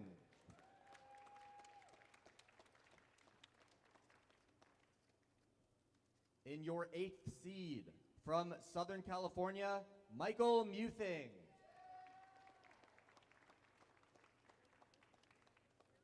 In your 7th seed from Southern California, Kate Graham.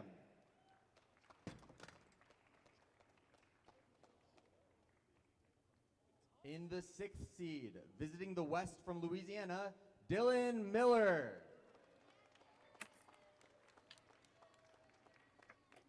In the 5th seed, visiting the West from Georgia, Nicolas Sanchez.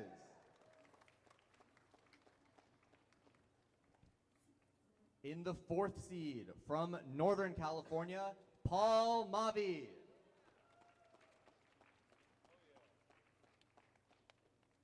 In the 3rd seed, from Southern California, Gavin Torreflores.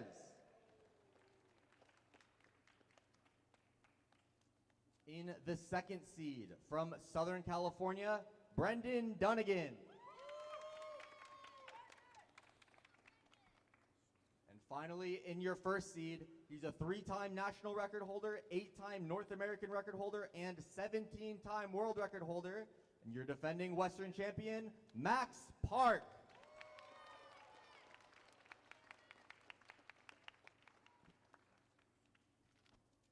Good luck to all competitors. Runners, please run the cubes. And there we are. We're ready to get started. Actually, Bendy's got his cube already, so we're basically good to go. I mean, the story is all going to be about Max Park here. He is potentially on a revenge tour. He's lost his 4x4 world records. We could see another world record go down here at the Western Championship. Manu Singhal, Zach Rydell on the mic to bring you the greatest of action from here in the West, the best in the West, some might say. And you can't talk about the best in the West without talking about Brendan Dunnigan. Looks like he actually fumbled a little bit on this 4x4 solve, so maybe not the greatest start to his 4x4 final. Yeah, since entering today's finals block, Brendan has really been off his game, taking it all in stride, laughing it all off, but we saw quite a poor performance, it seems, from him in both Pure Minx and Scube. 27 air for Brendan Dunnigan. Not off to a bad start, but definitely not performing how he's been wanting to in this finals block. Paul Mavi, 29-27. Of course, the main story here is Max Park and what can he do. But we also have the title of, I guess, Western's runner-up, currently in a battle between Brendan, Paul, and why am I blanking on a name? Gavin. Yeah, Gavin, I mean, a huge PR from him, 26.72. His previous PR was 28.19. Wow. At that level, getting a PR that massive is insane. I mean, if he gets something like that again, he's going to put himself solidly in the race. You're talking about what can Max Park do. What can Max Park not do at this point? I mean, just an absurd solver. You can see it. He flipped at 7. He flipped at 7 into his edges a little bit pausey, more pausing than I would have expected. Solidly into 3x3 stage now. Let's see if he can avoid the parity. Yeah, just the PLL parity, and it says sub 20 solve to open his account at Western Championships 4x4 final. I was going to say, not just sub 20, but pushing sub 19 there, 1904. Amazing start to his average. We did see him with a 1988 average in the first round, so definitely looking to be reclaiming his 4x4 records as soon as he can, but at very least the Western title. Brendan Dunnigan starting off solve number 2. Yeah, he's going to want to bounce back a little bit after getting the 27. I think maybe I misunderstood before. Is he making his yaw edges on E? Yeah, it looks like he's edge pairing on E with the cross on bottom, and then rotating to do centers instead of opting to just flip at the same time. But 27 for Brendan, it seems to be paying off. Off stream, Nicolas Sanchez, 23.62, and the Tung Tung Tung Sohor hoodie, maybe granting him great luck, even though not residing in the Western region. The hoodie's been making its way. We saw it on Brendan a little bit at this competition. We've seen Zane Kanani from the Mid-Atlantic region rocking a hoodie. Maybe it's good luck. Maybe it's hidden tech that we just don't know about. Oh my God, dude! We don't that are good at clock. We don't need this invasive species in the West, man. That's all I'm saying now. If it works with the competitors, I'm all for it. It is what it is. Yeah, it looks like we're gonna looks like he got actually a little confused on edges, and this is whatever it is. It's not gonna be the 23 from before, and actually, it's not even close to sub 30 pace. Yeah, I was gonna say, I think we're gonna be lucky to see a 35 here from Nicolas Sanchez. Even more, speaking too soon, a 30, 40. 40, 52, not matching that pace, unfortunately. But it's just one bad solve. You're allowed to have one bad solve. Let's see if he can pull it back through. Max Park started off his average 1904. Let's see what he can get on solve number 2. Warming up that PLL parity. Let's hope he doesn't have to deal with it. Paul solving off stream. I'll update you with what he ends up getting. He is 25, 26.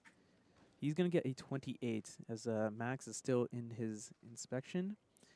1904. The question really is how big is the gap between first and second going to be, and who is going to slot into that second place spot? Dan Tran is there at the moment.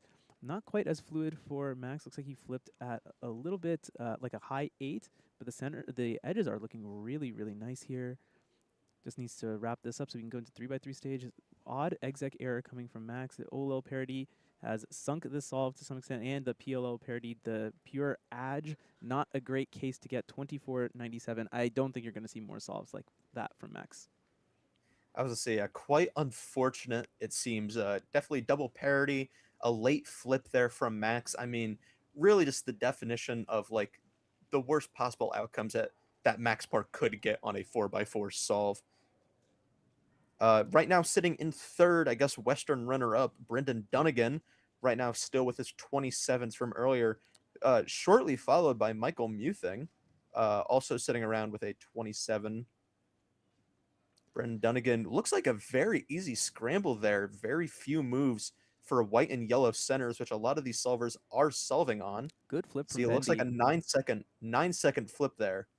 Yep, you got that bang on. You can read that little timer. That's pretty impressive. This is looking really good. His edges are looking fluid onto solidly 3x3 stage now. I mean, this is like bread and butter. OLO parity, a little bit of a downer. No PLL parity though. 25.66, good comeback solve from Bendy. He is in the race. Like he's announced himself that he's fully in the race.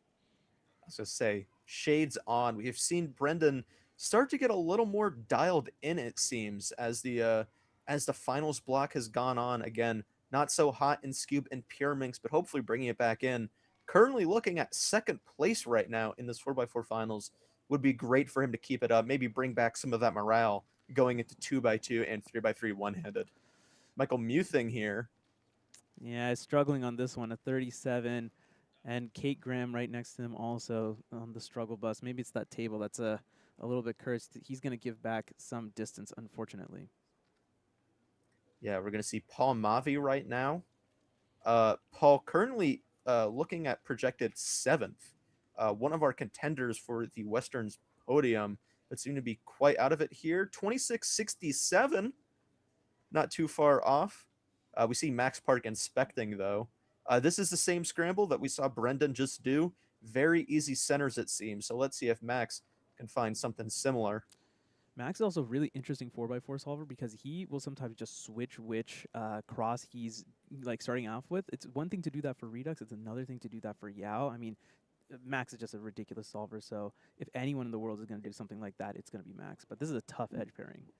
I was going to say, we saw another late flip there from Max, and edge pairing, a lot of pausing, trying to find the missing piece. PLL 25-10. Even worse than that second solve for Max. Quite unfortunate. Fortunately, I guess, still way ahead of the pack. I mean, we've only seen one solver get a single time better than him, being Nicolas Sanchez. So still quite a lot of room here for Max to reclaim his Western title. But definitely not way out of any sort of competition for reclaiming his 4x4 world record average. No, yeah, that's out of the picture at the moment, unfortunately. Shout out to Brandon Yee. He is 2 solves in and looks like he got PR 27-28 single. So shout out to he came in as the 15th seed. So great stuff from him to stay in the race. I also think that 28 from him was also PR single. So back-to-back PRs there from Brandon. Maybe someone to watch out for. Oh, he's not even Brendan in my Dunnigan. list as in like the top 20 seeds. So, yeah, I mean, amazing stuff. Wow, really showing up at the right time. I was gonna say it would Oh, be he didn't have a nice to sub see 30 single. Yeah. Wow. Yeah, and I mean, being able to get that close, hopefully on pace for a PR average, but maybe he can pull something off here. Brendan Dunnigan on 3x3 stage at around the sub 20 mark, pulling off 24.67. Brendan is Ooh. locked. The Brendan Dunnigan of Scoob and Pyraminx finals would probably be shouting 6'7", 6'7" while rocking his sunglasses, but he looks locked in right now. He is definitely trying to maintain second place right now in this 4x4 final. Yeah, it's an interesting race as we see Brandon kind of jump into the top 3. I think he's certainly done more solves than this. It's just more so like, you know, our data team needs to catch up. Of course, it's been a crazy set of finals as you've seen already. So, you know, we appreciate your patience as we get all the results in, and we also want to make sure that all the results are accurate, correct, official, all that. It is an official competition, by the way. It's good to know that this competition does matter. It is official, Manu. Max Park, solve number 4. Hopefully we can get things back on track here. And this is what I was talking about, right? Like this solve, he has 7-second flip, and he did that with yellow edges too, right? So like it's just crazy. I mean, pretty good edges overall. It felt like now into 3x3 stage, another OLO parity 3 in a row. Not the type of triple you want to hit, and a V perm at the end, 21.65. So some not great cases for last layer, and still close to that sub 20 mark. It's just amazing stuff for Max. Yeah, it looks to be basically guaranteed that Max Park is our Western champion. I mean, we all thought it would happen. Nicholas Sanchez looking to be on good pace here. Maybe spoke a little too soon. 28.75. That will finish out his average. Not sure where that puts him right now.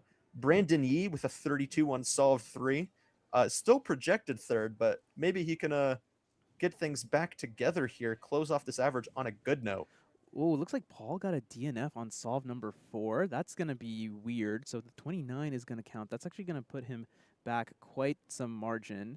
We're watching Gavin Torflores right now, 26 on the last solve, and he is going to be counting that 27. He also has a 31 counting. So depending on what he gets here, things are going to move around. Koi Nguyen now has moved into the top 3 projected as well. It's everywhere. It's everything everywhere all at once, Zach. I was going to say, Koi counting a 26.25, but also a 30 in the same average. Not sure how that's going to look, but that does average out to 28, which seems to be just enough right now. Brendan Dunnigan, solve 5. Can he keep it composed? Yeah, nice. Last 2 edges algorithm onto 3x3 stage. OLO parity. U-perm, 24.92. He is stoked. Yeah, I mean, that's going to be close to BPA average right there for Brendan. That is, I think, sub 26 still. Yep. 25.97. That's some quick math coming out from the one and only Zach Rattle. He's earned those glasses. Put them on, Bendy. A fantastic showing from him. He looks, actually, I think he's guaranteed to end up in second place. Western's runner up. It was looking a little dicey. Way to keep your nerve bendy. I was waiting for you to make a joke like that, but we're going to ignore that and go on to Max Park. Solve number 5. Brendan Dunnigan is now guaranteed to be on our podium. Not like any of us are really questioning that. Yeah, Max Park here. Solve 5. Not the greatest average that we've seen from Max Park in 4x4 ever, but maybe he can still pull out a good single here to wrap up the average and his Western champion title. Yeah, unfortunately, another slow flip from Max as he used blue cross here to start things off. So he's just kind of taking a victory lap. Fair enough. Max has earned it after all those amazing accolades Dylan had listed out earlier. A 23.38 will wrap up his 4x4 average here at Western Champs. A 23.33 overall. Behind his pace, he has high standards for himself, but a win is a win is a win for Max. Yeah, we are going to see Koi waiting for his 5th solve. Right now, Paul Mavi projected 4th at 29.34. I think, yeah, Koi is not guaranteed podium yet, as we're still waiting to see some more solves, but I think fairly confidently on the podium here.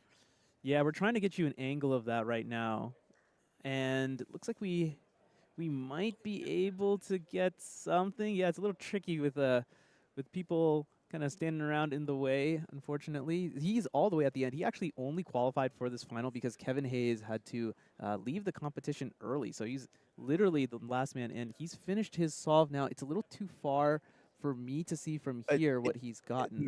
Mathematically, though, Manu, it actually looks like no matter what, Koi is guaranteed third. Yes. 29-22 average for Koi.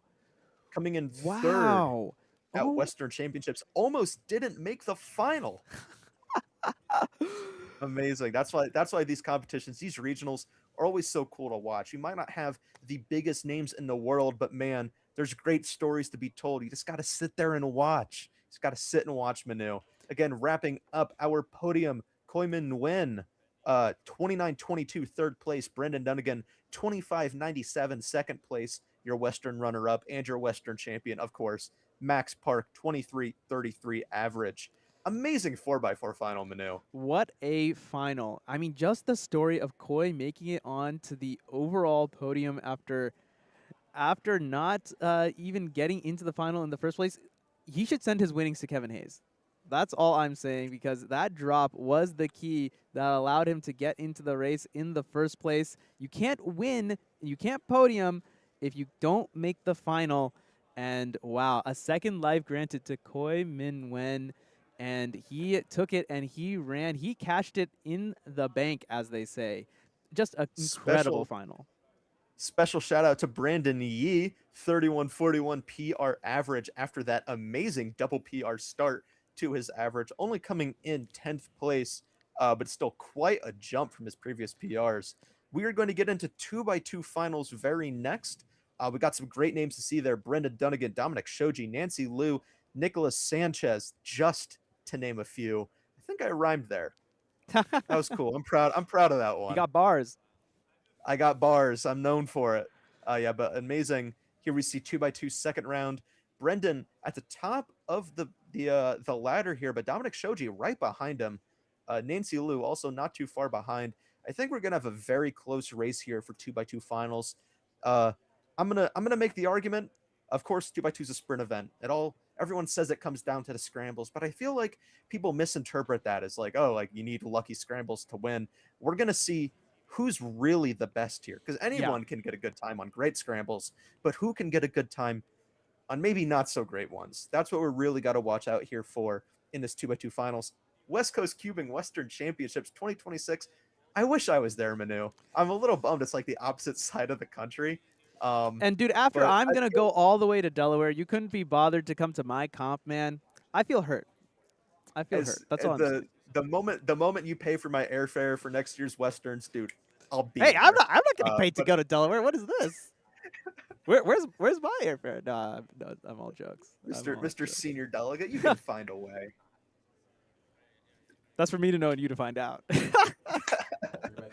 Anyway, we're gonna get amazing. Yeah, we're just gonna go right into it. Dylan is ready to call up the finalists, and yeah, let's hand it over to the one and only Dylan Govic. In your 16th seed from Northern California, Brandon Yee. In your 15th seed from Southern California, your very own WCC delegate, Andy French. In your 14th seed from Southern California, Koi Min Nguyen. In your 13th seed from Nevada, your very own WCC delegate, Michael Larson. In your 12th seed from Northern California, Zrui Cheng. In your 11th seed from Southern California, Jack Flynn Stewart. In your 10th seed, visiting the West from Louisiana, Dylan Miller.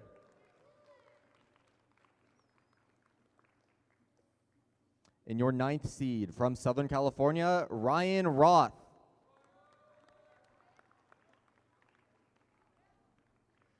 In your 8th seed from Northern California, Sebastian Stone.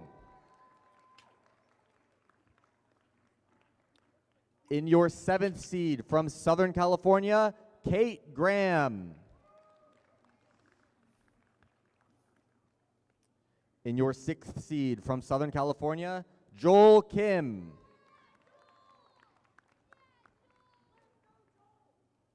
In your 5th seed from Northern California, Isaac Madro.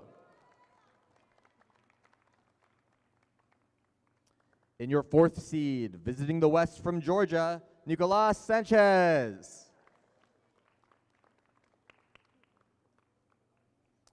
In your 3rd seed from Southern California, Nancy Liu.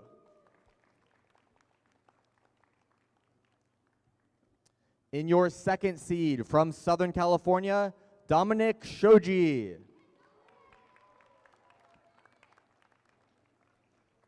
And in your 1st seed from Southern California, Brendan Dunnigan.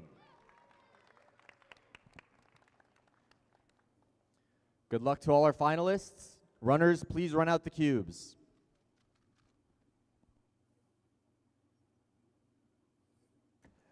And we are back with, once again, another crazy final. And let me tell you, Zach, 2x2 equals craziness when it comes to these high-level finals. I'm not sure we're going to have a chance to catch our breath, my friend. Yeah, I was going to say, really anything can happen with each solution only being a handful of moves long. It's really going to be make or break for these competitors if they can hold things together. But right now we're looking at our top 4 seeds being our biggest names. Dominic Shoji here. Solve 1, 192, doesn't look too happy with it. Yeah, not a good... Looks like a bit of a lengthy and locky solution there. Exactly, yeah. I mean, these top solvers, they're going to be picking multiple different solutions. And yeah, just the wrong choice there. And just didn't execute it that well either, unfortunately. Doesn't look like Nicholas Sanchez, 147 off stream. Ryan Roth, 186. Sebastian Stone, 146. Brendan Dunnigan, what time do we get to fill in there? Ooh, not a good one. 199. What? Yeah, not too pleased with that. Currently looks like all of our top contenders not even projected into the top 4. Oh, Nancy, 120 for Nancy Liu. Fastest solve we've seen so far. I spoke too soon. Great showing right there. So far, 167 there. Isaac Modro. Good stuff from him. Joel Kim, 157. All right. Okay, we got some good scrambles out here, my friend. Say got a very mixed bag of emotions. Some of our top level solvers, Dominic and Brendan, underperforming, maybe reading too much into the scramble, trying to find something that wasn't really there, or just not executing at all the greatest. Little unfortunate, but again, got 4 more solves and a 199 if you're in Brendan's situation, a 192 if you're Dominic. Not really the worst thing to have in your average. If you really have that greatness, you have that longevity, you can hopefully hold that out for the rest of your average. Yeah, and let me tell you, these solvers are great. They are incredible solvers. I mean, Bendy with a 116 PR average, Dominic with a 120 PR average. These guys have been in these types of situations before, and so you know they look calm. They look ready to tackle it. Dominic just ready to go. Yeah, seeing some nice blocks there. Seeing something on both yellow and white. Let's see what Dominic can pull off. Great solution. Great solution. 136. Pretty high move count. 137 there for Nicholas right behind him. Looked to be a decent move count, but doesn't matter how many moves it is if you can still pull it off quite fast. Brendan Dunnigan solved 2, leaving the shades on. He was taking them off for 4x4, but leaving the shades on for 2x2. Maybe this is a part of the generational lock-in for Brendan Dunnigan. Can he find the same solution? +2. +2. 146. That's unfortunate. That's got to feel real bad, unfortunately, for Bendy. I mean, he's still in it because definitely +2s can happen to others as well, but not really what you want to see. You've kind of let go of the reins of destiny, so to speak. That 199 being counting this early on to his average, yeah, you can tell he is not happy. He's trying to stay composed, throwing up fun messages to his friends out into the crowd. Nancy Liu started off quite hot on the first solve with a 120, best solve we've seen so far. Can she keep it up? Yeah, she's the leader at the moment, and yes, she can. 132. She is in the lead by quite some margin. These are some good times to be getting on solve 1, solve 2. Gives you a little bit of margin when it comes down to the stretch. As I say, both solves under Nancy's current PR average, 277 for Dominic. That means his 1.9 is counting from the first solve.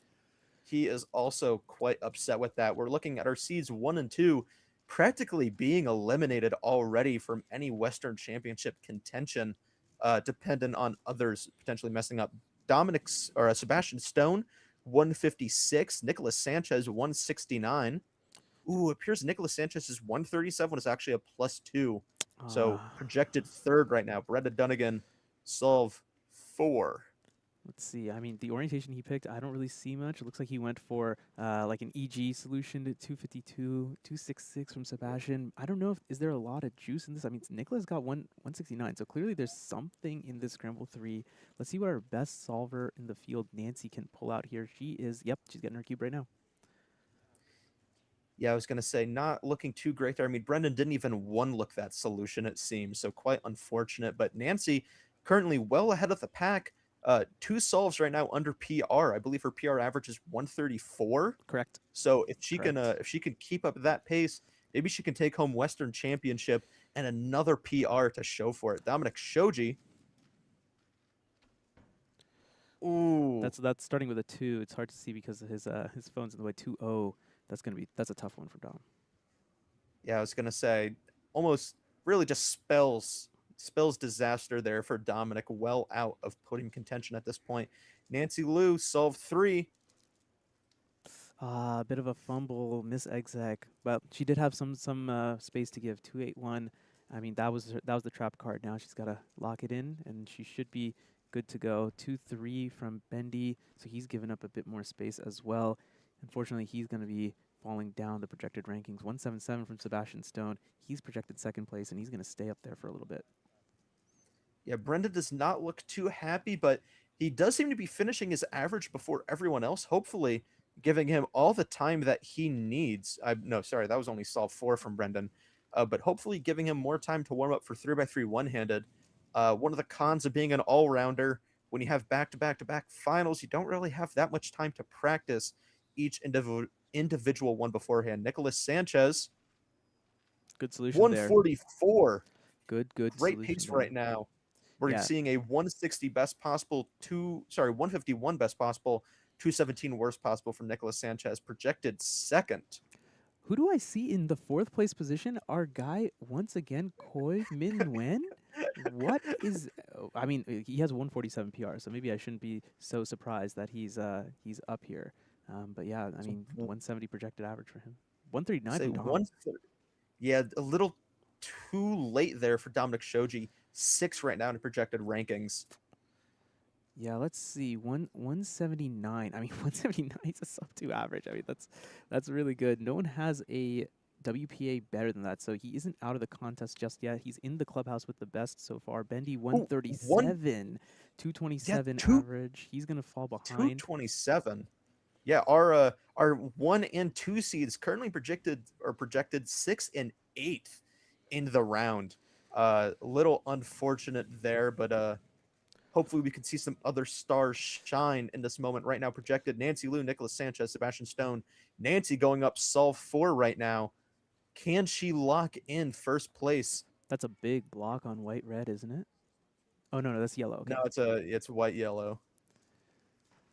110. 110. 110. She's on PR Nancy. pace right now. She's smiling. She looks happy about that. That is a fantastic solve from Nancy Liu. 121 best possible average, 178 worst possible. She hasn't locked up podium because of that 280 from the start. I'm not sure. Oh, we're looking. Who is this that we're seeing right now? We are that's trying to look at Koi. Koi, yeah, but we got a camera in the way, unfortunately. No worries. I think see what the rest of our pack. Nicolas Sanchez 151. That is a guaranteed podium. 155. Nancy Liu needs a 214 to stay in first, which seems super achievable for her, especially with how this last scramble seems to be. I mean, we see Nicolas Sanchez 151, Koi Min 174, Dominic Shoji 139. I'm sure Nancy's going to be able to find the same solution, and hopefully she can keep it together for a PR average. 150 is PR. 150 ties. Again, 214 or better, and she is our Western champion. Come on, Nancy. Let's get it done. 136. Yes. She gets PR average as well, I believe. Yes, a new PR, 129. Great solving from Nancy Liu. She is locked up the Western title here, 2x2, her main event. And she did it with a PR average in finals. Amazing stuff from Nancy. Wow. We also see a big fan of the bronze medal there, Koi Min Nguyen, 171, third place average. Man. Sneaking onto the podium when we least expect it, twice in a row, it seems. Nicholas Sanchez from Georgia, 155 average. And as we were talking about earlier, Nancy Liu, 129, PR average, Western champion. Amazing showing there from Nancy and all of our other competitors. Dominic Shoji, even with that average, just barely missed out on the podium with a 179. Yeah. Rounding out, we were talking too little too late, maybe not too little too late, because he was the defending Western champion actually, and he ended up back onto the Western's podium. So it's actually good grit from him to kind of stay in it, stay composed, so that he could just finish strong, and he's going to get his chance, he's going to get his name on the Western's podium from this year as well. Talk about Koi. He might be the guy to watch out for in the West going forward. I think just hasn't had a chance to attend as many competitions, I guess. But his nerve in these finals is crazy, going from the 14th seed to all the way up to the second place prize behind Nancy, who was, I mean, yeah, just an amazing solver in her own right. Oh, sorry, the third place, excuse me. Second place in the Western's podium. Wow, great solving from Koi, great solving from Nicholas, great solving from Nancy, great solving from everyone, great solving all around the world. Wherever you all are watching, you are a great solver. Well, if you can solve the Rubik's Cube, if you can't, join us. Clearly, it's a lot of fun. I was gonna say, said great solve there a lot. kind of wearing thin, but I mean, I can't blame you. That was great solving that we just saw there in 2x2 finals. Coming up next, 3x3 one-handed. I mean, we're looking at like Max Park should be looking close to wiping the field again, but we see some other great names in there. Micah Yeo, Dylan Miller, Brendan Dunnigan. Even if it looks to be maybe a little bit of a wash there for Max Park, it's going to be an amazing final to watch. Yeah, it should be. It should just be a spectacle. Actually, if you look at Max Park's PR average in OH, he actually set it at Westerns last year in the final. That was his first sub-8 average that he got. So Max is, again, like no stranger to these types of huge moments, incredible solving. We could see some sparks fly once again here at Westerns.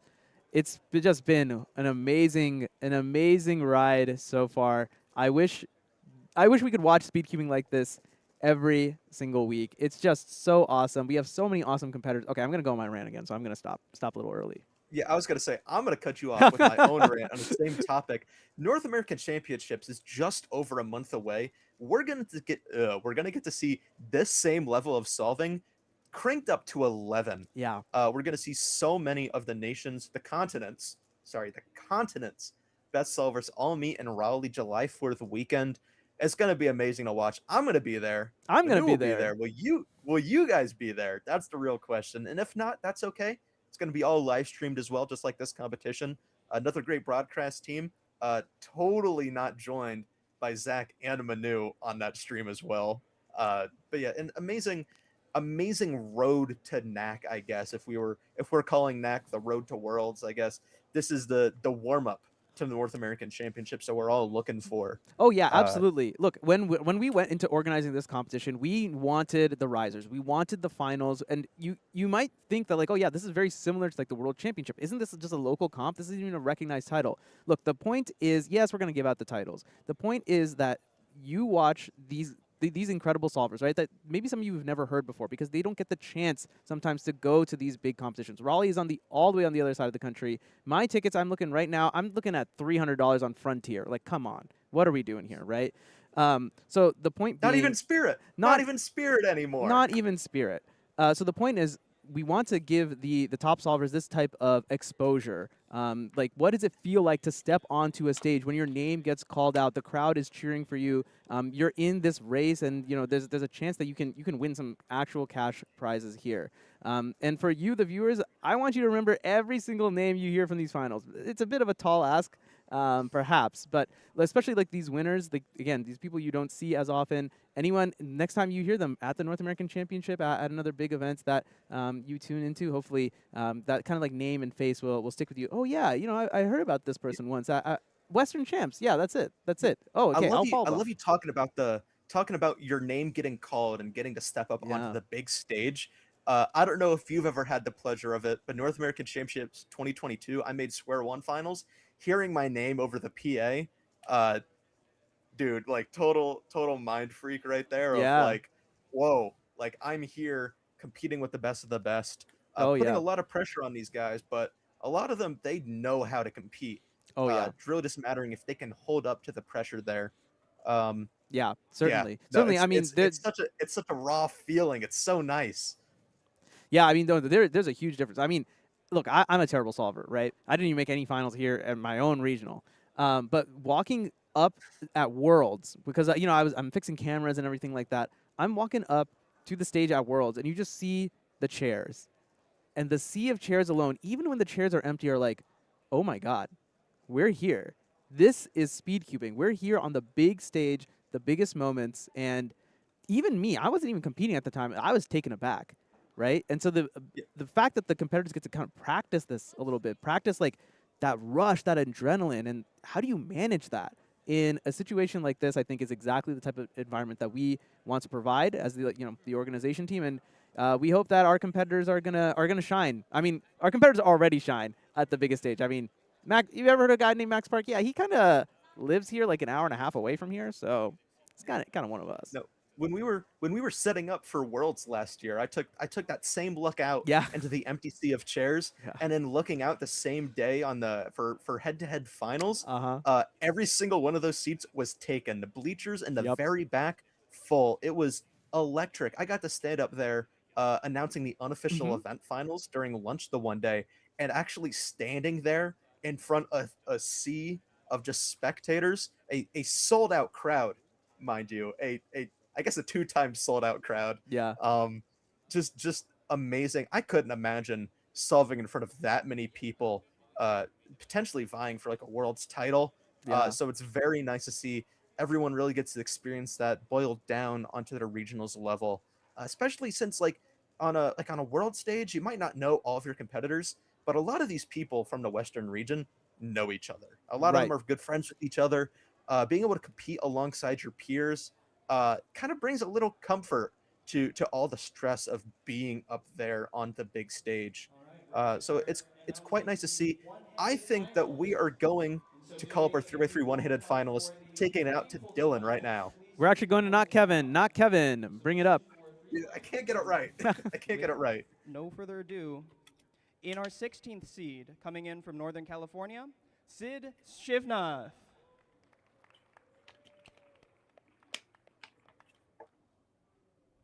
Our 15th seed, coming in from Nevada, one of our own WCC delegates, and holding the Nevada state record, Jason Ostiek.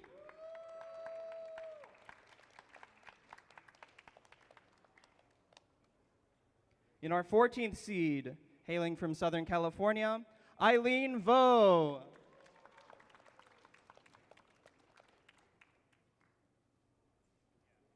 In our 13th seed, coming from Northern California, Eli Valera.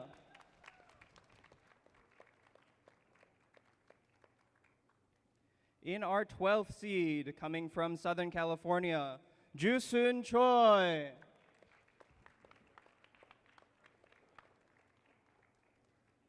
In our 11th seed, coming from Southern California, Sri Darchala.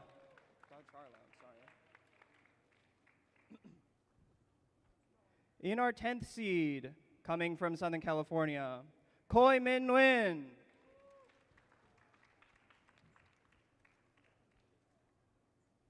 Our 9th seed, also from Southern California, Jack Flynn Stewart.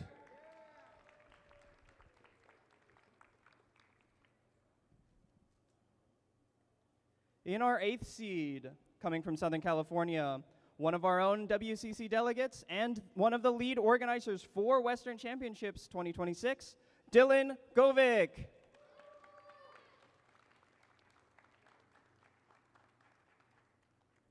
In our 7th seed, coming in from Arizona, Dan Tran.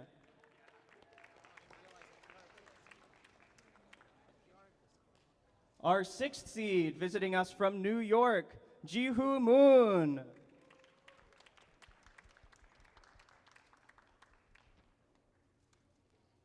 Our 5th seed, coming in from Northern California, Rishikesh Kakati.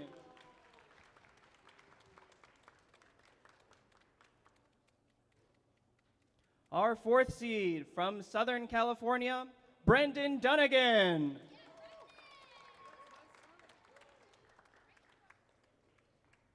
Our 3rd seed, visiting us from Louisiana, Dylan Miller.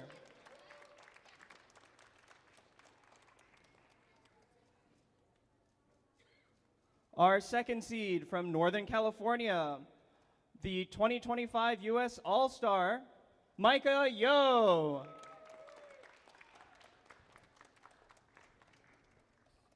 And in our 1st seed from Southern California, with 1 World Championship win, coming in 2nd at the last World Championship, with 10 world records and 2 North American records, our defending Western champion, Max Park.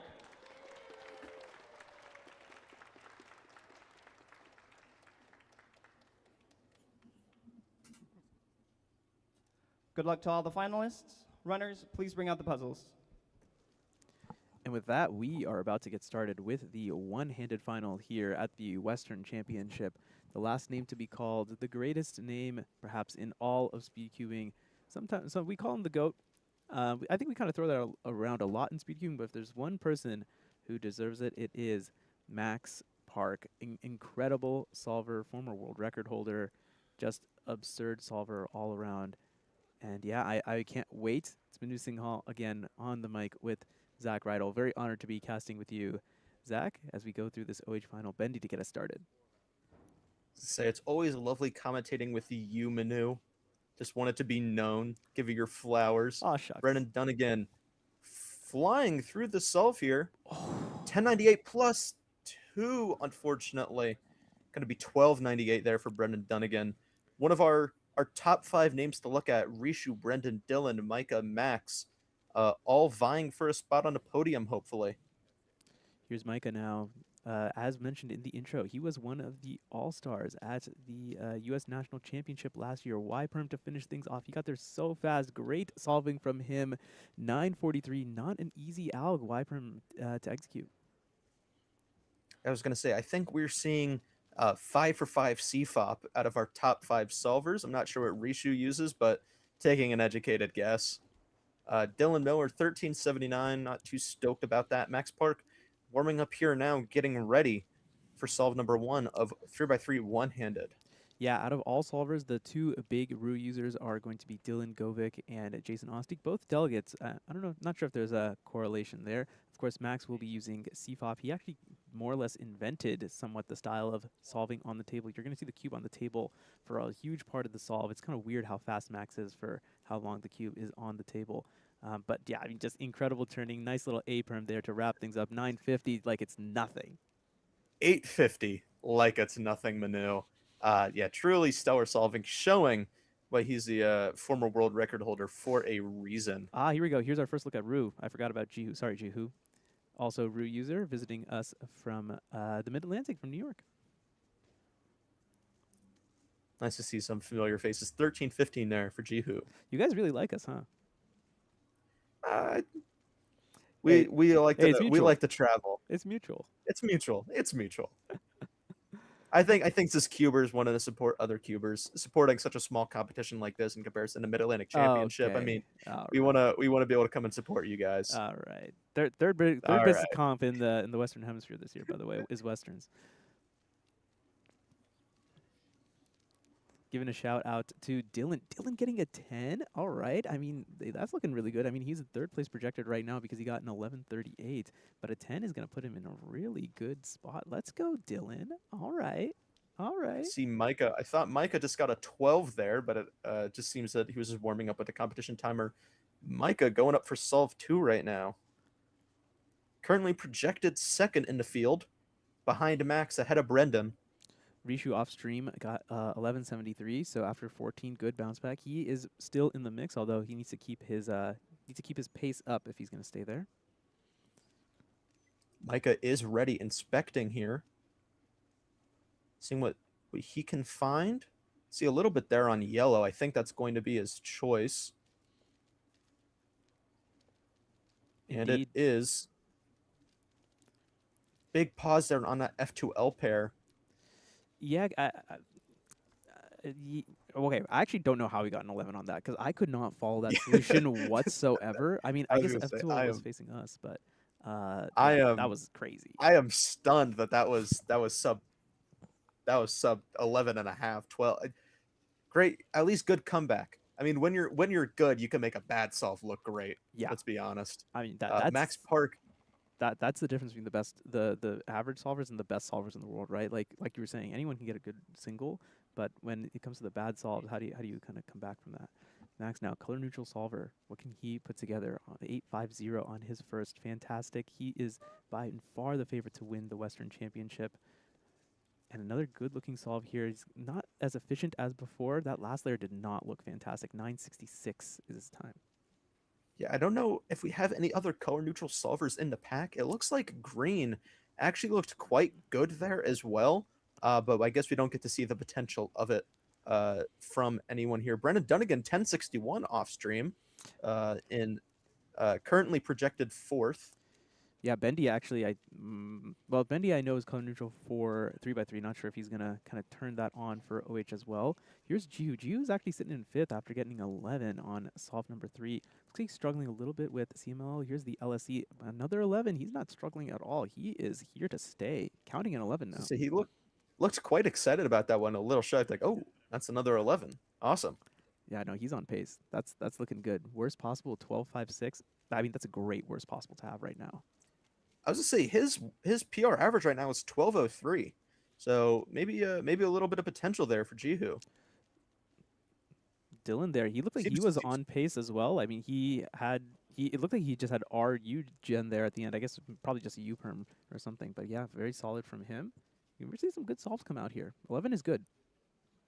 Brendan Dunnigan right now, solve number 3. Koi see with if an he can 11 reel as this well. back in. Is Koi gonna sneak onto the podium again? This time he was seated 10th coming into the final, and he is sitting in the 10th spot at least. So he's gonna need a little bit of a comeback here, Bendy.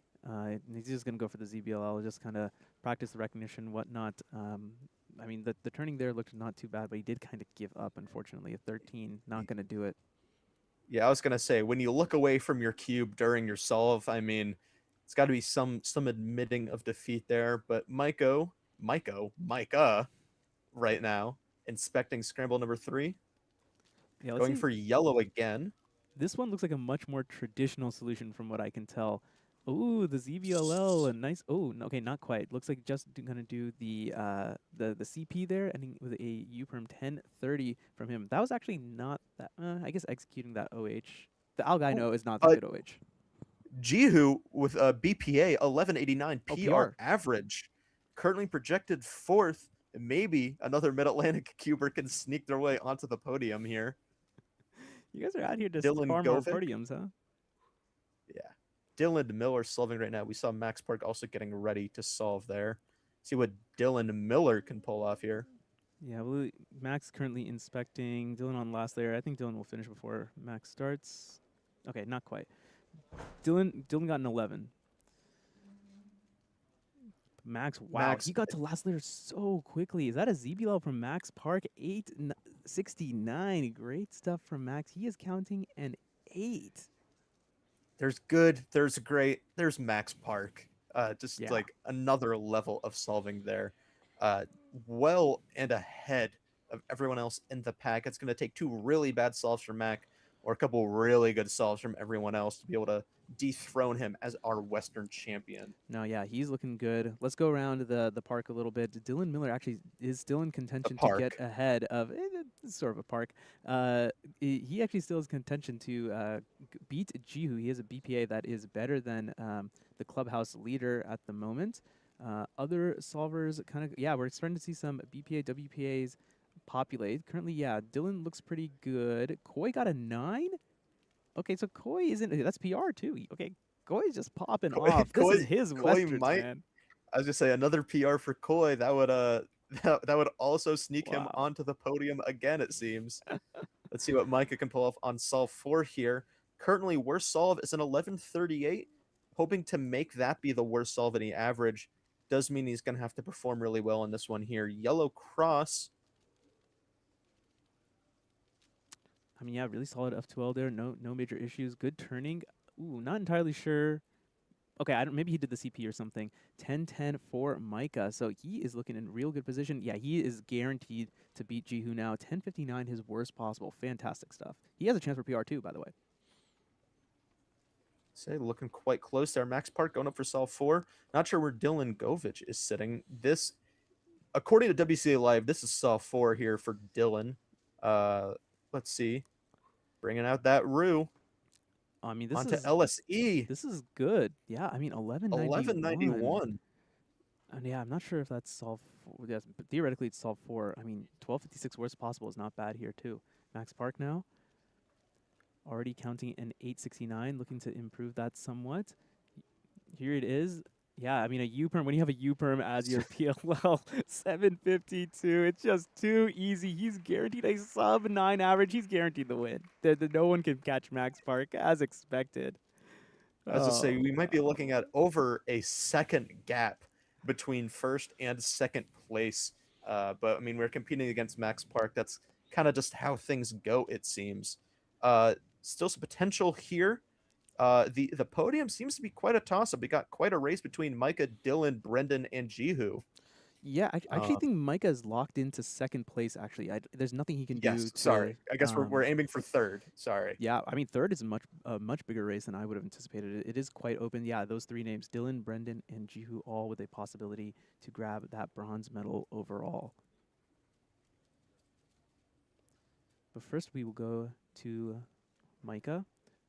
Off stream, looks like Brendan is starting his inspection as well. We will keep you updated with what he gets. That flipped edge there is going to be a problem for him. We're looking at worst possible average, I think. Oh no, stand me corrected. Wait, we got best possible average. 994 PR average. Benny got an 8. Calm. Got an 8. And Brendan is locked onto the podium. Wow. It is guaranteed we're seeing Brendan and Mike on a podium. For some reason, Max Park isn't guaranteed podium, according to WCA Live, but we all know that he's locked in first place before he's even done his 5th solve. No. Dots for Dylan to wrap up his Western Championship. That's tragic. He had PR potential. Couldn't quite get there. Orange cross for Max Park. It's been a great average. It's a guaranteed sub-9 average. It's worst possible. Who cares? Worst possible with a 1087 is still a ridiculous average. 895 for him, 994 for Micah Yo, 1121 for Brendan Dunnigan. It's not the Mid-Atlantic's moment, it seems, as the top 3 are all Western competitors. 2 all-stars, Max Park and Micah Yo, take 1 and 2. And he might as well be an all-star. The SoCal superstar, I like to call him, Brendan Dunnigan in the 3rd spot. 1 solve to go from Rishu, but otherwise, this is the one-handed final results for you all. I was going to say, looking now, thanks to Max Park's worst possible average and Micah's best possible average, the gap between first and second is less than 1 second total. So it's very good to see that happen. Amazing PR there from Micah. And Brendan being able to recover from that 12 and that 13. I mean, getting 3rd, an 1121 average with a counting 1298 is kind of bonkers. That's really impressive from Brendan there. Amazing stellar solving. Koi again with that 939 PR single. An amazing 3x3 one-handed finals here at Western Championship. Oh yeah, just a great final. I mean, it's actually great to see Rue get some representation. Top 4 for Rue is fantastic, and I mean, Rue had a chance to even get another member into the top 5. Just so great solving from those guys, being Jihu and Dylan Govic, of course. Max Park, Micah Yo, just fantastic. I mean, Micah with that 994 average, that moves him up quite considerably, actually. He was 86th in the world, and now he will certainly be in, I think it looks like he will be in the top 70 in the world. So that's a top 100 result that we all got to watch on stream for free. You're welcome, I guess. I don't know. I guess thank you. I should be thanking Micah, actually, because, I mean, just top tier solving. You had nothing to do with that, Manu. Actually, if anything, I think my commentary probably made it worse. So maybe I should apologize.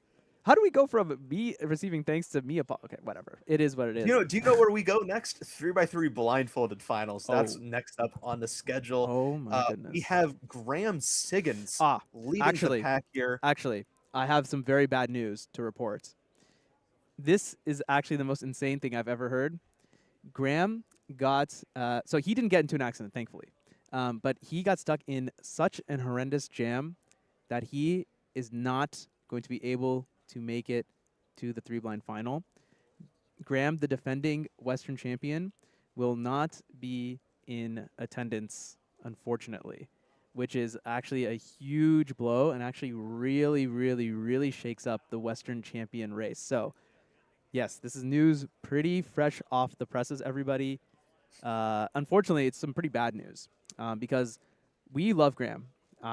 Graham is an incredible solver, and it is quite a shame that we are not going to be able to see him bring his skills and his talents to the stage here in Riverside. But on the other hand, like I said, it opens up the field considerably. Yeah, I was going to say, I mean, taking away the almost shoe-in for first place really opens things up. David Corrali, I believe, is Western as well. Kerry Huang, got to be seeing those two kind of gunning it out for a Western title. We do see Leia Zhang, Mid-Atlantic delegate for some reason in California, but also one of the top contenders going into this final. Gonna be quite cool to watch. I'm excited for it. Manu is talking to people above my pay grade. I made finals, apparently, because we're backfilling. So Congrats, Manu. I'll commentate this solo. It's fine. I'm sorry, everyone. I'm gonna try hard, I guess. My commentary? Nah, you're good. I like you. You're a good commentator. Wish me luck, everyone. Thanks, Manu. All right, good luck. Good luck. So I guess that leaves me here to commentate 3x3 blindfolded. Sorry about that. No, but we got quite an amazing pack to see here of solvers. Really are people gunning for the Western title, David and Carrie. Sorry, I'm getting messages from people that are just like, good luck commentating. But here we see the psych sheet of people, Graham and Michael Muthing, both dropping out, as we were just learning about Graham Siggins earlier. So our current race for the Western Championship title, now with Graham not in attendance, seems to be kind of anyone's game here. It's all just going to come down to what we can see out of these competitors. Gonna be quite cool to watch. I'm super excited for it. 3-blind, a lot more of a quiet event. So I gotta make the decision if I'm going to keep that quiet energy or maybe try and counteract that energy, make sure everything on the stream stays pumped up and ready to go. Yeah, bunch of big names here. But while I have the time, this is usually where Manu fills in the dead air, but I guess we don't have that. Let's look at chat. Anyone got any fun questions before we take on 3x3 blindfolded finals? Yo, Zach, get me in the booth from Sean Mack. I don't know if there's an open seat like right there. Sorry, let me get my thumb in frame. There's an open seat where Manu should be sitting, but I guess not. I don't really have a whole lot. I don't know what to do. I'm usually not left alone. It's a good thing that I'm not left alone in these situations because I will probably say something silly. Zach, are you a potato? No, I am not. But thank you. If I were a furry, what animal would I be? Cats. Cats are super cool. Cats are an awesome animal. Who do I think will win 3x3? I think Max Park. I think Max has got it. What are your square one tips? Pyraminx. That's the puzzle that has tips on it. Square one does not have any tips actually on it. Love the fit. Thank you. It is a lace button up. I wore it at Worlds. I didn't wear it at Worlds. I actually stole Sean Max and wore that at Worlds. This is my own because I love that shirt so much. Sorry, I'm just looking through. Thank you. I am like not that good at square one. I just got lucky that one time. What final am I most excited for at NAC? Square one, by a mile. Because I won't be competing in finals even if I make it, which is really gonna bum me, but I'm gonna be super stoked to be able to commentate that for everybody. Because it's like such a thrilling final. I mean, so many big names. Can I sing for us? No, but you can check out my record collection of amazing music. We got We Cool, Jeff Rosenstock, and Acid Rap, Chance the Rapper. Happy 10 years to Coloring Book, by the way, everybody. Max Park 255. Yes? No. This is 3x3 Blindfolded coming up here next. There's a reason that I don't read chat during live streams. That's right, y'all. PA Champ, you did not just get lucky. There's now competition for PA Champion in Square One. Xavier Yee is really making me step up my game. But when I was that, there wasn't. We're gonna send it off. I believe for calling people up. Can I get a thumbs up from production? Can you like stick your hand into Manu's window if we're going? We're stalling. I'm hearing from production. I guess we're going back to YouTube chat. Let's see. Am I going to organize NAC 2028 in Normal, Illinois? No, but if you're looking for a good band from Normal, Illinois, last final before 3x3. Doesn't matter. 3x3 Blindfolded, kicking it out here. 3x3 Blindfolded finals. At Station 16 from Northern California and your senior delegate for North America, Manu Singhal. Give it up for Manu, everybody. I might be muted. That's fine. In your 15th seed, visiting the West from New York, Jihu Moon.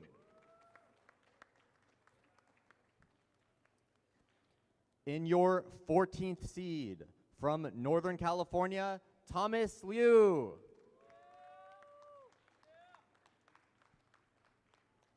In your 13th seed, from Southern California, Emil Lazaryev.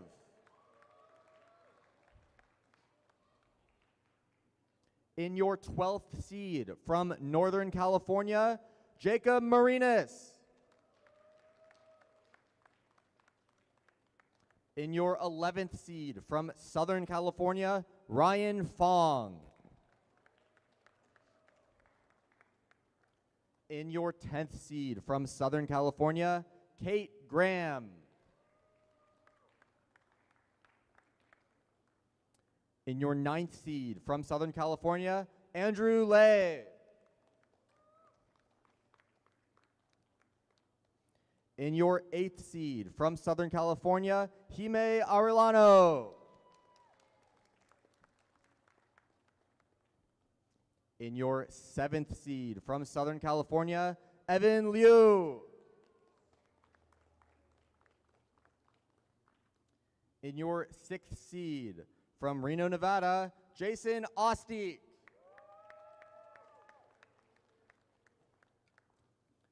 In your 5th seed, from Southern California, Andrea Nguyen. In your 4th seed, from Northern California, William Kamiyama. In your 3rd seed, from Southern California, Carrie Huang.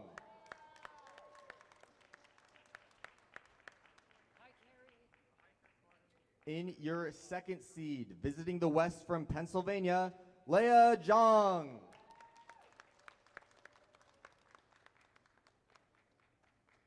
And in your 1st seed, from Northern California, David Corrali.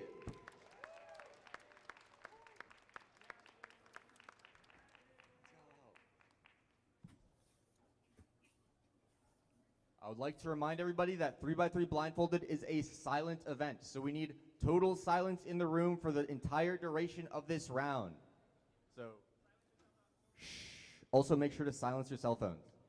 Runners, please bring out the puzzles. Can someone from production let me know if I'm unmuted?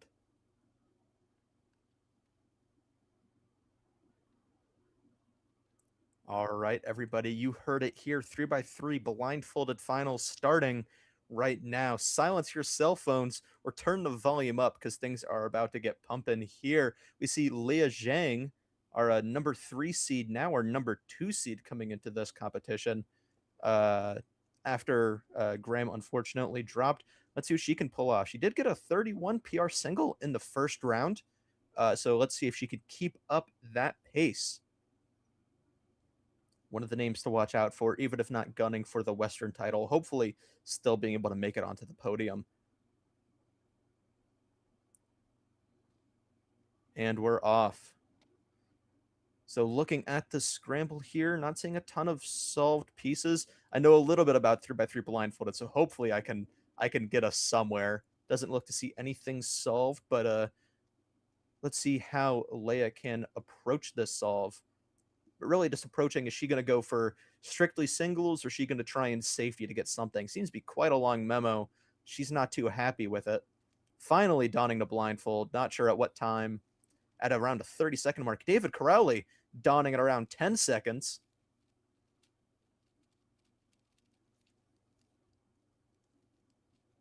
Times are starting to flood in here. David Crowley seems to be looking on good pace here. 26:52, and it is solved. Amazing solving there. A DNF, unfortunately, from Leia of 50 seconds.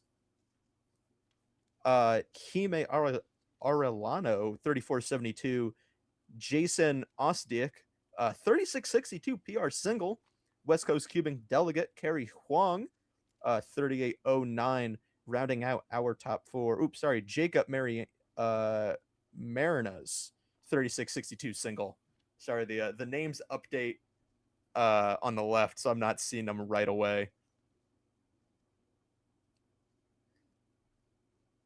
We did just see 3x3 blindfolded did change from a mean of 3 to an average of 5 format. So these competitors have 2 extra solves to really show something good here, prove how good they are in terms of 3x3 blindfolded solving. Waiting for our next puzzles to come out here. For those at home not familiar with 3x3 blindfolded, might be wondering what the judges are holding in between the competitor. It is a sight blocker to make sure no one's looking underneath the blindfold. Saw a memo here at the 10-second mark. Execution seems to be flowing quite smooth here. Now on to corners. 26.96. Looking stoked at that one. That is a 26.96 from William Kamiyama. Amazing showing there. Carrie Huang.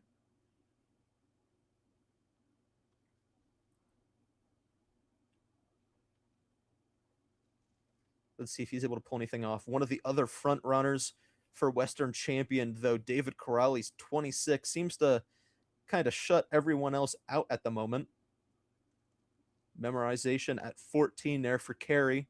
No nod on, just pulling the blindfold down normally.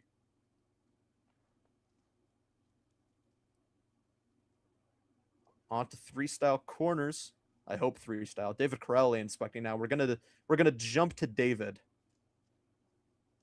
As Carrie gets a 36, it looked like a success. Long memo here from David. Over the 20-second mark. Memo for this solve coming in at just as long as his first solve took to memorize and solve. Leia on the right here. Also over the 40-second mark. She seems to be forgetting her memo. Same thing with David. Both of them shaking their heads. They just can't tell that the other one is. David quitting out on that one quite early into execution. Leia going well over a minute. Seeing if she can recover here. Worst case scenario, she still has 3 more solves after this one to pull things back together. That's a DNF from Leia, unfortunately. A DNF there as well from William, currently second with that 26.96 single. Hime in third with a 34. Seeing if anyone else can jump up onto this podium. It looks wide open right now. Again, competitors, even though it is an average of 5 format, competitors are only ranked on their singles. So really it only matters getting a good single time here to hopefully end up a spot on the podium or even as your Western champion. Kerry Huang here, currently in 4th right now based on single. He's going to need something special to pull off to make his way onto the podium. Can he do it?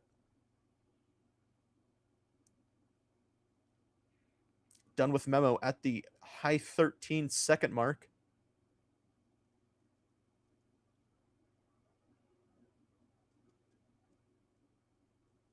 Slow execution here. Let's see if Kerry can keep it up. You can see in the back our production staff, Lucas, zooming in on himself for a moment. David Corrali, can't tell what that time is. Looks like a 37 air from Kerry. David with a 23.87. That has pretty much cinched him the Western champion title right now. I don't think any of our other competitors are even close to that in terms of PR. So we're going to have to see some real shining happen. Leia Zhang, one of those competitors that can maybe make some magic happen. Still memorizing here, not going to be able to catch up to David at this rate. Seems to be stumbling through the memo, unfortunately. William, DNF a 27. That's okay. Still projected second right now with that 26.96 single.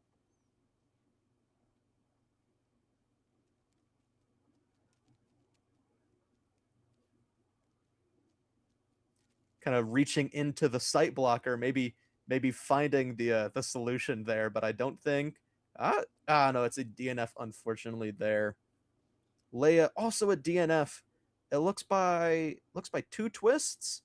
That's unfortunate. David, Nadon at 8 seconds. Could be seeing another great time here from David. Has nothing to lose. No reason to safety these last attempts. He's pretty much guaranteed himself to win. Big pause there, trying to remember corners, though. And he's over. I think he's at the about to hit 30 seconds here.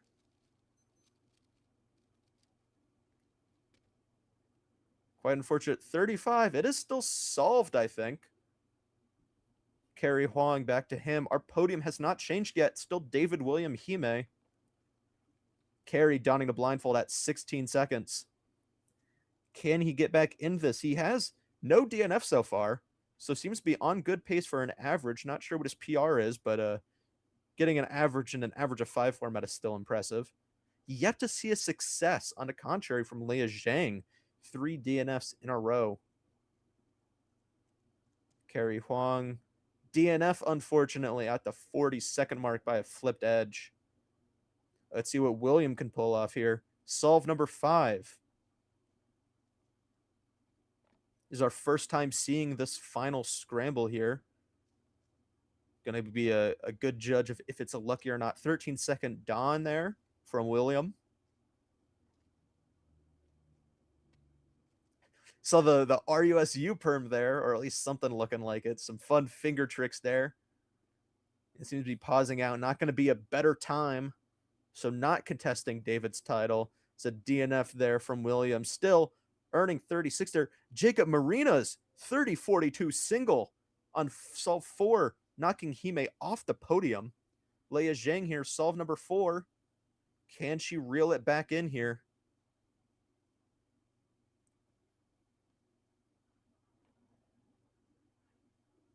The memo keeps bleeding in.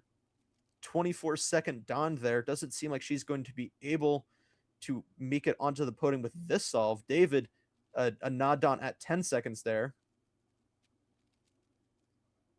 Andrea Nguyen, off-stream 31.96 PR single. Scramble 4 seems to be quite lucky for some of these solvers. A DNF there from David, but it doesn't matter. David looks to be far and away our Western champion. Only a few solvers that seem to be able to maybe tackle that, but I don't know if we're going to be seeing that. Leah Zhang with a success, but it's at the 1 minute mark. Carrie Huang starting attempt number 5. Currently the barrier's 30-42 to make it onto podium. That's Jacob Marina's time right now. Carrie Huang, a success here will get him an average 17-second memorization.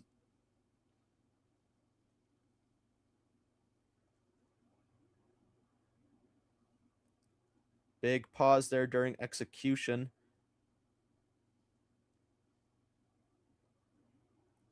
Let's see if he can finish up his solve here.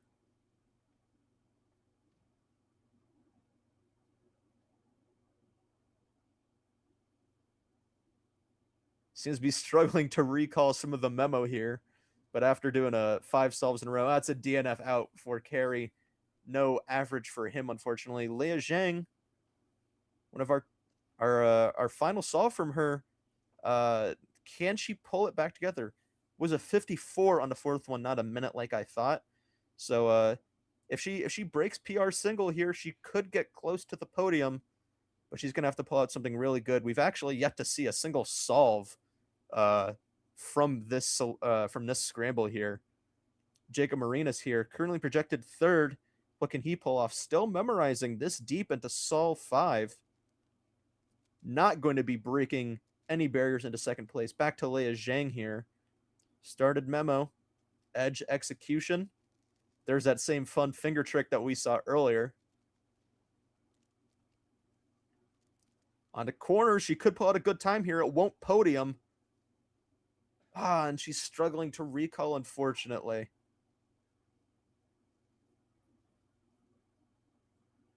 Unfortunate end to Leah solving here at 3x3 blindfolded finals at West Coast Cubing Western Championships.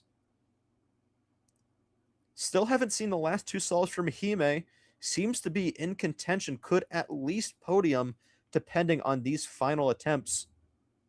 We saw Scramble 4 seems to be good. If Hime can pull something off there, it's a DNF for Hime, unfortunately. Currently looking at Jacob, William, and David for our podium. David being your Western champion, almost guaranteed. Looking at the rest of the field. That is a DNF from Leia. Unfortunate. Not being able to close out the average with another solve. But still good showing from her overall. She did get PR single in the 1st round, so at least something to show from our blindfolded solving.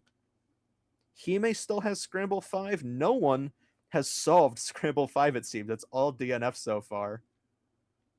There's a 35 there from Jason Ostiak.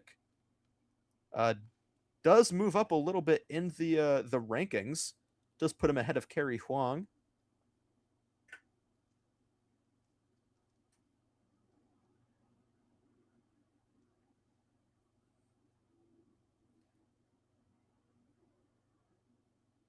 It's going to take a lot from Hime here to see a potential podium.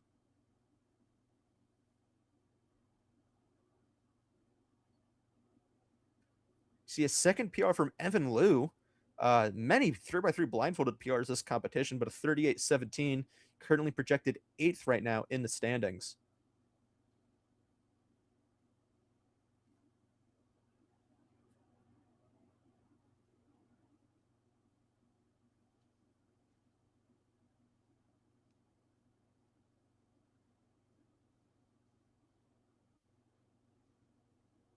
Still yet to see one success on this 5th scramble.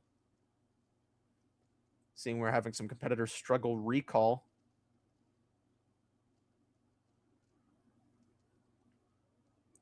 Still a lot to be determined, though. We are still looking at our projected podium of Jacob Marinas, William Kamiyama, and David Corrali. Here's Hime.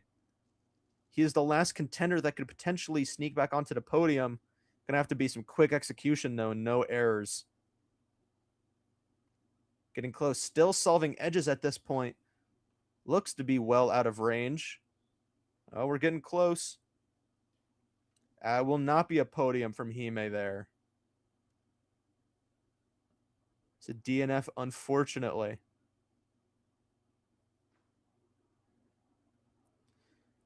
with that, there's really only Jason right there. We're seeing memorized right now is really the only last contender for our podium. A nod, well, not a nod, Don, just a Don of the blindfold at the 16-second mark. Going to need better than a 30.42 to make their way onto the podium.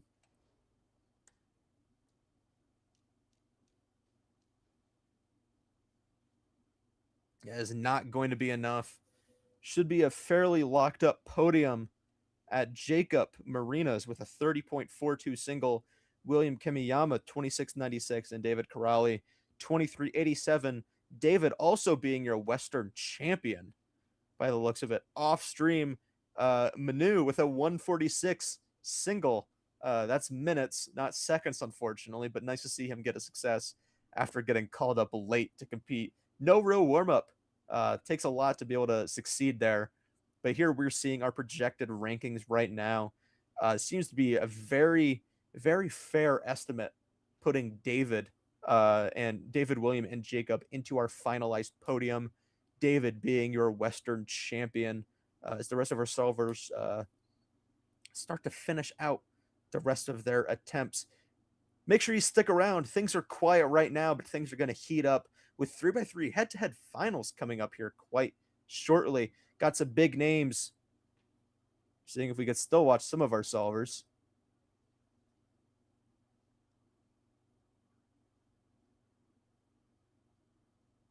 A little difficult to see, but again, we got some big names in 3x3 head-to-head finals. Max Park, Brendan Dunnigan, Dylan Miller, Zerui. I'm blanking on Zerui's last name. He's earned it. Zerui Chang going into 3x3. Here, we actually see our top 8 finalists. I can just read the list here. Ethan Ye, Nicholas Sanchez, Koi Min Nguyen, Brandon Dunnigan, Nancy Liu, Zerui Chang, Dylan Miller, and Max Park. We are going to see the pairings for the bracket go seeds 1 and 8 versus seeds 1 and 8 versus each other, 2 and 7, 3 and 6, 4 and 5. So we're going to see some electric matchups coming up shortly. Still got some time before that though. I'm waiting for Manu to be done with the solve so I have someone to talk to. I feel so alone right now. Manu, please hurry up. Get done with your solves. We can go back to reading some chat questions in the meantime, because I mean, I don't have anything else to talk about. 3x3 blindfold is about done. Chat, who are you looking forward to seeing winning in 3x3 head-to-head?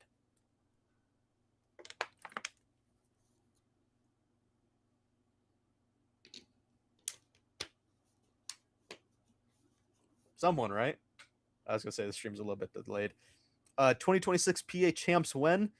Probably not happening. I am a busy full-time student and employed. So no PA champs this year, unfortunately. Eminem might have a chance at podium. That is right. Zeke Mackey. No question there. I do think Max Park can solve a Rubik's Cube. We've seen him solve several today. This is Max Park's first head-to-head. That is going to be pretty cool to see. This might also be Dylan Miller's first head-to-head in a WCC competition too, so that's going to be cool to see. I hope you win too, Robbie, but you have to be here to be able to compete. Sorry to break the news to you. See some names, mostly people calling out for Max and Dylan as our top picks to win here. Eddie, how are you doing? I bet the weather's a lot nicer in Miami than it is here in Pennsylvania. It's actually quite nice out, I think. Oh, 74 but rainy, so it's humid, so it stinks. You spelled my name wrong. It's Zach with an H. It is Dylan's first head-to-head. Thank you, Charlie. We're going to take we do have a celebrity here in chat. Our head-to-head finals. Can you guys hear that? The voice, the all-knowing voice. Also, for the Manu's back. I have someone to talk to. Please talk to me. Talk to me, Manu. Hey, I can talk again. Can I? Yeah. No, wait. Can I talk again? Yeah. Okay. Cool. I can hear you. Okay. Excellent. I think we're good. I think. Wait. Yeah. This is the right one. Okay. Hi. What's up? How was it? What's up? Who won? Max? Oh, wait, no. David. Nice. Let's go, David. Yeah, David got a Awesome. 23 single. Nice. We Nice. saw a bunch of other PRs though, so super sick finals. Yeah. There was one really good one. 2 was really good. 4 was really good. Yeah, I threw on 4. I got an extra on 4. Wait, no, 4 was really bad for me. 4 was I don't know. 4 was not That's great. a I got an bummer, extra, yeah, but I got a success, which was good. That's sick. Yeah, we've talked a lot about 3x3 blindfolded. Yeah. Again, around going quite slow. I had quite a lot of time to talk about things to myself. But we're going to be going into 3x3 head-to-head finals, which unfortunately means my departure, I think. It does. But yes. before then, before you kick me out of the stream, I gotta lay this down real quick. Zerui Cheng. Yeah. He's making the final round. Yeah. And that means that he's got to beat either Dylan or Max. I'm not sure who he's facing in the bracket, but I can quickly tell you, Zerui, 3rd seed. He's going to be going up against, would you believe it, Mr. Nguyen, Koimin Nguyen, the 3 versus 6 seed in the very first round. That's going to be insane. Yeah, Max Park, Dylan Miller, Zerui Cheng, Nancy Liu, your top 4. Wow, it's just going to be amazing. I was going to say, I'm not going to be casting it, but I'm going to be in a voice chat with a bunch of my friends watching head-to-head, because it's like, it's going to be so sick. I may as well just be casting it. Yeah. Just a smaller group of people. Yeah. Not to all the lovely people watching at home. In the chat right now, drop where you're watching from. Let's know. Yeah. I might not read it right now on stream, but boost the engagement. Anyway, yeah, we're going to go to a quick break because we got to set up some stuff for head-to-head. We want to make sure that it looks as nice as possible for you all on the stream, as well as all of our competitors. So, yeah, I think we're just going to kick it to a quick ad break. Thank you very much to Zach Rado for the solo cast, the unexpected solo cast. Thanks, all. Hope you enjoy, and stay tuned. Head-to-head finals coming up real soon. Rosencrans, if you care about speed cubing, you have got to check out SpeedCubers Digest. SpeedCubers Digest delivers the weekly news that defines competitive cubing, competition previews, full recaps, athlete storylines, and everything happening across the global scene all in one place. It's built by people who compete, organize, and cover the sport firsthand, so you're getting real insight into what actually matters. Support the sport and stay informed. Find it all at SpeedCubersDigest.com.